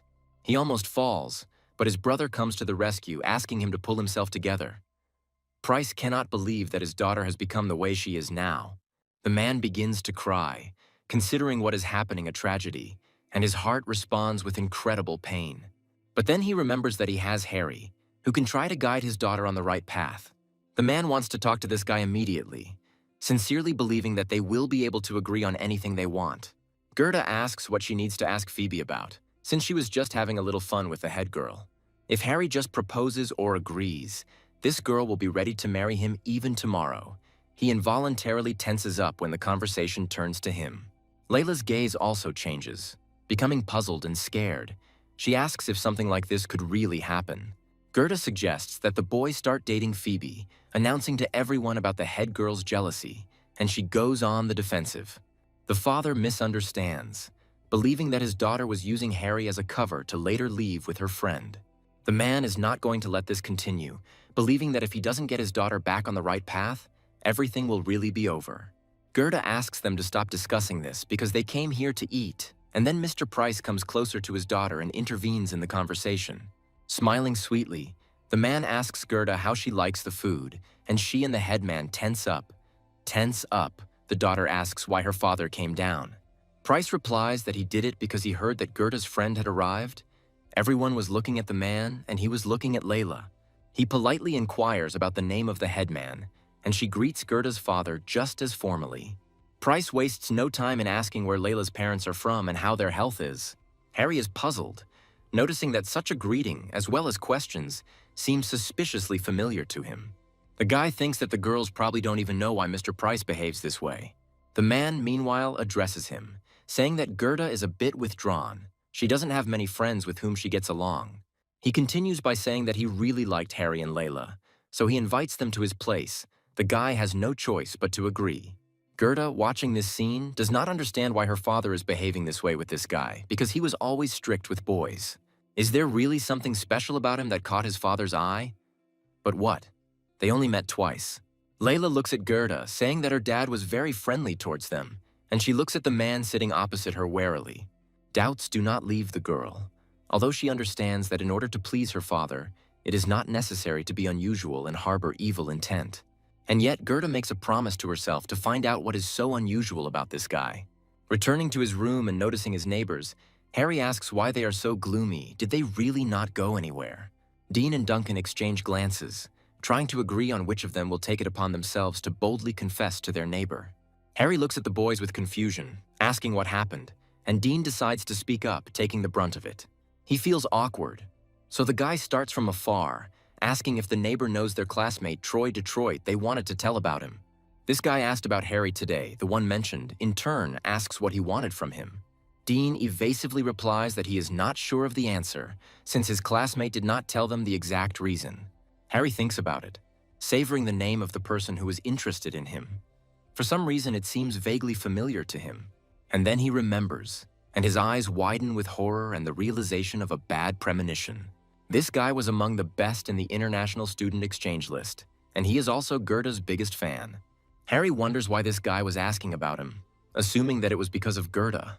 The guy thanks his neighbors for the information, and they, one after the other, turn to him, wanting to say something important. Duncan expresses his thoughts by saying that, although Troy didn't say it directly, he believes it has something to do with their classmate. Harry agrees, confirming that he has no other reason to ask about him. And besides, he can only do it behind his back.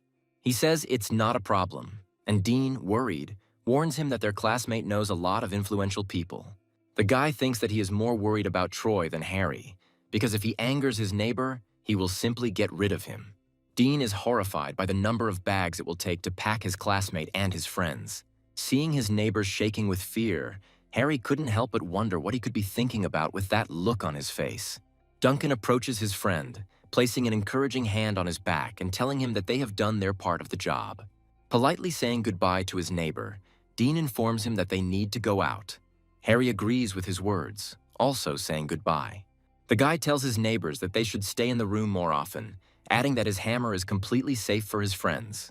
The guys don't quite interpret these words correctly, which becomes immediately noticeable by the changed expressions on their faces. Dean laughs nervously, expressing his understanding, and once again asks his neighbor to be careful and not to act too impulsively. When Duncan hurries his comrade and Harry waves goodbye, he thinks that they are very scared. Left alone in the room with his own thoughts, the guy thinks that it's better not to quarrel with Troy. It could escalate into a conflict. He turns to Layla, asking if she's received her payment, and she confirms this, raving about the amount, which exceeded expectations. Harry is surprised to receive points for a share of the girl's payment, and wonders if this will be an endless stream of experience in the future. He smiles contentedly, thinking about how amazing it would be if every penny turned into experience points. Layla asks her interlocutor about the expected amount for the next month, and he is glad that his words were not in vain. Harry starts doing the calculations, analyzing the average monthly salary in the country. It is not surprising that the girl finds the amount received impressive. Layla writes that she may not have enough even for this amount, and the interlocutor asks why. The headman talks about the current situation in the restaurant. Harry laughs as he watches the girl envy Gerda's wealth and asks if she's afraid that she'll win her boyfriend over. The girl answers surprisingly frankly, believing that if she can earn a lot, she will have the opportunity to be on equal terms with her rival. Her face twists into a grimace when her interlocutor asks how long she thinks it will take to catch up with Gerda. Layla is puzzled, thinking that she has been working for a year, and her profit is still less than her rival's monthly expenses, and asks Harold for advice. Harry grins maliciously, typing words to his interlocutor about how the writer might try to compete with Gerda in beauty. Layla's expression changes as she seriously considers her interlocutor's words, and a telltale blush appears on her cheeks. When the head girl passes by the students, they look at her with admiration, unable to tear their loving gaze away. A confident smile plays on her lips as she enters the classroom and sees that her classmates' reactions are no less than the rest. Her biggest fan can't help but let out a squeal of admiration and compliment, thinking that their class leader looks absolutely stunning. Layla takes a seat next to Harry, asking why the boy decided to attend Wolf's lecture. He replies that sometimes it's interesting to listen to what he has to say. The guy turns to the girl, asking if she doesn't think so, and she replies that all the teacher's lectures are quite interesting. She turns to her classmate and gives him her sweetest smile, wishing him good morning. Harry snorts, which makes the headmistress embarrassed, and under her displeased look, he asks if she's really in a good mood today. He asks, already under her surprised look, how he spent time with his girlfriend yesterday. They had a pretty good time. Harry compliments the girl, saying that this cool and elegant style suits her character very well. Layla flares up, saying that she doesn't care about her classmate's opinion, and she didn't dress like that for him at all. The girl thinks that she spent too much time on makeup, but this guy's reaction is quite peculiar.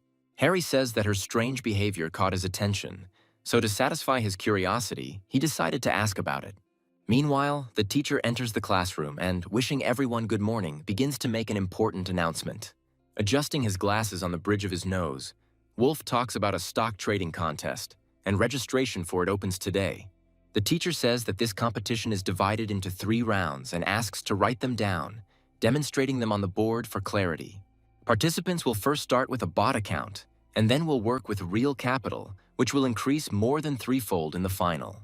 The students are amazed at the enormous value of the final sum, and only Harry listens to the teacher with an unperturbed look. He thinks that this is not the only thing to be happy about. The most important thing is that throughout the final, the profit will be real income. Wolf continues by announcing that if the students make it into the top 10, they will not only receive significant income, but will also be awarded prizes. The teacher suggests thinking about it, because they can get an impressive amount without any third-party conditions. Even if they don't make it to the finals, even participating in this competition will give everyone invaluable experience. The man asks if he's right, and the room fills with the students' cheers of agreement. Wolf asks those interested in registering to come to him, and they will also analyze the trading activity of each participant for the rest of the semester. Students who show good results will be officially exempted from the final exam. Harry asks the head girl if she's going to participate, and she confirms this by saying that it is a good opportunity. The girl considers participation in this competition a great opportunity to earn money, intending to reach the very final. Noticing her classmate's gaze, she asks why he is looking at her like that. Does he really doubt her skills? Harry denies these words out loud, but remembers to himself that the headman refused to take part in even minor trading matters.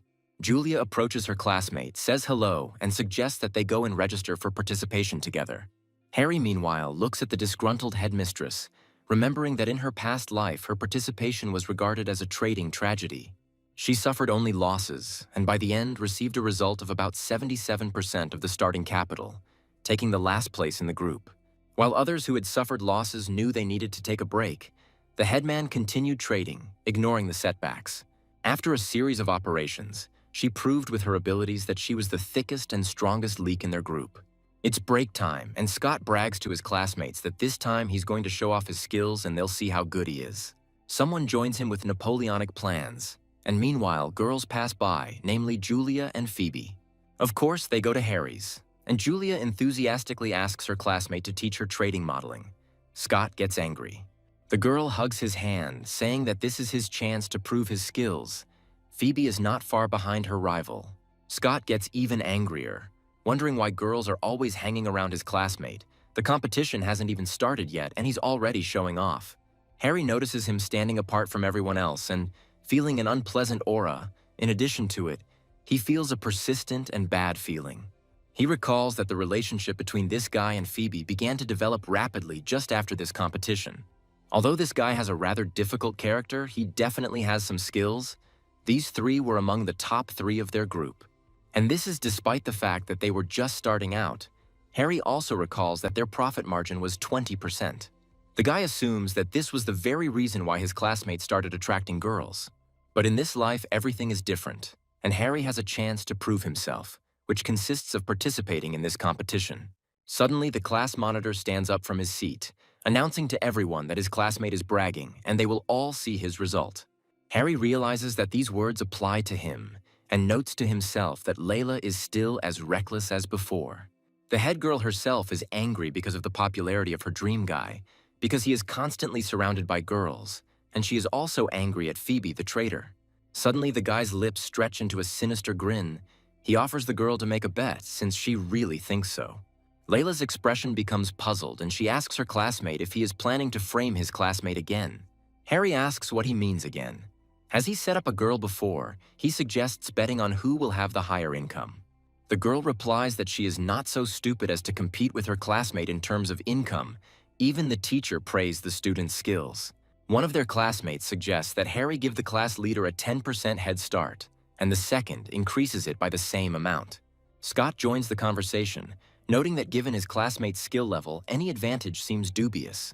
Layla slams her hand on the table, calling for everyone to be quiet. She agrees to the bet if her classmate gives her a 20% handicap. She thinks about whether her authority as a head girl will be preserved in case of loss, although the girl does not believe that with such a handicap she can lose. Harry smiles sweetly, agreeing to give the headman such a handicap, noting to himself that he can beat her with an even greater handicap if the strategy remains unchanged.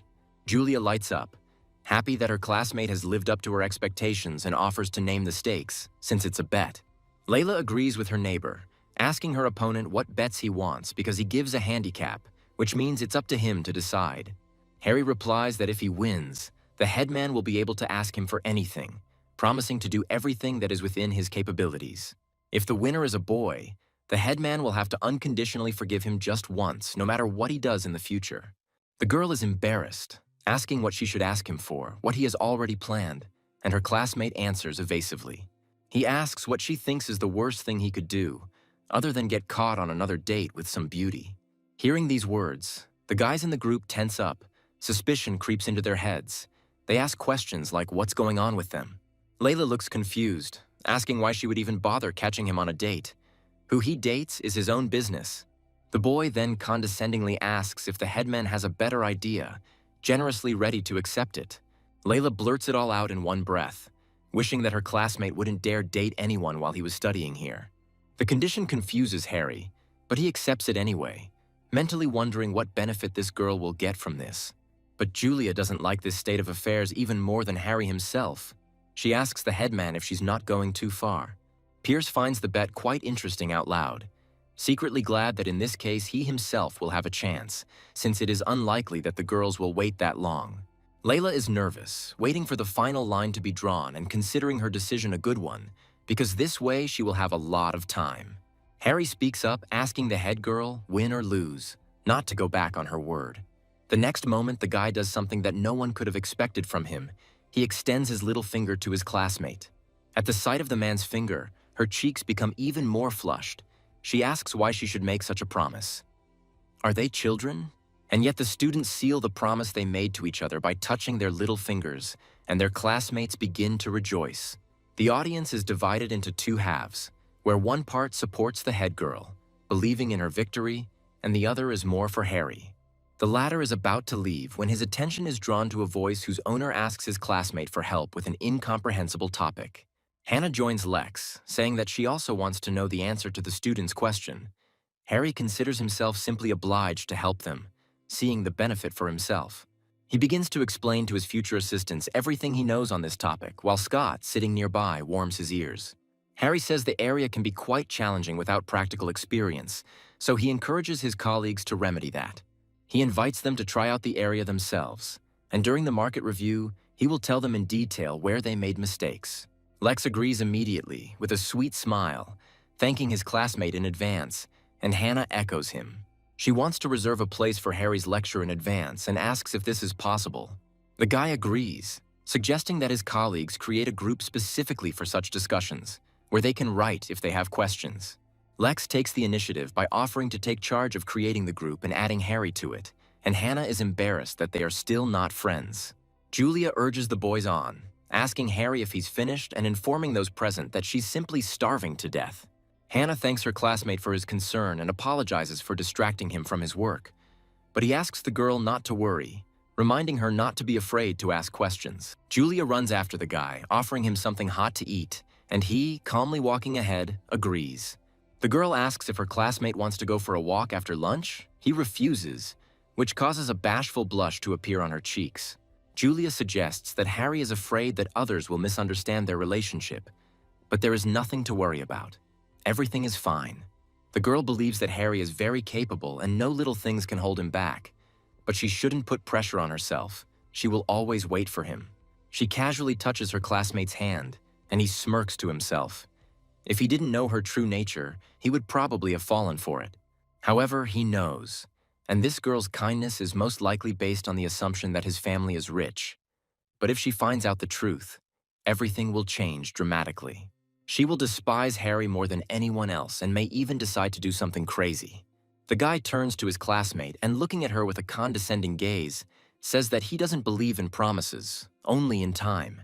Julia is puzzled and, watching the back of her classmate as he walks away, thinks that it looks like the class monitor is right. His heart is broken. She rushes after him, promising not to let him down, but now understanding to herself why nothing had worked out between her and Phoebe before. The girl pounces on the guy with the same passion, believing that she can melt his heart even if it takes years. Harry doesn't understand what's wrong with this girl. He treats her coldly, but it seems as if this only attracts her even more. At the same time, the system notifies about the increase in the level of one of his skills, and the guy is surprised by this. Layla reads a message written by her co-author to readers and gets fired up, immediately leaving a message with questions for the interlocutor. Harry replies that all this was invented to attract the attention of readers and warm up their interest. The girl will just have to change her name in the future and enjoy. Layla now understands why her co-author acted this way and asks him for forgiveness, arguing that she misunderstood him. While gathering after the lecture, the teacher informs the students that his next class will be on Friday, asking them to pass this on to the others. Looking at the older man, Harry feels like Mr. Sham is already tired of all these lectures. His tone sounds very tired. The top 10 participants in the second round go straight to the final. The competition started today. The guy calms himself down. He needs to stay calm. Checking the situation in the group chat, Harry realizes that the headman has already started to act. At this rate, he won't even have to do anything to win. Reading the correspondence further, the guy becomes even more puzzled. Layla's words are so confident that he himself could hardly believe them. He mentally turns to his classmate, asking her if she is a genius in analysis, because how else could one understand the quality of a deal from the candlesticks? And their genius classmates do nothing but add fuel to the fire with their flattery. While Phoebe is happy that everything will be great with her neighbor. Meanwhile, the headman asks Harry what he is going to buy. The guy is surprised that this girl has decided to ask his opinion again. Since the headman mentioned him, he can't help but answer her and is forced to answer that he acquired it. His classmates are creating problems for him. Harry understands perfectly well what his classmates want to achieve, because it is clear to the naked eye that they are trying to make him an object of criticism. For a moment he freezes, seeing the question from the headman. The guy does not understand where and why she has such a strong interest in this.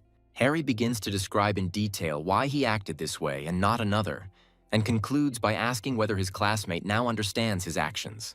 Pleased with himself, he sits like that for a while, expecting a certain reaction, but none follows. The guy is seriously puzzled, running through the worst possible scenarios in his head and wondering if maybe his internet connection just went down. But there is still a reaction, and not just one. One of his classmates asks the student to share the details with him tomorrow, but Harry is not going to take that risk. He writes off with an excuse, and Layla notes that the guy is just good at talking. Phoebe giggles, confirming that he is great at it. The headman stares at his phone tensely, forcing himself to believe that he doesn't believe that his stocks will be able to beat her own. The next day, sitting down next to Layla, Harry says that the stocks he picked performed even better than he expected and asks how she's doing. The girl answers evasively, saying that victory and defeat are the same thing in the art of war. One should not be too self-confident. She suddenly flares up like a match and, pointing her finger at him, shouts out words about how she will get around her opponent. You just have to wait. Harry agrees, but reminds the girl that they must learn to let go and move on, because they work in the same industry. The boy's mind tenses up, because the headman's words might make ignorant people think that first place is exactly the same as last place. Harry asks the girl if she wants to join him, saying she's going to have lunch, and she flares up, saying no one wants to have lunch with him. But Layla calms down a little, hiding her eyes and answering that at the moment she needs to focus on monitoring the data. The puzzled classmate agrees with her and leaves, waving goodbye and wishing her good luck. At the place Harry chooses for the meal, he hears a familiar voice, and then he sees Gerda calling him to her. He is puzzled by such unusual enthusiasm on the part of this girl. It seems to him that there is certainly a catch hidden in such behavior. Gerda even gets up from her seat, asking her friend to go faster, and he asks why she called him so suddenly. Diana intervenes in the conversation, also standing up, asking him to sit down and asking what Harry would like to have for a snack. He replies that he is not picky about food, thinking that it seemed to him that after their last meeting, Gerda was angry and offended at him. Harry only notices the guy sitting in a group of girls when he snorts and asks, "So this is what the famous Harry looks like." Harry realizes that his premonition was not wrong, and this is the pitfall, and asks the stranger who he is. Turning to Gerda, the stranger says that he expected more from the meeting, and the girl is embarrassed, reproaching her acquaintance for being rude. But he doesn't care. Sitting down next to the girl, Harry reminds himself that she has always had a lot of fans. But in the past, she easily dealt with them herself. As for this guy, Harry has an idea of who he might be. A hunch that this is the same Troy who wanted to talk to him. Troy, meanwhile, tells Gerda that friendship with a man like this will lower the status of the first beauty of the university. He is, at the very least, ignorant. The girl thinks for a moment, saying that everything is fine and sharing that she tried to ask him out to dinner a while ago. She continues by saying that it took a few days to come to an agreement. But even though he is not as rich as she is, he studies hard. In her mind, the girl rejoices, believing that she has managed to take revenge. But she also remembers that for some reason her father constantly reminds her of this man. Harry, meanwhile, shamelessly and frivolously reaches out to the girl's hair in order to apologize to her and gently ruffles it. Gerda turns sharply to him and looks at him with an embarrassed and questioning look. A predatory smile appears on the lips of the guy sitting next to him as he continues his apologies, explaining the reason. And then he asks if he told her not to wait for him, and asks her to listen to him next time. Mentally, he has his own opinion on this matter. If the girl is going to involve him in this, then the initiative must also come from him, and Gerda trembles, either embarrassed or more frightened. Troy and Diana also stand nearby, hesitant, their faces frozen in an expression similar to Gerda's. The girl blushes, mentally thinking that even her father does not allow himself to touch her head even accidentally. So why did he dare? The only problem is that she herself just called this guy to put on a show in front of Troy, and now she can't do anything about it. Gerda thinks that this man decided to climb onto the stage that she had erected with her own hands. The point is that now everything is in his hands. Troy may take advantage of this situation in the future, so the girl has no choice but to use her trump card. This trump card is her secret technique, which Gerda called the silent accusation with a gaze, forcing an apology. The girl mentally calls Harry a scoundrel and tells him to apologize to her quickly, but he only looks at her questioningly. Realizing that there is no effect, Gerda becomes puzzled and wonders why her secret technique did not work on this guy. The girl gets upset, thinking that she started using this technique since childhood. No one managed to maintain contact for more than 10 seconds. Anyone she looks at with that look immediately thinks about their actions and then comes to reassure her. Troy clenches his fist in anger and shouts, "How dare Harry touch Gerda with his dirty hands," while mentally reasoning. He knows perfectly well that the girl does not like being touched with hands, and he believes that she will not appreciate such superficial care. The girl gathers her strength to answer and asks Harry not to touch her head so carelessly in the future. Smiling, she brings up the argument that he ruined her hair, silently forcing herself to endure it, since she doesn't want to show her flaws. Troy's face drops. He thinks that his classmate should scold Harry and make sure that something like this never happens again. Meanwhile, the opponent turns to him and asks for his name, which causes even more confusion. But the guy quickly pulls himself together. Troy politely introduces himself, saying that Harry's roommates are good friends of his, while mentally telling himself to stay calm.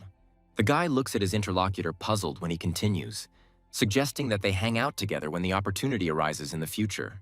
Troy finds Harry's aura strange, thinking that he thought he was just a regular poor guy, while Harry accepts the offer. Smiling, the opponent repeats, slightly replacing the words with others, offering to go have a drink together when the opportunity arises. Troy is struck by an electric shock and is thrown off his already precarious balance by the gaze of his opponent, who is presumably the same one. He had heard rumors about the empty stare many times, and now knew firsthand why Huffy was so afraid of this man. The look is piercing, and Troy wonders warily if Harry is crazy enough to attack him with a hammer right now. Diana returns with a tray of food and asks what happened to them. They look a bit strange. Taking his portion from the girl's hands, Harry gives her a sweet smile, politely thanking her and saying that they just met. Angry, Troy wonders what's wrong with this guy as he manages to control his gaze perfectly despite what's going on. Harry is internally jubilant. His secret is that he can fix any text in front of him in the system window and look at one point. Diana starts to laugh nervously, a moment later explaining that she forgot her cutlery again. Gerda reminds her that this always happens. The girl is about to follow them, but Harry stops her, taking out a pencil case and saying that he has a solution especially for such situations. Troy looks at the cutlery in front of him, recognizing it perfectly. It was made in Portugal and was very expensive. What adds to the glamour is that the material they are made from is rose gold, which is used to make them custom. Troy thinks that he himself would not dare to touch such luxury. So why is this guy using cutlery so simply? And yet the most important thing here is something else. Gerda is no longer angry with her guest, and the student has already run out of strength to show anger. The girl herself gives in, thinking that she will continue to play along with her friend, and she sincerely does not understand what is so unusual about these cutlery.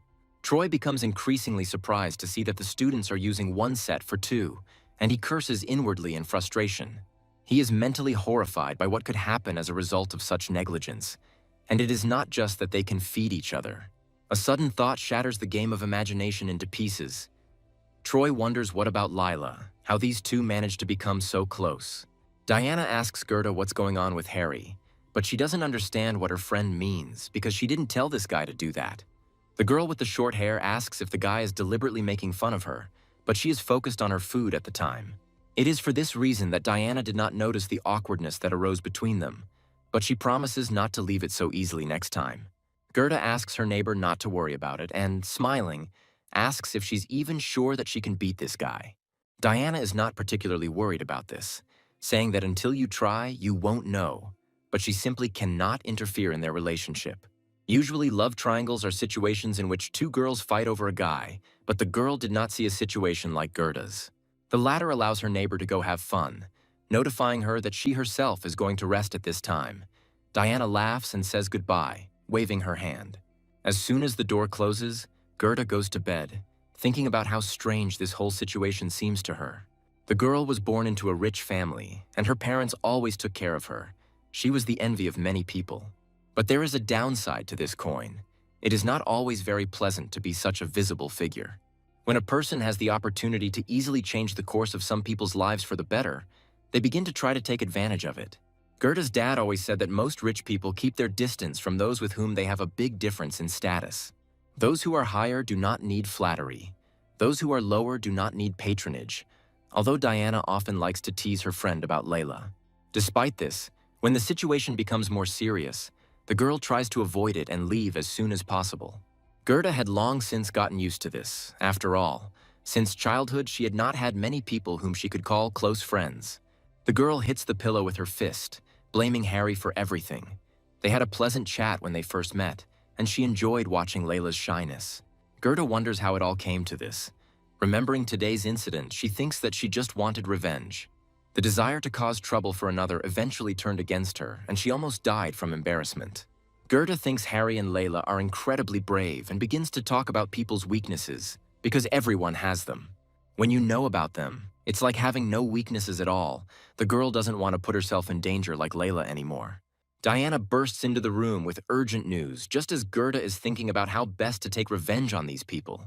The girl jumps up on her bed because of her friend's words, who intrigues her with the words that the neighbor simply has to see the same thing that she herself sees. Diana shows her phone and says that today the list of competition participants was published after comparison and determination of the best, and Harry was included in it. Finding the guy's name with her eyes, Gerda notes that he was awarded 9th place. She asks her neighbor how good this place is. Diana says that if she's interested in his abilities, she can look up Harry's stock buying stats. The headman begins to explain in the most detailed manner the current situation and what the boy had done. Diana sums up her explanation and voices her own thoughts, because from this it becomes clear that Harry is an expert. Gerda chimes in, saying that even though she didn't understand everything that had just been explained to her, this guy seemed amazing. Diana, seeing the expression on her friend's face, absent-mindedly confirms her words and tries to ask what's on her mind, but she brushes it off. Gerda thought that since Harry really was so impressive, she should help him increase his authority. Voices are heard in the audience. One of the students asks his interlocutor if he has seen the list of the best participants in the competition.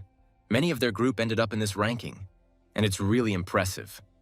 The headman turns around at the familiar voice. The student points out that Scott was number 1 on the list yesterday from the group, which he thinks is amazing, and he dismissively waves it off. Smiling sweetly, the guy says that he was just lucky and suggests taking a closer look at Harry because he might have a trump card hidden away. Classmates are asked to focus on analyzing data rather than idle chatter. If they are there to brag, there is no point in doing so. Scott finds Hannah's words harsh and suggests they meet face to face to share experiences instead of idolizing Harry. Moreover, if you watch this person closely, when it comes to practice, he's only average. He didn't even show up in class today, but before the student can finish his taunts, Phoebe interrupts him, recommending that he check the forum. Meanwhile, one of the students enters the room, asking what his classmates are discussing, since they can be heard at the other end of the corridor.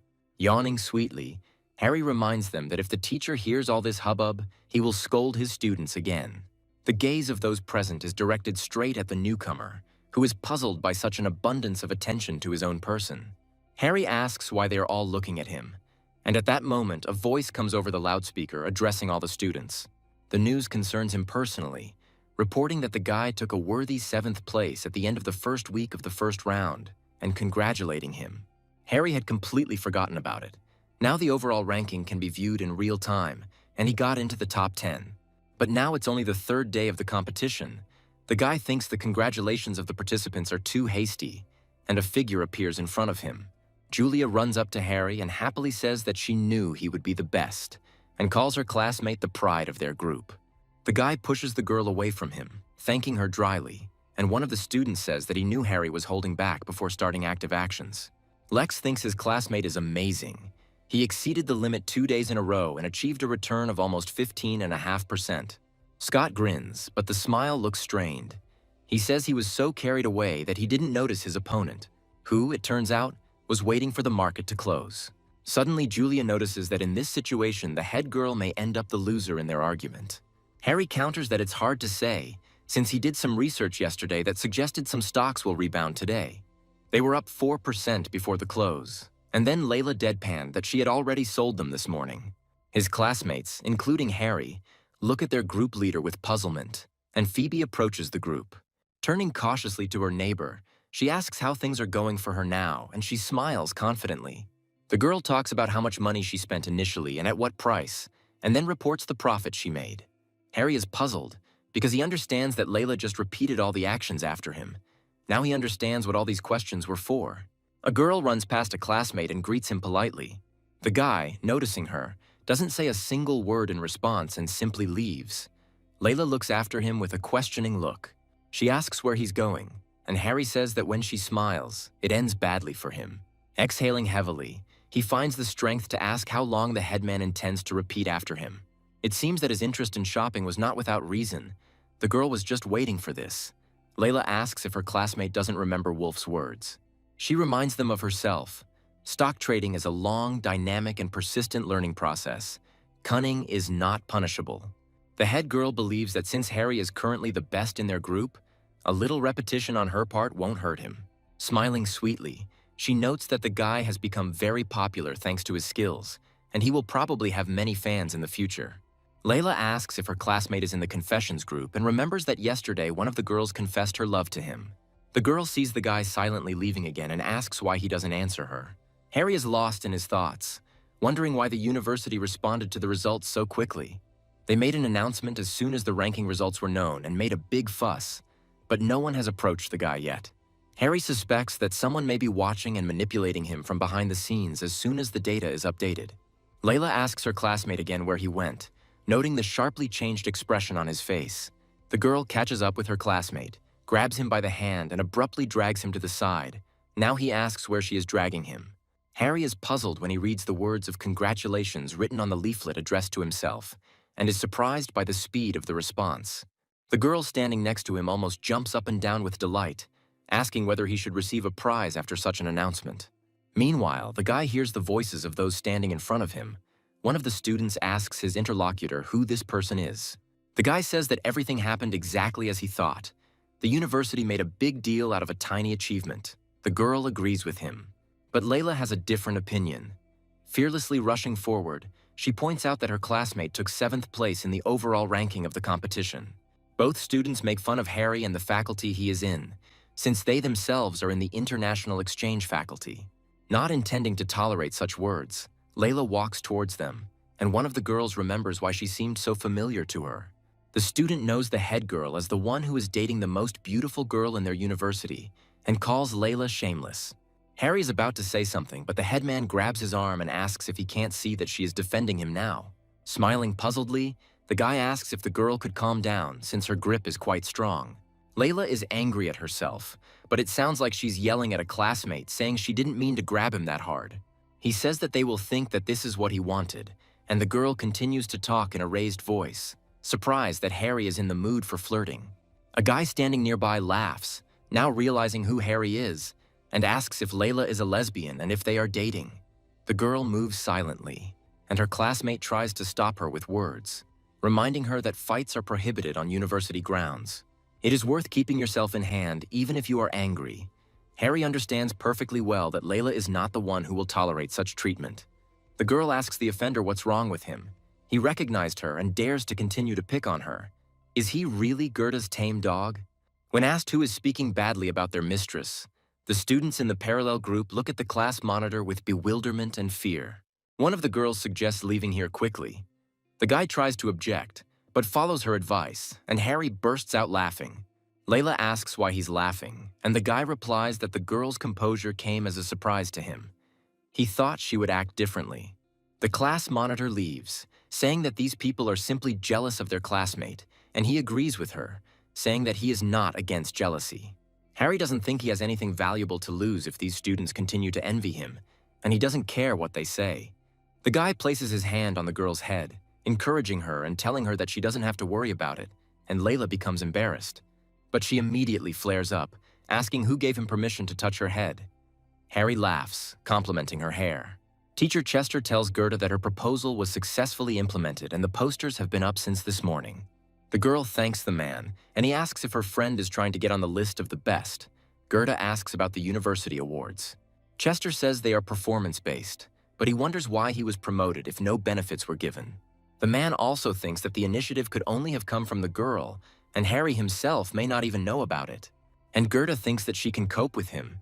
She has the opportunity to do good deeds behind the scenes, but not openly because it is dangerous. And yet she knows very well that even in this way, certain kinds of problems can arise. The students from the International Exchange Department had always been very proud, but now they found themselves in the shadows, and Gerda was sure that they were very embarrassed. Everything will be fine if Harry continues to show good results, but otherwise everyone could suffer. Dean and Duncan enter the room and discuss their roommate's placement in 7th place among such a large student body. Hearing the fragments of phrases that reached him, Harry turns to them, asking what they are talking about. Duncan asks if the neighbor has finished his morning run and eaten breakfast, and Dean reports that he has shrimp dumplings. The guy thanks them for the offer, but refuses, since he has already eaten and is not hungry. As Duncan pops one of the dumplings into his mouth, he notices that their neighbor has managed to make quite a name for himself, with posters plastered everywhere. The seniors say they have never seen the university so excited, and Dean joins his friend in talking about the potential awards ceremony. Harry asks if they don't have any students who have excelled, and Dean looks at his neighbor, confused, asking what he means. There are not many people in their group who are really interested in studying. They don't even understand regular lectures, let alone those in English. Now, they only have a few students who are good at their studies, have been trading stocks since high school, and have inside information. But even with such cards in hand, these people still suffer losses. So many in their group envy Harry, especially the braggarts. Dean remembers Troy asking about his neighbor again, but tells him not to worry because they completely ignored him. Dean points out that the university itself wants Harry to be a role model, so they shouldn't care about all these people's envy. Duncan asks why his friend is so bothered by this, and in general, he thinks that the university has started to shower congratulations too early. The final results are not yet known, but with all the hype, all eyes are now on their neighbor. Harry is impressed by these words, and he understands that, despite the fact that Duncan is a little timid, he's also a very intelligent person. He also understands that of those who could do this, there are only two people. One of them is Troy, and the other is Gerda. Harry promises his neighbors to look into the matter. Duncan agrees, saying that they will go outside so as not to disturb the neighbor. The guy thinks that if he loses, he will face trouble, but he is not going to give his victory to others so easily. With a few more points, he is confident that he can maintain his place in the top 10, especially after a little real trading. After this, the profit will decrease significantly, so you will have to stabilize it. You can't be too emotional in trading. A good trader may get angry, upset, but he will always keep his emotions under control and will not allow them to influence his operations. Since Harry has a chance to make a name for himself, he must not only win, but do it in style. Checking his statistics, the guy notes that the overall profit was 25.5%, while the best participant yesterday had less. Now Harry's only job is to stabilize profits. Higher profits are indeed preferable, but stable profits are more reliable.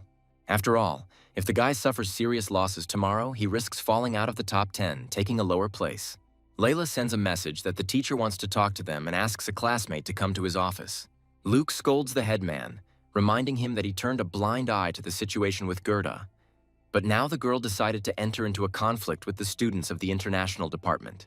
The man asks what's wrong with her face, Does she really think he has no right to criticize her and threatens to deprive her of her position as headman? The girl looks away, thinking that these words really touch and irritate her, because Luke constantly reminds her of her status. If it weren't for the benefits that the position provides, she reflects that she probably wouldn't bother being a head girl. Entering the office, Harry asks if the teacher wanted to see him. He confirms this and asks the student to quickly come to his desk. However, Luke immediately impatiently asks if Harry has finished his work, and Harry is surprised, not understanding what is happening. And while the guy is walking deeper into the office, the teacher kindly asks if he wants to drink, offering to bring him some water. The man tells Layla that they will finish the conversation later, asking her to wait outside the door, and the girl agrees, having no other option. Now the teacher needs to talk to Harry, and upon hearing these words, the girl, snorting with displeasure, rushes past her classmate like a hurricane. Buried in his paperwork, Luke says that Harry is doing their department a great honor and tells his protege to keep up the good work. The boy says that he heard from the headman that the teacher was looking for him, and he thought that it was connected with what happened this morning. Luke asks why he would call a student over such a trifle, and he thinks that he was too focused on Lyle and almost forgot about him. Harry lets out a mock sigh of relief, letting the teacher know that it was the head girl who came to his rescue. Luke assures the student that he has nothing to worry about, as he will personally take care of the well-being of his group leader. As a class leader, it's only natural for her to stand up for her classmates, so why punish her when she should be rewarded? The teacher smoothly changes the subject, now talking about how, as far as Harry is concerned, he must make every effort to win this competition. Luke suggests that the student fill out an application to join the student council if he is interested and starts talking about the rewards.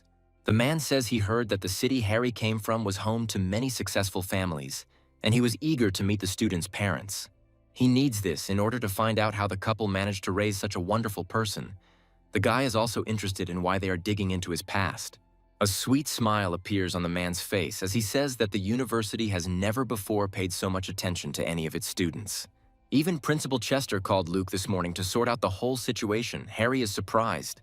It becomes clear to the guy who is pulling the strings, considering that Troy has no way to approach the university rector himself. Harry thinks that it looks like the situation in the cafeteria did not go without consequences, and at the same time says goodbye to the teacher. It is time for him to go. The guy understands that all this hype was not made with good intentions. They want to create a wave of popularity for him and then destroy him. Harry wonders what benefit Gerda gets from this, while thinking that the teacher is being too kind to him. The guy is already anticipating what will happen after he successfully closes the session, but then Layla demandingly asks him what they talked about with Luke. Harry replies that the teacher simply continued to chat about academic matters, saying that the student needed to work harder to bring glory to the university. The guy suggests to the girl that they go. It's time for them to return to the classroom, and she, looking at him with a little embarrassment, gasps. As soon as they enter, a solemn voice is heard nearby, inviting their classmates to applaud. At that very moment, loud applause and voices of different styles are heard from all sides, some of which praise Harry and others the headman. Wolf praises his students, saying they did a great job, taking first and third place across the university. He is very proud of his guys and notices that the guy feels confident in this competition and asks Layla to push a little. The students are surprised to hear the words that they both are going through to the second stage of the competition, and congratulations, and their faces stretch out in amazement. Harry reflects on the fact that he hasn't lost yet, but the head girl's success is impressive, although it's not surprising, because she repeated after him. Suddenly, the girl turns to her classmate, offering to cancel their argument, her face clearly showing her embarrassment. Phoebe, continuing to clap her hands, tells her classmate that she thinks he's cool, and he thanks her with flattery. Sitting down, Harry asks Layla if she really wants to cancel the bet now that she is in third place, and the girl confirms this. Without looking at her classmate, the girl continues, saying that even though this is true, there is already too big a gap between them. If this continues, she will never be able to even catch up with him. Layla even thinks to herself that she herself does not know how she managed to become third. With skills like hers, achieving results like Harry's is simply not possible. The guy asks her not to say that, because until you try to do something, you won't be able to find out. She might reach the final. Layla says that she may be inexperienced, but she is not stupid, admitting that she used to be overconfident because she had not been defeated. This is a mistake that all newbies make. The girl thinks to herself that she definitely won't be able to beat her classmate. She won't be able to repeat it forever. Harry is surprised to see Layla's results and can't believe that she sold everything she bought yesterday and asks what's going on. Even in the correspondence, it is noticeable how serious the tone of this girl is, and Harry assumes that she has made a decision to withdraw from the competition completely. He is surprised at how sharp the class leader's intuition is and regrets that he missed the chance to make fun of his classmate. The guy thinks that this girl is not just refusing to participate in the competition, but also the opportunity to become famous, which others dream of. Scott and Troy, unlike the headman, are ready to do anything to fight for this opportunity. But Layla decided to retreat, having such good chances. She always shows determination when it matters most and is willing to make difficult decisions. It's impressive. Most of all, it's her self-confidence that I admire. As for their romance, even if the girl copes well with it now, Harry begins to suspect that she might also give up everything. The guy watches the market carefully, reassuring himself with the thought that there is very little time left, after which he can be free. On the stock trading contest forum, the participants are actively discussing him, the interview, and the possibility of a meeting, and Harry is startled by a knock on the door. He is angry at the one who dared to distract him from such an important task, and, glancing towards the exit, inquires in a displeased tone who has come. Teacher Luke comes inside, followed by several other people. The man greets his student, happy that he was not mistaken. The teacher introduces his companions, the first of which is Director Love from the finance department, and the second is Chester. Love offers a low-key compliment on the student's performance, saying he looks smart and energetic, before moving closer and shaking the student's hand. Chester says the glory Harry has brought to the university is truly important to them, and Principal Love expresses his gratitude on behalf of all the leaders. The next to speak with his words of congratulations on first place and moving on to the next round is the Student Council President, Sefton. Next in line is the friendly girl who is the head of the Student Council's advertising department, Talia Van Gogh. Chester says the finance department wants to interview the student and they came here to help him. The man himself wants to talk. The university has always listened to those who have contributed to its development. The director asks if Harry has any suggestions. Luke places his hand on his charge's shoulder, saying that the directors can provide the boy with assistance if he needs it. Love thoughtfully says that he needs to tell the student something. If he makes it to the finals, he will get a place in the International Exchange Department. He will be able to choose any educational institution he wants, and the university will cover all expenses for the exchange period. Harry thinks that this option is the best one for gaining international fame. The student council members look at him puzzled. Sefton thinks about how hard it was for him to be the student council president, and how this man got it all so easily. Harry is puzzled, assuming that they are trying to recruit him with such a huge number of promises, thinking that he can be bribed. But all these benefits are so insignificant for him that the mere thought of it offends him. The guy turns to Director Love. Smiling arrogantly, Harry says that he is not going to change anything since he is happy with his current position, and besides, the competition is not over yet. The guy ends everything by asking if he has expressed himself clearly, and everyone present freezes, clearly feeling the awkwardness that has appeared in the air. The director doesn't seem to be listening, coming closer to the student. He says that he is quite pragmatic, but he believes in his ward.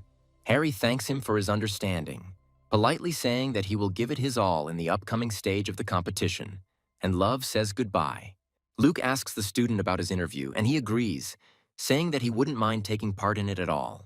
The student council president hands Harry a folder, saying that it contains all the necessary questions for the interview, written down by him personally. Sefton asks to read them. Maybe there will be a desire to correct something, and Harry promises to fulfill this recommendation.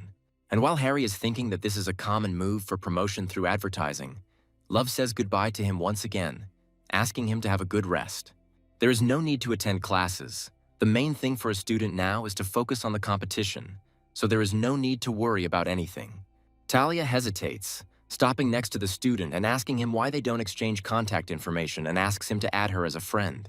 Harry feigns embarrassment as he replies that he rarely uses social media, and the girl groans in disappointment. There is a knock on Chelsea's office door asking if they can come in, and when they do, they ask if they have any information about Harry, and he answers.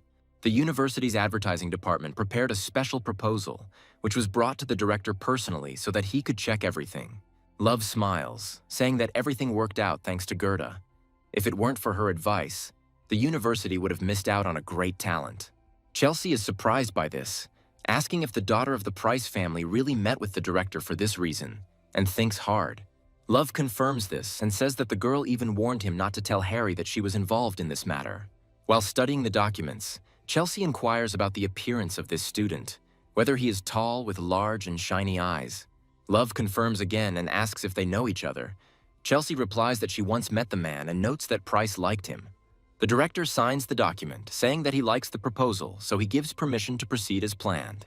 Smiling, the man hands the documents back, offering only one stipulation: an increase in bonuses. The details will be discussed after the end of the competition. Love takes the papers and puts on an ingratiating smile, saying that they will take care of everything and get started as soon as possible. He leaves the office looking happy, thinking that he finally has an opportunity for promotion. The next moment, the man becomes serious, thinking that he can only draw two conclusions from what was said. Firstly, Chelsea doesn't know Harry personally, and secondly, Pierce doesn't know him very well either, or they aren't close enough. This leads to other thoughts. Pierce is not against Gerda communicating with this guy, and Chelsea is happy to do him a favor. As the man thought, from all these thoughts, the conclusion follows that the relationship between Harry and Gerda is currently very difficult. It looks like this guy is dear to the girl, which means that he should be put on a pedestal of honor. This is also an opportunity. After all, if Gerda praises love in front of her father, the man will subsequently bask in the rays of well-deserved glory. Suddenly, the man remembers that he needs to tell Gerda that he has managed to settle the previously open issue. A girl is sitting in the classroom and talking about something with her friend when the phone rings. She answers, surprised by the unexpected call, and on the other end of the line, they say that they are calling to thank the person they are talking to. Love thanks Gerda for recommending such an incredible talent to the university, reassuring the girl that the institution will give him many bonuses. And while the man continues to shout into the phone, showering him with gratitude, Diana, sitting next to the silent Gerda, asks what happened. The girl tries to stop the teacher's endless stream of words by being polite, but it has no effect. The man says that he wants to thank her again, because thanks to her they found him, and asks the girl not to worry about anything else. He is ready to take everything on himself. The teacher falls silent, surprised by the silence, and assumes that the student has passed out. Love puts the phone in his pocket, thinking that the girl could have gone to chat with Harry, because he even heard her ragged breathing. Diana turns to her friend with concern, and a classmate approaches and asks why she is so pale and suggests having lunch together. Troy shares that yesterday he found a new restaurant that has a terrace with a beautiful view. The guy thinks that the girl will definitely like it there. He continues talking about the restaurant, gracefully weaving Harry into the topic. But Gerda gets up from her desk, cutting him off with just one word. She tells him to shut up. The guy thinks he heard wrong and asks his classmate what she said, and she comes closer, reducing the distance almost to the limit. Gerda almost screams in his face that Troy talks about Harry so often that it looks like he is secretly in love with him. She says she doesn't need his pity and asks him to stop acting like a tough guy and leaves, and the guy tries to stop her. Troy says that his classmate's expression changes very quickly, and he repeats her words with a question about him secretly being in love with Harry. Gerda believes that no one can be relied on. They are all just troubles. Instead of controlling Harry, she gave him an opportunity. The girl finds it hard to believe that this guy is so talented. She thinks that this simply cannot be. The driver asks Gerda if she's going to return home, and she confirms his words. She just wants to return home, and nothing more. When Gerda arrives home, a woman from the servants tells her that her father was looking for his daughter. She is puzzled. The girl has a bad feeling about this, and in the meantime, a male voice is heard from the front asking if her daughter has returned. Her father says Chelsea just called him and asked how his daughter's relationship with Harry is going. Gerda's gaze becomes irritated. She doesn't understand why everyone around her is so obsessed with this promising guy. Harry reasons that today he managed to write 3 chapters, which should be sent to the co-author. He plans to write while he still has free time. The guy is surprised when Yasmin suddenly writes to him, asking about what faculty he is studying at the Humanities University. Harry confirms these words, asking why the girl needed this information, thinking to himself that they began to communicate less often. Although this was initially inevitable, since each of them has different schedules, they are not often free at the same time. She doesn't know what's going on with him, and he doesn't know what she's up to, and that's the biggest killer of long-distance relationships. They continue their conversation, during which it turns out that Yasmin also started participating with her friend, but was kicked out quite quickly.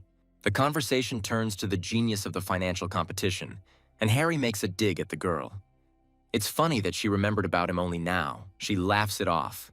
Yasmin says that her friend's brother lives in the same area as Harry and asks if they could meet if she came. The guy thinks that not much time has passed since their last meeting, but he is not against meeting again and leaves recommendations for the girl. As Harry starts eating his noodles, he thinks about how Yasmin decided to meet up rather unexpectedly and hopes that there won't be any problems. Tomorrow is the weekend and the guy is thinking about going out somewhere to have fun. It's been a long time since the last time he relaxed. Behind Gerda, who is sitting quietly and not bothering anyone, her father's voice is heard, and the girl shudders with her whole body, frightened by the surprise. She says that she is very tired today, and suggests that her father postpone the conversation until a more convenient time for both of them. The man says he understands this, but today is not an ordinary day, and from the other side a female voice reaches the girl's ears. The woman, coming ever closer, touches Gerda with her hand, asking how her day went and saying that she missed her very much. The mother tenderly hugs her daughter, asking her again if she had heard right and if Gerda really was very tired. While giving the child a massage, she suggests not keeping everything to herself, but speaking out, and the woman will definitely share her experience with her daughter. Gerda says that nothing special happened, mentally wondering why her parents decided to join forces. The girl asks her father why he mentioned her friend, and he replies that in his free time he trades stocks. She should know this herself. The man thinks that he has lost a lot of money recently. If it weren't for his wife, he would have been broke long ago. Gerda again turns to her father. The girl asks, he thinks, she doesn't know that there is almost no money left in his account, and in her head the words shares and Harry are almost equivalent. The man asks his daughter not to remind him of this, because her mother scolded him several times because of this, and then he immediately moves on to the topic of the call. Chelsea called him recently and said that one of his students had succeeded in this matter, and Gerda should be acquainted with him. So the man wants his daughter to invite this guy to visit them. Gerda asks in confusion if her father really wants help. The mother joins the conversation, asking her daughter to save her, because when she looks at her husband's account, she feels bad. The girl is indignant. Mrs. Pierce says that if her classmate is capable, they can trust him to manage the account, and asks her daughter not to worry. Gerda tenses up, realizing that something is wrong here, because her parents have been thinking too much and asking her about relationships lately. And when she comes to the conclusion that her parents think she is dating Harry, she simply explodes, screaming that this is impossible. The woman looks at her daughter with a puzzled expression, asking why, and she softens a little under the calm gaze. Gerda says she meant that the student was still too young to give her father any advice on trading. The woman asks how her daughter can draw such conclusions without even checking him, and convinces her that everything will be fine, even offering to call Layla. They are also on good terms. She asks Gerda to find out if these students are free tomorrow evening, believing that they should at least have dinner together. The girl leaves dejected, giving in to the pressure of both parents at once and agreeing to their requests. Gerda's mother is forced to agree with her husband. It doesn't look like her daughter is willing to communicate with guys, he agrees, putting forward his own assumption. The man believes that Harry is the only guy their daughter gets along with, and thinks that Gerda would not have agreed if her mother had not allowed Layla to be invited. But the woman agrees to this too, because one way or another, they manage to invite this promising young man. The parents continue to discuss their daughter, believing that she used to be a reasonable child and behaved appropriately, which is why they did not interfere in her personal life. However, their child has grown up, and now she has her own views on life. The father is afraid that his daughter might be seriously angry with them for interfering. The next day, Harry is awakened by the sound of a message that comes to him very early in the morning. The guy is interested in who is brave. The sender is Gerda, who says that her father, having learned of the student's success, invites him to dinner and warns that Layla will also be there.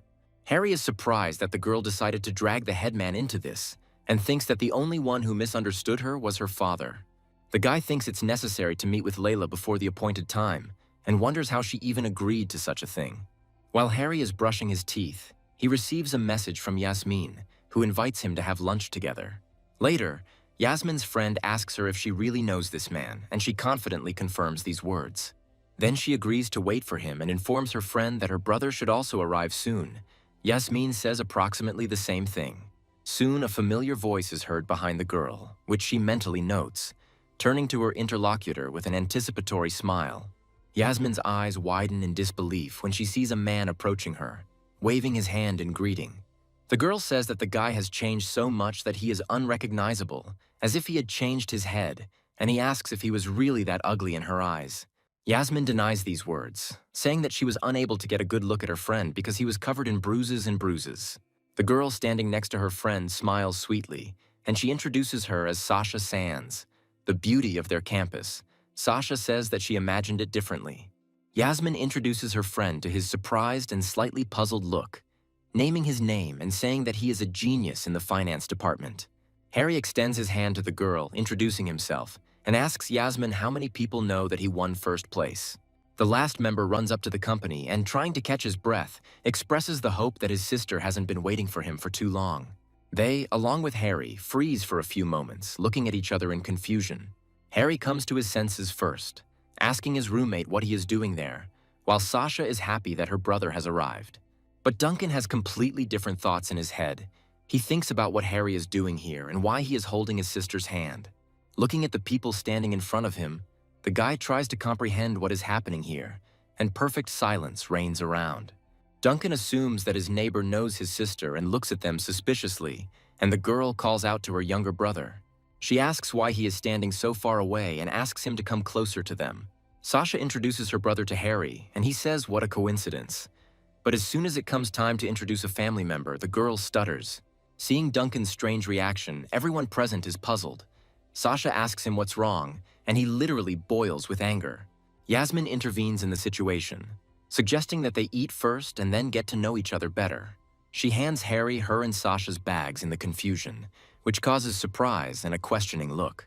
But it's almost impossible to refuse a girl who smiles so dazzlingly, asking to wear them for a while. The girls leave with Harry, and Yasmin laughs and calls her friend funny. Duncan looks at the company with bewilderment, not even knowing what to think, and then his gaze becomes angry. He looks at how this guy carries his sister's bag, and jealousy awakens in the guy because he was always the one who carried Sasha's bag. It was like that even when they were in school, and Duncan wonders why Harry has taken his place now. The guy doesn't want his sister to marry his roommate, but the image of it involuntarily pops into his head. Harry turns to Duncan, wanting to ask if he's going to go with them or not. But Duncan interrupts him with a question, asking what he is doing here and calling him his son-in-law. All three look at the fourth as if he were crazy, and he suddenly belatedly realizes that he most likely just said something too much. Yasmin can't help but burst into laughter, and then tells Harry during the break that he's very interesting. Turning to him, his friend asks, almost through tears, when his friend managed to become her friend's brother's son-in-law. Sasha quickly gets to his brother's side and hits him on the head, angrily asking what kind of stupid thing he just said. Duncan initially looks at his sister with confusion, asking why she hit him, and then realizes that if Harry becomes his brother-in-law, it won't be so bad. Sasha again attacks her brother with her fists, saying that Harry is her friend's friend and not someone else, especially for her. Harry says that he understands his neighbor and suggests that from now on they call each other whatever he thinks is appropriate, and he lets out a cry of despair.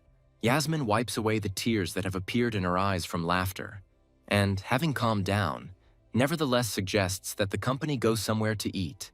Duncan is inspired, grabbing his sister's hand and saying that he knows a good place, suggesting that they go there. Apparently he wants to make amends. The guy says that the food in this place is very tasty, and Yasmin, as soon as they get there, is happy that they will finally eat. Turning sharply to face her friend to ask where he wants to sit, the girl stumbles and slips. Harry is there in time, supporting her and asking her to be careful because she is now wearing heels. The girl suddenly jumps out of his arms, saying that, judging by his reaction, he has already helped many girls in this way. Another female voice speaks up behind her, addressing Harry, and Yasmin turns to see its owner. The couple sees a surprised Julia, thinking that their meeting, like the unfamiliar girl, was a big surprise for her. Harry tenses up at the sight of his classmate and wonders what she is doing in this place. Julia smiles, asking who the guy's companion is, if she's a friend, and says that she's never seen her before. Harry looks away, replying that the girl is his classmate and she wanted to meet him today. Julia looks displeased, but a sudden thought comes to her mind, and the girl turns to Yasmin asking if she is a classmate's ex-girlfriend. Then Julia turns to Harry and says that her classmate simply has to introduce them. Yasmin approaches the guy closer, asking if this girl is his friend, while Julia examines her rival. Yasmin asks her friend if he will introduce them, and he is puzzled. Julia introduces herself, smiling sweetly and saying that she is Harry's close friend and also a classmate. She asks Yasmin what her name is, calling her little sister, and the girl is at a loss for a few moments, struck by such familiarity. She leans forward and takes Julia's hand, telling her name and saying that she went to high school with Harry. Yasmin asks Julia about her friend's popularity, expressing past concerns that he would have a hard time fitting in. The girl replies that Harry is outstanding. He's not only an excellent student, but also has a very interesting and good sense of humor. He is liked by a lot of girls not only in their group, but throughout the university. The guy is tense because of what was said. It's one thing that he doesn't mind gossip about him, but he doesn't like it when others are dragged into it, because he'll have a hard time when they unite. Yasmin smiles sweetly, remembering that her father used to say the same thing, so it turns out that Harry was always outstanding. The girl almost imperceptibly steps back in order to be able to put her hand behind her friend's back and pinch him painfully. She speaks quietly so that only Harry can hear her, saying that it seems that after a short separation, she should take another look at his qualities. The guy calls himself to calm down, realizing that the more he talks, the more the situation will get worse. It's better to just stand and remain silent. And Julia at that moment clings to the only phrase that interested her, surprised that Harry is familiar with this girl's father. Yasmin meanwhile approaches her closely, making her flinch back and asking if she likes this guy too, how she made such progress, and also suggests trying to find the right approach to Harry together, despite the fact that he is quite picky. She also offers her help if the girl is interested in learning about the guy's interests and hobbies, but internally she feels irritated. Yasmin thinks that she has known Harry the longest, and a lot has happened between them, and their relationship is superior to the ones he has with others. Judging by the guy's behavior, his relationship with Julia has not yet reached the level of progress that they have. The most important thing is that she didn't like this girl at first sight, as if she were a cunning gossip monger. A familiar voice is heard nearby, asking the boys why they haven't found suitable places yet. Yasmin pulls Sasha closer to her and theatrically apologizes to Julia, saying that she forgot to tell her that she likes Harry too. The girl introduces her friend, who has little understanding of what is happening, and makes up a story about why they came here. Sasha asks in a whisper if she's not here to visit her brother, and Yasmin conspiratorially asks her to play along. Julia is tense with so many competitors and wonders why this girl is saying such things in front of Harry. Turning his gaze to the latter, the misunderstanding only intensifies, and another question arises. Why does he have such a condescending look? Meanwhile, another familiar voice is heard behind her, asking the renounced Julia what is happening here. Layla asks her neighbor what she's doing here. Weren't they planning to go out somewhere tonight, so why is she here? A wicked smile appears on the head girl's lips as she says that she remembered Julia's words about her friends coming to visit her. She continues to address her neighbor, but turns her gaze to the unfamiliar girls, asking if she was talking about them. 4 girls stand opposite each other and, without blinking, look at those opposite them. Each of them understands that this fight will not be easy. Layla, with a haughty smile, extends her hand to her new acquaintance for a handshake, introducing herself as the head of the group in which Harry studies. The guy himself at this time looks at what is happening with bewilderment, wondering what is happening and wanting to be as far away from this place as possible. On one side of the ring is Layla. Although it seems that he has the upper hand in their relationship, the situation can get out of control at any moment. On the other side of the ring is Yasmin, the most beautiful girl of his youth and his first love. She's someone Harry could never even dream of, but they became friends.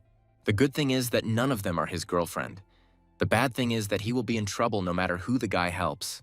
Smiling sweetly, Yasmin asks again about Layla's status and says that it seems Harry mentioned her and then introduces herself. Hearing that they went to high school together, the class president clarifies that the person standing opposite is this guy's ex-girlfriend. Yasmin is puzzled, remembering that Harry said that he never had a girlfriend. Unpleasant thoughts creep into her head. But the girl tries to focus on something else. She doesn't know what her friend said to her classmates, so she can't give a direct answer. It could just be rumors, or they just think so, and Yasmin tells these girls that they think too much. With unshakable confidence in her own rightness, the girl declares that Harry has never had a girlfriend before. She turns around and takes a step towards the guy, rising on her toes, and says that now he is really in love. The faces of her classmates are distorted with anger when they look at this picture. Layla mentally repeats the phrase that her new acquaintance just said. The headman's head is filled with many questions that have no answers yet. Who is this girl? Is it really her? What is going on? Layla clenches her fist tightly, coming to the conclusion that their story is not one of lingering feelings, but years of fruitless attempts. Now she herself states with confidence that, based on what she knows about Harry, he would never secretly fall in love with someone. If he really likes someone, he will start acting immediately, and the girl Yasmin is talking about is too arrogant if she thinks so. She also thinks that although this blow is not exactly aimed at her, this attitude is really annoying. She speaks as if she knows Harry well. Yasmin says that it seems as if the other person understands her friend better than she does, and now she is interested in something. And the girl asks, since the headman knows him so well, who then, in her opinion, this guy turned his attention to. Is it really your classmate or an ordinary classmate that these words hit one and then the other, like a gunshot wound? And while Layla tries to curb her outburst of anger, Julia ingratiatingly says that she never even thought about being with Harry. Yasmin already knows that this guy is popular among girls, which means she should understand that he doesn't need to look after anyone. Julia continues, saying that they each know that once Harry finds the right person for him, he will make the first move. She says she's curious about something and asks what it could mean for a guy to be inactive at school while having a crush on some girl. Could it be that this girl was too dominant and domineering? So she made Harry hesitate and give up trying. Julia says that she never puts pressure on the guy and only supports him, and he is now the heart of their university. Yasmin ponders these words, agreeing that men do change a lot as they grow older. Harry has become more attractive.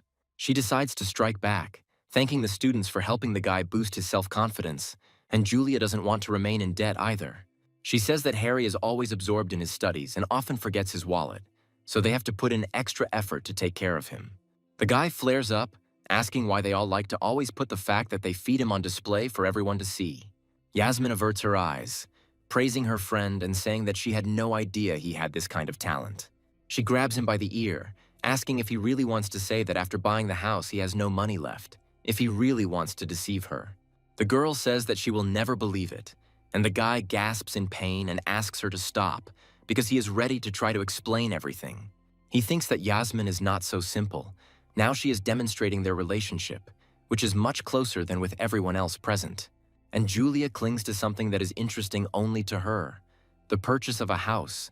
She's also interested in where exactly Harry bought the house, here or in his hometown. Layla is also interested in the answer to the question concerning the last topic. If a classmate has a house in his hometown, it means he plans to return there. And while Harry asks his friend why she mentioned the house, the headman continues his logical chain, which leads to an interesting conclusion. And the guy suddenly flares up, duplicating and slightly distorting Yasmin's words, whether he had any money left after buying the house. And he explains how it really was. He initially wanted to buy a house here, but he couldn't because of restrictions, and in the end, he had to choose another option. The location of the area was ideal for investment, but the price was beyond his budget, leaving him with little money left. It's only the beginning of the school year, so he can't ask his family for money again, as he might have turned down those who sympathized with him. And while what he's about to say may sound bad, Harry is saying that free food actually tastes great. Sasha whispers in her friend's ear, considering her friend resourceful. Spending money on living expenses to buy a house for investment is impressive. Yasmin is silent, thinking to herself that she doesn't think Harry's words are true. She doesn't think that the money invested was for living expenses. This guy must definitely have some kind of plan or he wouldn't do this, and the girl notices that he likes to eat for free. Harry says Yasmin needs to know that he's doing this for a reason and thanks everyone who supports him. And then the system congratulates you on receiving the skill seize the opportunity. Because even in such a situation, the guy continues to joke. Meanwhile, the girls who have a good imagination are lost in their own thoughts, one of whom is outraged that Yasmin raised her hand to Harry. Layla thinks that this girl is hinting that the boy was bullied and thinks that the reason for this is manipulation of him. The girl nods, thinking that Yasmin will only slow down her dream guy on his way to becoming a CEO. Julia is puzzled. Layla addresses her, saying that if she doesn't understand what she's talking about, she should just keep quiet. She shouldn't care whether Harry is treated or not. What most catches Yasmin's attention from the stream of words is the address, because the head girl called her a plump girl, which makes the girl puzzled. And just as she wants to ask Layla to take care of herself, she falls silent in time, glancing at her figure, which, by her standards, is ideal. Yasmin wonders why life is so unfair, while noticing the head girl's long legs and admitting to herself that she envies her. Unable to come up with anything more suitable, the girl turns against Harry, saying that she came here to meet him, but they started to offend her. Julia started it first, and then the leader of the guys' group took over, one of them a gossip lover and the other with terrible manners. Yasmin asks Harry to answer one of her questions clearly and distinctly, namely whether she is still his friend. If not, she will leave. Meanwhile, those around notice a crowd of beautiful girls in one place and recognize Harry, asking him to confirm their guesses. The guy is at a loss, thinking about what to do and wondering why Layla insulted Yasmin in the first place. He understands perfectly well that he needs to intervene, but he needs to do it competently and in such a way that everything is resolved safely. Believing it's time to take action, Harry reassures Yasmin by telling her that she's still his friend, and why would she ever think otherwise? The girl is slightly embarrassed by the realization that she was acting too emotionally, and calmly expresses agreement with her friend. Meanwhile, Harry continues to thank Yasmin for introducing him to her friend. The blonde is at a loss. The guy says he never believed in love at first sight, but from today, everything has changed. Harry approaches Sasha, saying that he likes her very much and asking her to be his girlfriend. Yasmin, Julia, and Layla look at the guy with a mixture of different emotions on their faces, but the same question comes out of everyone at the same time. Sasha blushes deeply, gets confused in her words and stutters, trying in vain to say at least something articulate. Unable to bear such embarrassment, she runs away, saying that she has urgent business and saying goodbye on the run. The girl's brother looks after her in bewilderment. Yasmin turns her head sharply towards her friend, unable to say anything other than his name, while inwardly she is stunned by the confession to her friend. Harry looks at her with a serious look and asks her to stop fooling around, because he always considered her his friend. The girl, meanwhile, remembers their past together, how kind this guy was to her, and her heart begins to tingle unpleasantly. She realizes that her reaction was indeed too harsh, but she still didn't expect such a response from Harry. Julia finally regains her ability to speak, and her first emotional reaction is to wonder if he really likes Sasha. Layla, unlike her neighbor, does not believe this, and Yasmin turns to them, burning her friend's classmates with an angry look. Harry, meanwhile, decides to take another desperate step and takes a deep breath to scream as loudly as possible. The guy calls Layla's pen name and asks if he gave her permission to use his image, and the girl involuntarily becomes embarrassed. She wonders what's going on and how this guy knew her pen name. The idea creeps into my head that a classmate read their novel and realized that one of its authors was the class monitor. Layla is silent, thinking tensely about what will happen now if Harry really did read her novel and saw all the written scenes. If he tells everyone about this, considering that he exposed the prototype for the main character's image, it will be the end for her.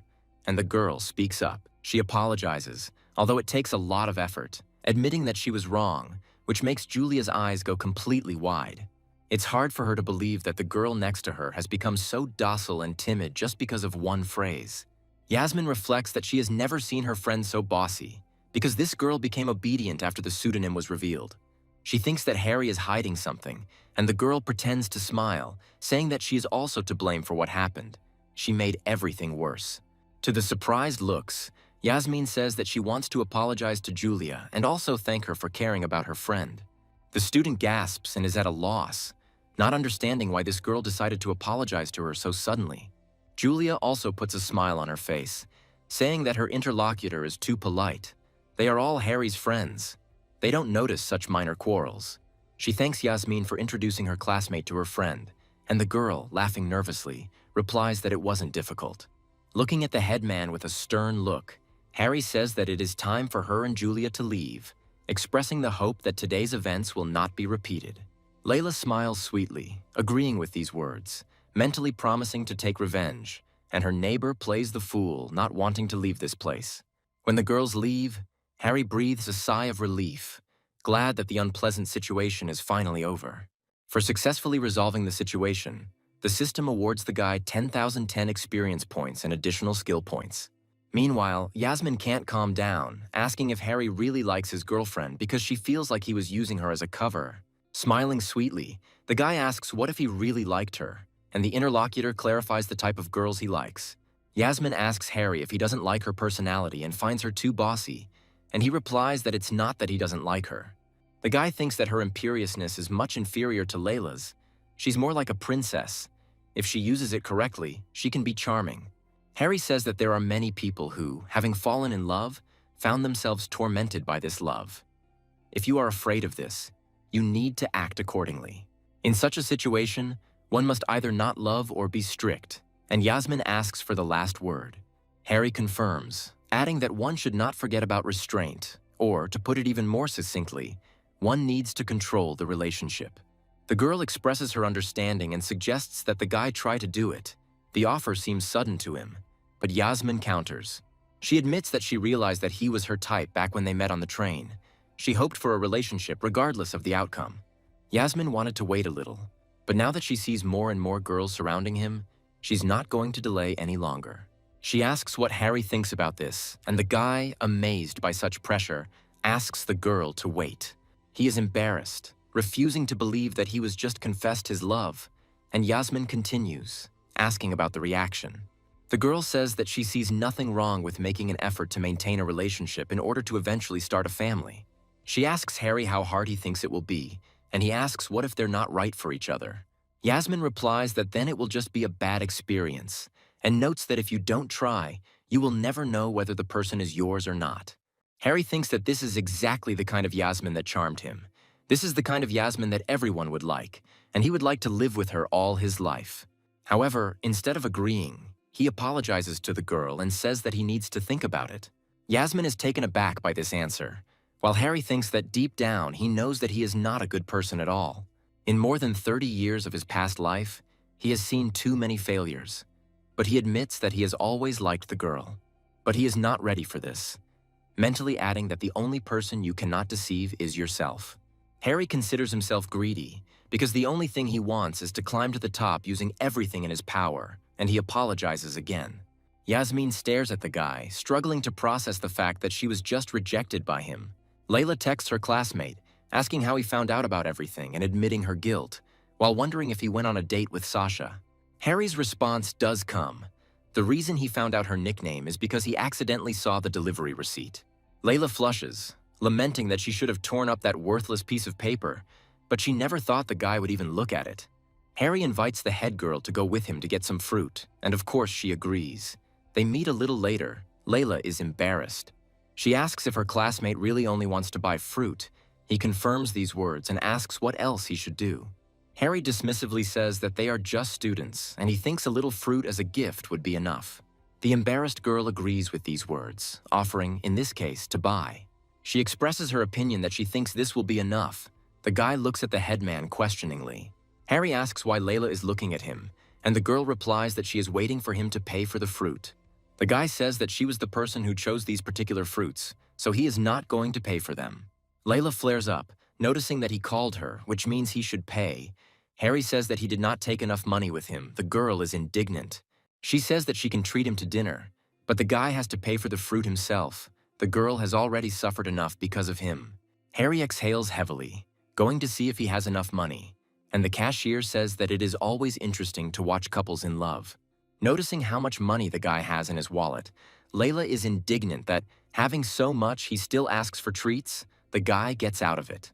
The girl says that he is still richer than her, thinking that she needs to find a way to help restrain this guy so that he does not run after others. Harry says that she must definitely be richer than him. Given the number of views on her novel, Layla is at a loss. He says that she must have earned a good amount, and the system notifies about receiving a gift, which affects the rapprochement of people. It is a sweet, fruit-flavored chewing gum, and Harry, reading the description, finds receiving such a gift unexpected. He thinks that the gum effect is meant for two people, while Layla says that she is not even the author of this novel. She just helps a little by admitting that the book is not only about tense relationships, but combines the styles of many cultures. The girl thinks to herself that Harry knows how to push the buttons, and she doesn't want to imagine what will happen if he finds out that she wrote the bed scenes. But knowing the character of this man, Layla believes that he will not be interested in reading something like this, and the guy meanwhile groans, turning his gaze to her. As if reading her mind, Harry says he finds the novel impressive because he simply read the most exciting parts. When he says that the passionate scenes he read were very impressive, Layla loses hope. When they are riding in a taxi, the girl is silent, as if she has taken water in her mouth. because she feels enormous shame. Harry looks thoughtfully out the window. Layla looks at her classmate, wondering why he is silent. The silent awkwardness is pressing, and it seems to her as if she's going to die now. Suddenly, she asks her neighbor what kind of girls he likes. He's surprised, because in the morning he confessed to Duncan's sister. Layla says she doesn't believe him, and the guy condescendingly replies that she wouldn't believe him even if he told the truth. Then the girl asks another question, asking what her classmate thinks about Gerda, who at first looks at his interlocutor with puzzlement. Then he replies that he finds her quite cute. Layla gets angry, asking him not to pretend and asking if he likes her as a girl. Harry pretends to think about this question, believing that every guy likes classic rich beauties. He asks why the headman is asking this, and she sums it up by asking, so he likes Gerda because she is rich and beautiful. Harry plays dumb by asking if Layla is afraid he will take her girl away from her, and she says she was just joking last time. The girl admits that she is not a lesbian, she is heterosexual, and the guy at that moment looks at her puzzled. She thinks that her pen pal was right and her classmate will think that she is a lesbian if she doesn't tell him directly. Harry asks what she did with Phoebe then. Did she really use her to write passionate scenes? And the girl is at a loss. Getting very close to the girl's face, the guy says that he will allow Layla to practice this by booking a hotel room tomorrow. The girl is very embarrassed, shouting in her classmate's face the question of who would want to stay in the same room with him, and moves away. She says that if they do practice, she will be the queen and he will be the servant. Harry smiles sweetly, refusing and saying that he wants to be the general. Layla turns to give her classmate a disdainful look, and he asks why she's looking at him like that. The girl says that the ability to fight is not the answer. For this, psychological skills are needed, as well as the ability to apply them in real life. Harry chuckles, saying that his headman is well aware of this, and then the driver attracts the attention of the sweet couple. He apologizes for distracting them from such an important conversation and informs them that they have arrived at their destination. Harry says he paid for the fruit, so the girl should pay for the taxi. The man sitting in front looks puzzled. As she gets out of the car, Layla makes a disgruntled face and says that talking to the guy is very tiring. But then her gaze takes on a surprised expression when she notices the one who is in front. Running up to Gerda, the girl says that she was just about to write to her, and looking around the mansion, asks if she really lives here. Layla says that she has only seen houses like this in movies, and the heiress laughs, saying that the student is exaggerating. Looking at the guy, Gerda admits that she doesn't often invite friends over, so if she needs something, she asks them to talk. She adds that it would be a shame if they needed something and she couldn't help, and Harry agrees not to be shy. Gerda asks the children to come through, informing them that she has prepared slippers for them. As she puts them on, Layla guesses that this house is probably worth more than 100 million. Passing by the piano, Harry asks if Gerda can play it. She confirms this, and the boy expresses hope to hear her play someday. The girl snorts, saying that she doesn't think he deserves such an honor, and a voice is heard from the side, telling him not to talk like that to his friends. Looking at the woman approaching them, Gerda admits that she frightened her. From her address, it turns out that the interlocutor is her mother. The woman asks her daughter why she didn't tell her that her friends had already arrived. Approaching the students, she extends her hand to them, introducing herself as Gerda's mother and allowing them to call her Aunt Tracy. She already knows the kids. Layla peers over another girl's shoulder as she greets her mother and introduces herself, looking shy and embarrassed. Smiling sweetly, Tracy says that Gerda often talks about her, and she now understands why she cannot live without her for a minute. Harry introduces himself next, bowing politely and saying that he and a classmate brought them some fruit as a gift. Showing off the full package, the guy goes on to say that they aren't sure if the price lists like them, but hope for the best. He asks where the kitchen is so he can take the treats, and the woman is a little confused, as if he was a surprise to her. Tracy says that she will accept him this time, but in general, they do not allow their guests to bring gifts. Otherwise, they will have to reciprocate. The woman thinks that this guy is exactly like her husband told her, very smart, and she turns to her daughter. Tracy asks Gerda to take Layla to her room while she shows Harry the kitchen, and also to call her father, finding it strange that he is not with them yet. The girl agrees, but her appearance expresses displeasure when she does not understand why her mother wants her to be the one who called him. Tracy asks the maid to bring her a tray of fruit, intending to wash it for the children. The maid accepts the order. The woman turns to Harry, asking him to put the fruit on the table, and he immediately follows her instructions exactly. Casually, while washing dishes, Tracy asks the student if he really lives in the city of his dreams and how many people are in his family. The guy replies that he only has his parents left at home. His grandparents died early, and he only has an uncle and aunt from other relatives. Tracy expresses understanding of why Harry is so reasonable and says that she has also been to his homeland and is interested in what it is like there now. The guy answers evasively, showing with his story that in his city not everything is as clear-cut as it could be. But now the economy is developing rapidly. People find new ways to make money, but overall the situation is not bad and his family is in a relatively average position. Tracy suggests that there are plenty of low-class people there who have risen quickly and asks if he is being bullied there. Harry replies that there are indeed many such people, but their general manners of behavior often do not keep pace with their growing wealth. But there is no reason to mock people like him, because it does not interest them. Tracy admires the seriousness of the student's reasoning.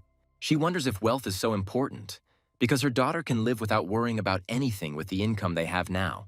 Things like social status aren't important now. The main thing is that the one who will be next to Gerda is a guy, and this one fits the bill perfectly. And while she's thinking about this, Harry asks permission to help take the fruit to the girls. Gerda's father joins those present, full of enthusiasm. He joyfully greets the boy, calling him a little teacher. The man invites Harry to have tea with him, and the puzzled guy greets the head of this house with no less puzzled eyes. Layla is perplexed why Gerda's father calls his classmate that, and even the latter's wife feels ashamed. She turns the attention to herself by asking what her daughter would like to drink and offering red wine. The girl replies that she just wants a cola, and her mother is surprised by such a choice. Pouring tea into a guest's mug, Mr. Price asks if he drinks it often, to which he receives an ambiguous answer. The man laughs, saying that drinking tea is good for you. It helps develop patience and makes people more focused, much better than cola. He says he had to work hard to get these tea leaves, and the father himself wonders what kind of guys his daughter likes. Harry puts on a sweet smile, agreeing to enjoy the tea, knowing that the man is hinting at Gerda's preferences. Gerda's father is puzzled as he pours tea. He can't believe that this guy doesn't want to talk to him about his daughter, as if he doesn't have any thoughts about her. Harry thinks that he doesn't find it surprising that Gerda has no interest in guys. Because she grew up in such a family, she is cunning and unpredictable. He intends to get to know the girl better in order to start collaborating, and he loudly praises the drink, calling it refreshing and amazing. The man gets excited when he starts talking about the type of tea and, infected with his own enthusiasm, invites the guy to come visit him on weekends. The cook announces that the dishes are ready, and Mrs. Price echoes her words, suggesting that the children go to dinner. The table is replete with an abundance of delicious food, and the man already sitting at the table invites Harry to take his place, and he politely agrees. He thinks that this is the first time a guy has ever had the chance to visit a girl, and although the girls looking at him do not utter a single word, Harry clearly feels the nervous tension in the air. But then Gerda turns to Layla, asking what happened to her and why she is so timid today, and she answers how else she should behave. Layla asks why she feels like the girl's parents are constantly looking at her, and then the head of the family clears his throat. He allows the children to feel free to try the food, thinking that otherwise it will get cold, and he starts the dishes first. The man approaches Layla, saying that he and Harry are friends with their daughter, so they should try everything they like. He gives the crab to his daughter, asking her to try it, since it is her favorite dish. Gerda, in turn, transfers the crab from her plate to her friend's plate, asking her to try this incredibly delicious dish. The head of the family, observing this picture, mentally orders himself to keep his feelings in check. Pouring himself some alcohol, Mr. Price asks if Harry drinks it and if he would like to join him. The guy smiles sweetly, saying that he would do it with great pleasure. Meanwhile, Tracy turns to her daughter. She asks her to drink the cola to the end since she wants it, but says that she still has time to change her mind and join her. Layla approaches a student, asking if she likes Coke, and she says that it was originally intended for them. The headman says that now that Harry is drinking with her father, she is not interested in cola either, and suggests that she join Tracy. The guy is puzzled by the fact that the headman expressed a desire to drink and wonders how long this girl will last. He wonders if Layla will get drunk from red wine, since he really doesn't want to carry the headman on his back. Sometime later, the girl looks at her neighbor, asking if she is drunk or not yet, and believing that she is immune to wine.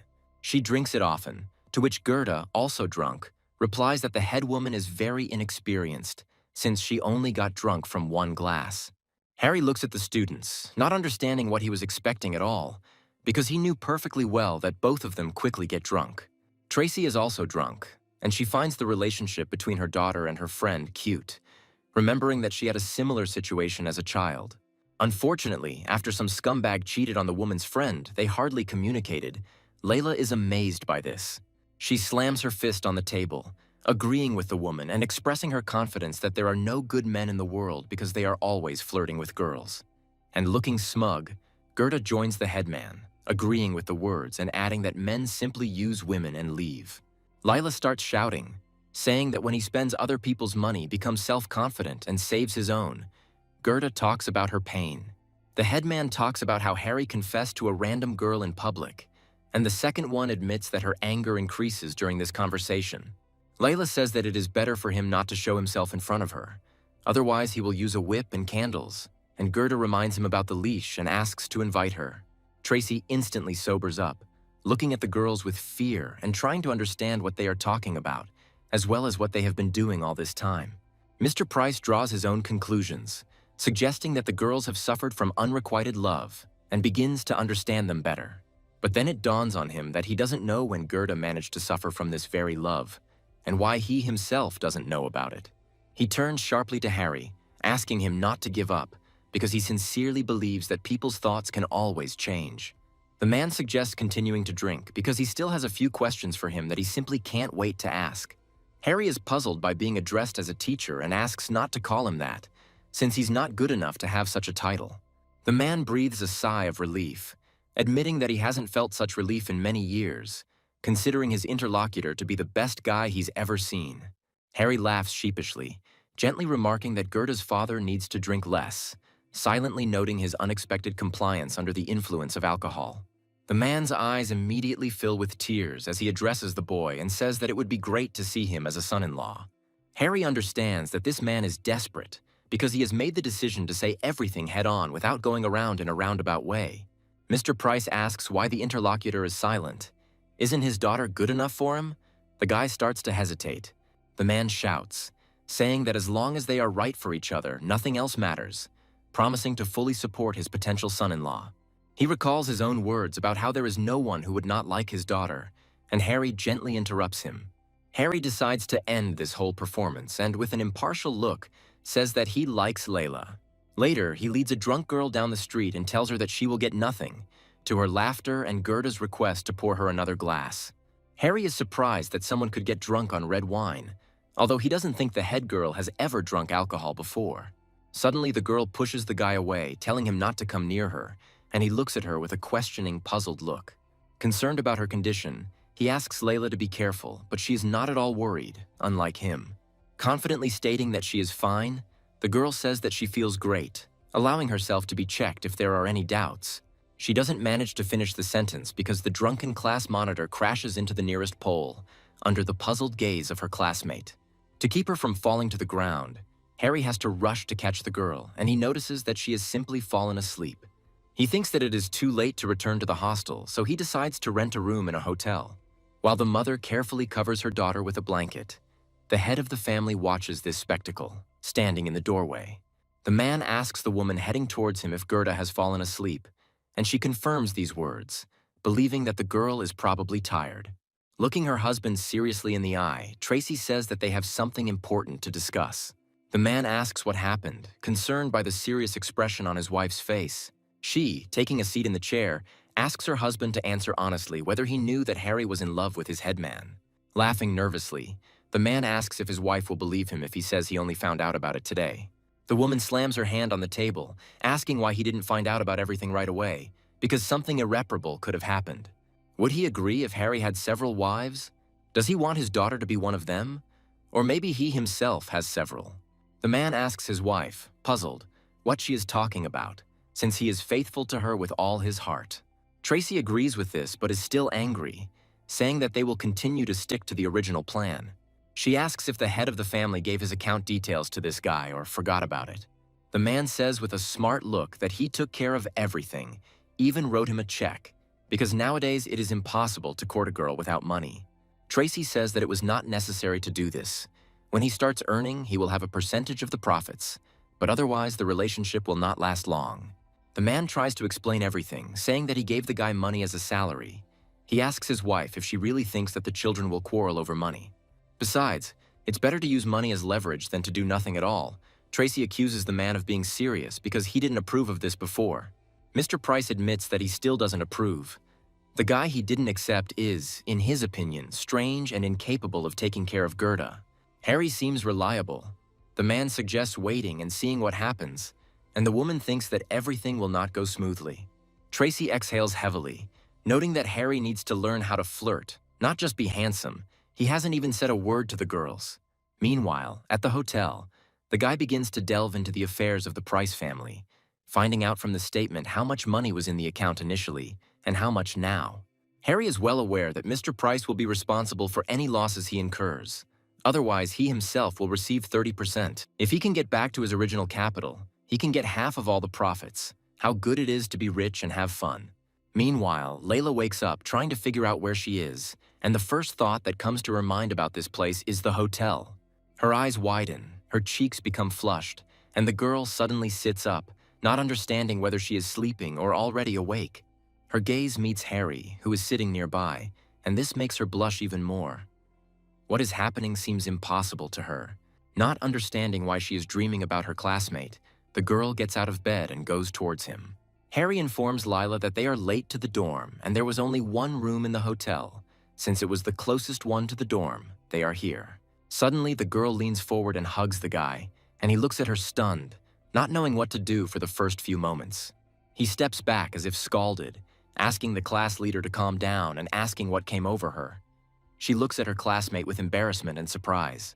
The girl's gaze becomes irritated, and then she sits on the boy's lap, saying that she cannot stand his attitude towards her even in her dreams. She accuses him, calls him a disgusting and false gentleman who is always flirting with every girl and making fun of her. Layla says she hates the guy more than anyone else, but she reaches for his face because she has a very strange desire, even though she knows how terrible he is. Approaching his face, the girl says that she wants something. They both freeze in this position for a few seconds.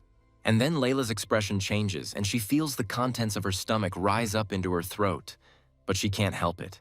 The wine is on Harry the next moment, and the boy looks at the large red stain on his clothes, dumbfounded. The guy, shaking all over, vows to himself never to let this girl drink in the future while she begins to undress.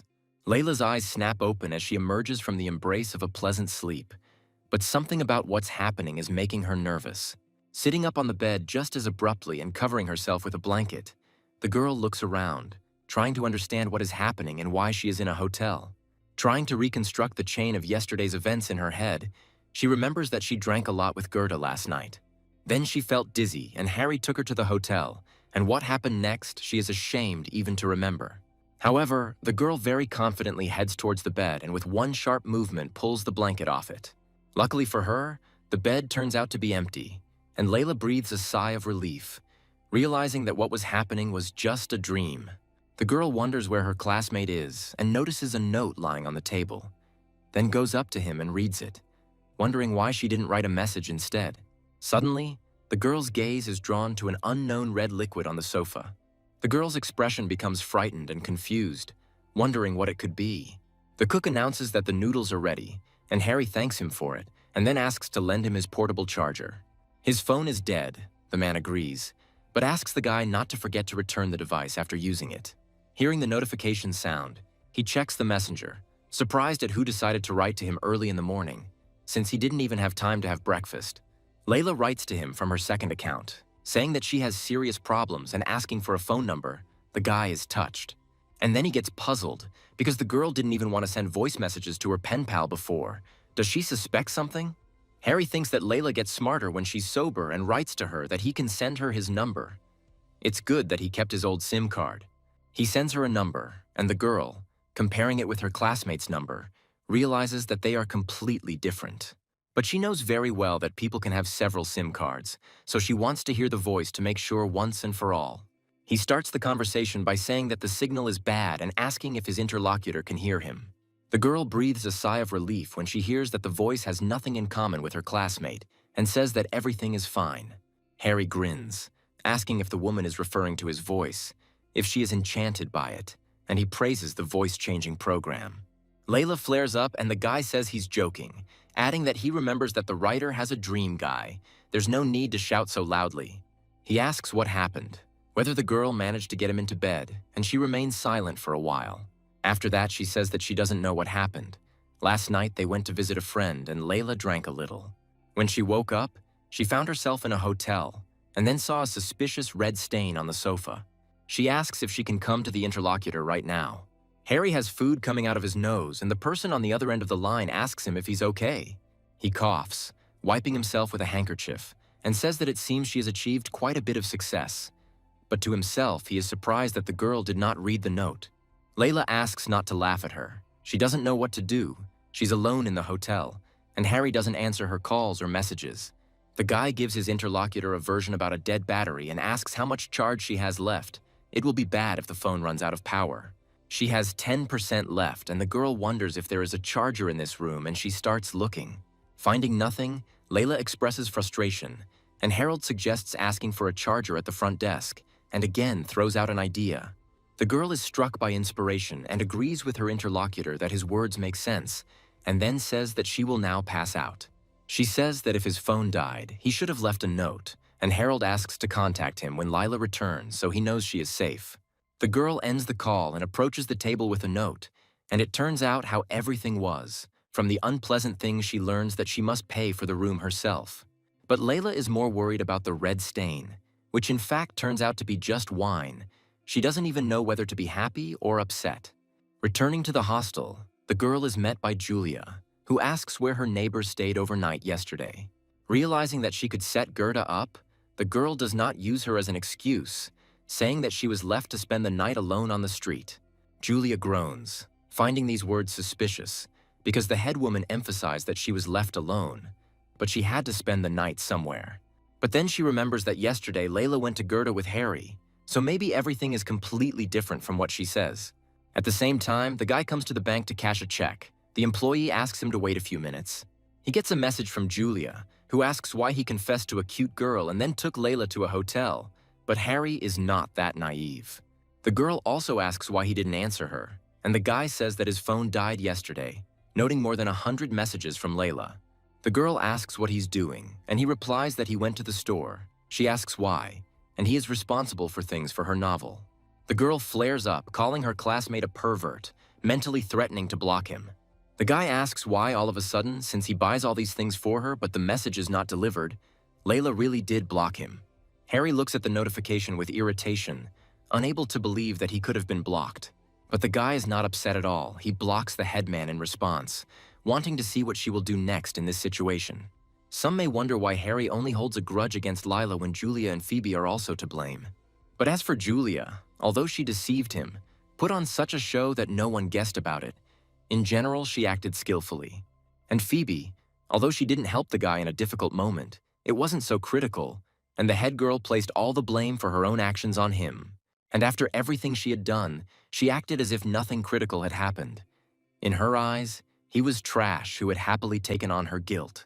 The fact that Julia hung around him meant that he had some value to her, but the headman's contempt did not allow him to exist. Harry partially understands her actions, but this girl does not have the self-confidence of Gerda, and she is not as independent as Yasmin. Therefore, Layla can only climb up by walking over others' heads, while keeping a serious expression on her face to avoid trouble. If we put aside understanding, it is quite natural that a person who has been stepped on will want to fight back. The administrator greets the guy. Harry greets her back, asking about the training course he's interested in, and the woman smiles good-naturedly. He realizes that he has been training for half a month in vain, and that what he really needs is more intense training.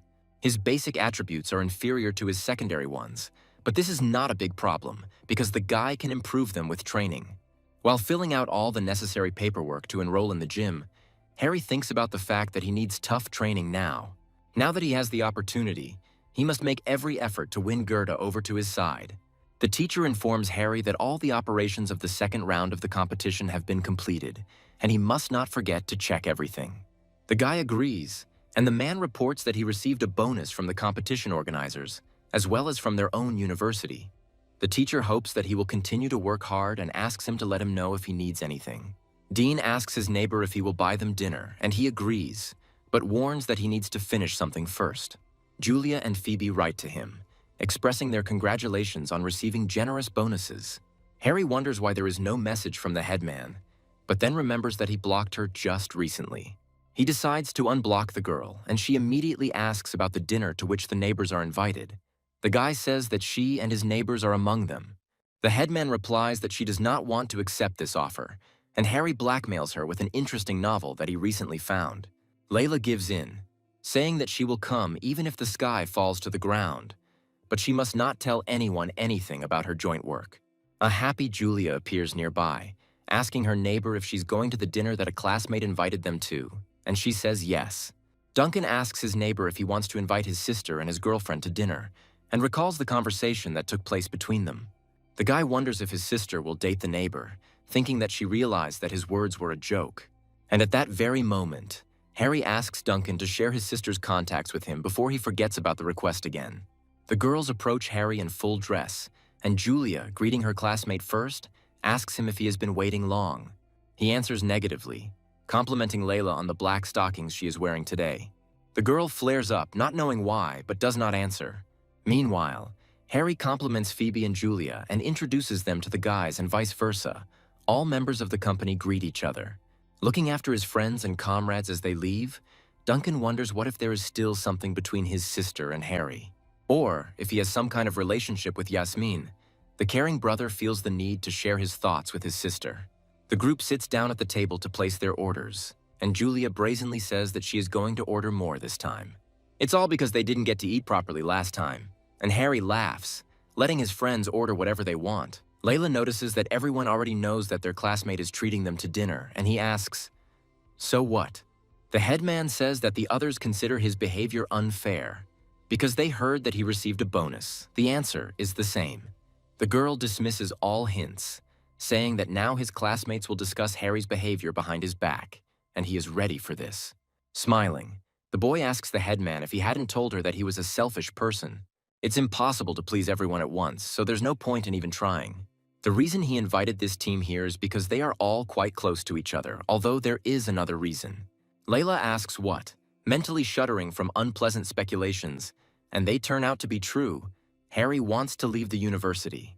The girl looks at her classmate in bewilderment, not understanding what could have prompted such a successful student to do this.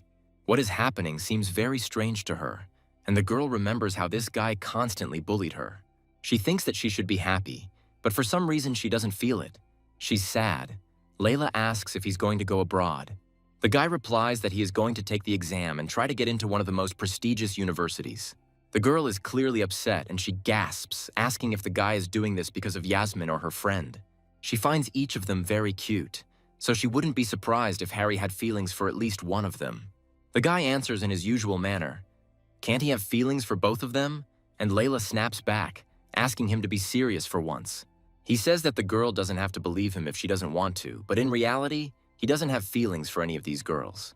She is surprised because she thought that this was the reason for her desire to enroll, so these words come as a surprise to Layla.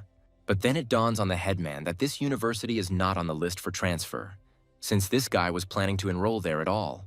The girl clenches her fist, seething with anger, and, under the puzzled looks of those present, she is outraged that she is being mocked again. Harry laughs at her and her gullibility, and the girl hits him with her fists, promising to definitely deal with him today. Julia asks why it is Layla who is making fun of Harry, because girls are supposed to be kind and gentle. Phoebe sees it differently, because it was always the other way around. It was Harry who bullied the head boy. She asks him to bully Julia. The students exchange hostile glances and tension runs through the room. Having maintained eye contact for what seemed like a sufficient amount of time by their standards, the girls, snorting with displeasure, turn away in different directions. Harry teases a classmate, pointing out Julia's words about girls being kind and gentle, and she retorts. Meanwhile, a happy-looking dean asks if the girls want him to go get tea if the food has already been ordered. The room falls into perfect silence and everyone's gaze turns to him, making him feel uneasy. But then Julia and Phoebe explode with a wave of gratitude towards this man, since he called them daughters-in-law. He returns a cheerful smile to his face and asks what kind of tea the girls prefer. Julia orders strawberry, while Phoebe prefers traditional tea. Turning to Layla, Dean's expression changes to a more serious one.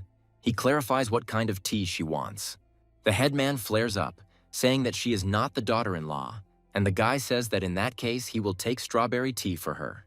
Smiling sweetly, Dean is about to leave for drinks, and Duncan turns to him, asking if he's really going to leave him alone. Layla gives her classmate an angry and wary look, asking if he has another nasty plan. She doesn't like this state of affairs, and the headman announces that he is going to call Gerda. Now he won't get off so easily. Harry admits he was wrong, smiling sweetly, and asks his classmate not to call Gerda, suggesting they just have dinner. The headman snorts, saying that she is glad that he understood everything, and warning him not to make fun of her anymore. The guy, meanwhile, announces that those present are his good friends, and he has long wanted to gather them all together. There was no opportunity before, but today he received a bonus, albeit a small one, and he talks about what Layla told him, what the others think of him. Harry says he doesn't think it matters because what matters most to him is the quality of his friends, not the quantity. He really doesn't care what others think, but what his friends think of him matters. The guy offers to drink to this, and those around him support him, taking up the toast and adding their own words. Layla also says a few words, not understanding why the guy suddenly became so nice. Harry, meanwhile, suggests to the headman to put aside their differences for today. He takes her hand, saying that today they should enjoy only good food and the company of true friends. The girl looks at him suspiciously, not understanding why this guy took her hand, and the phone rings.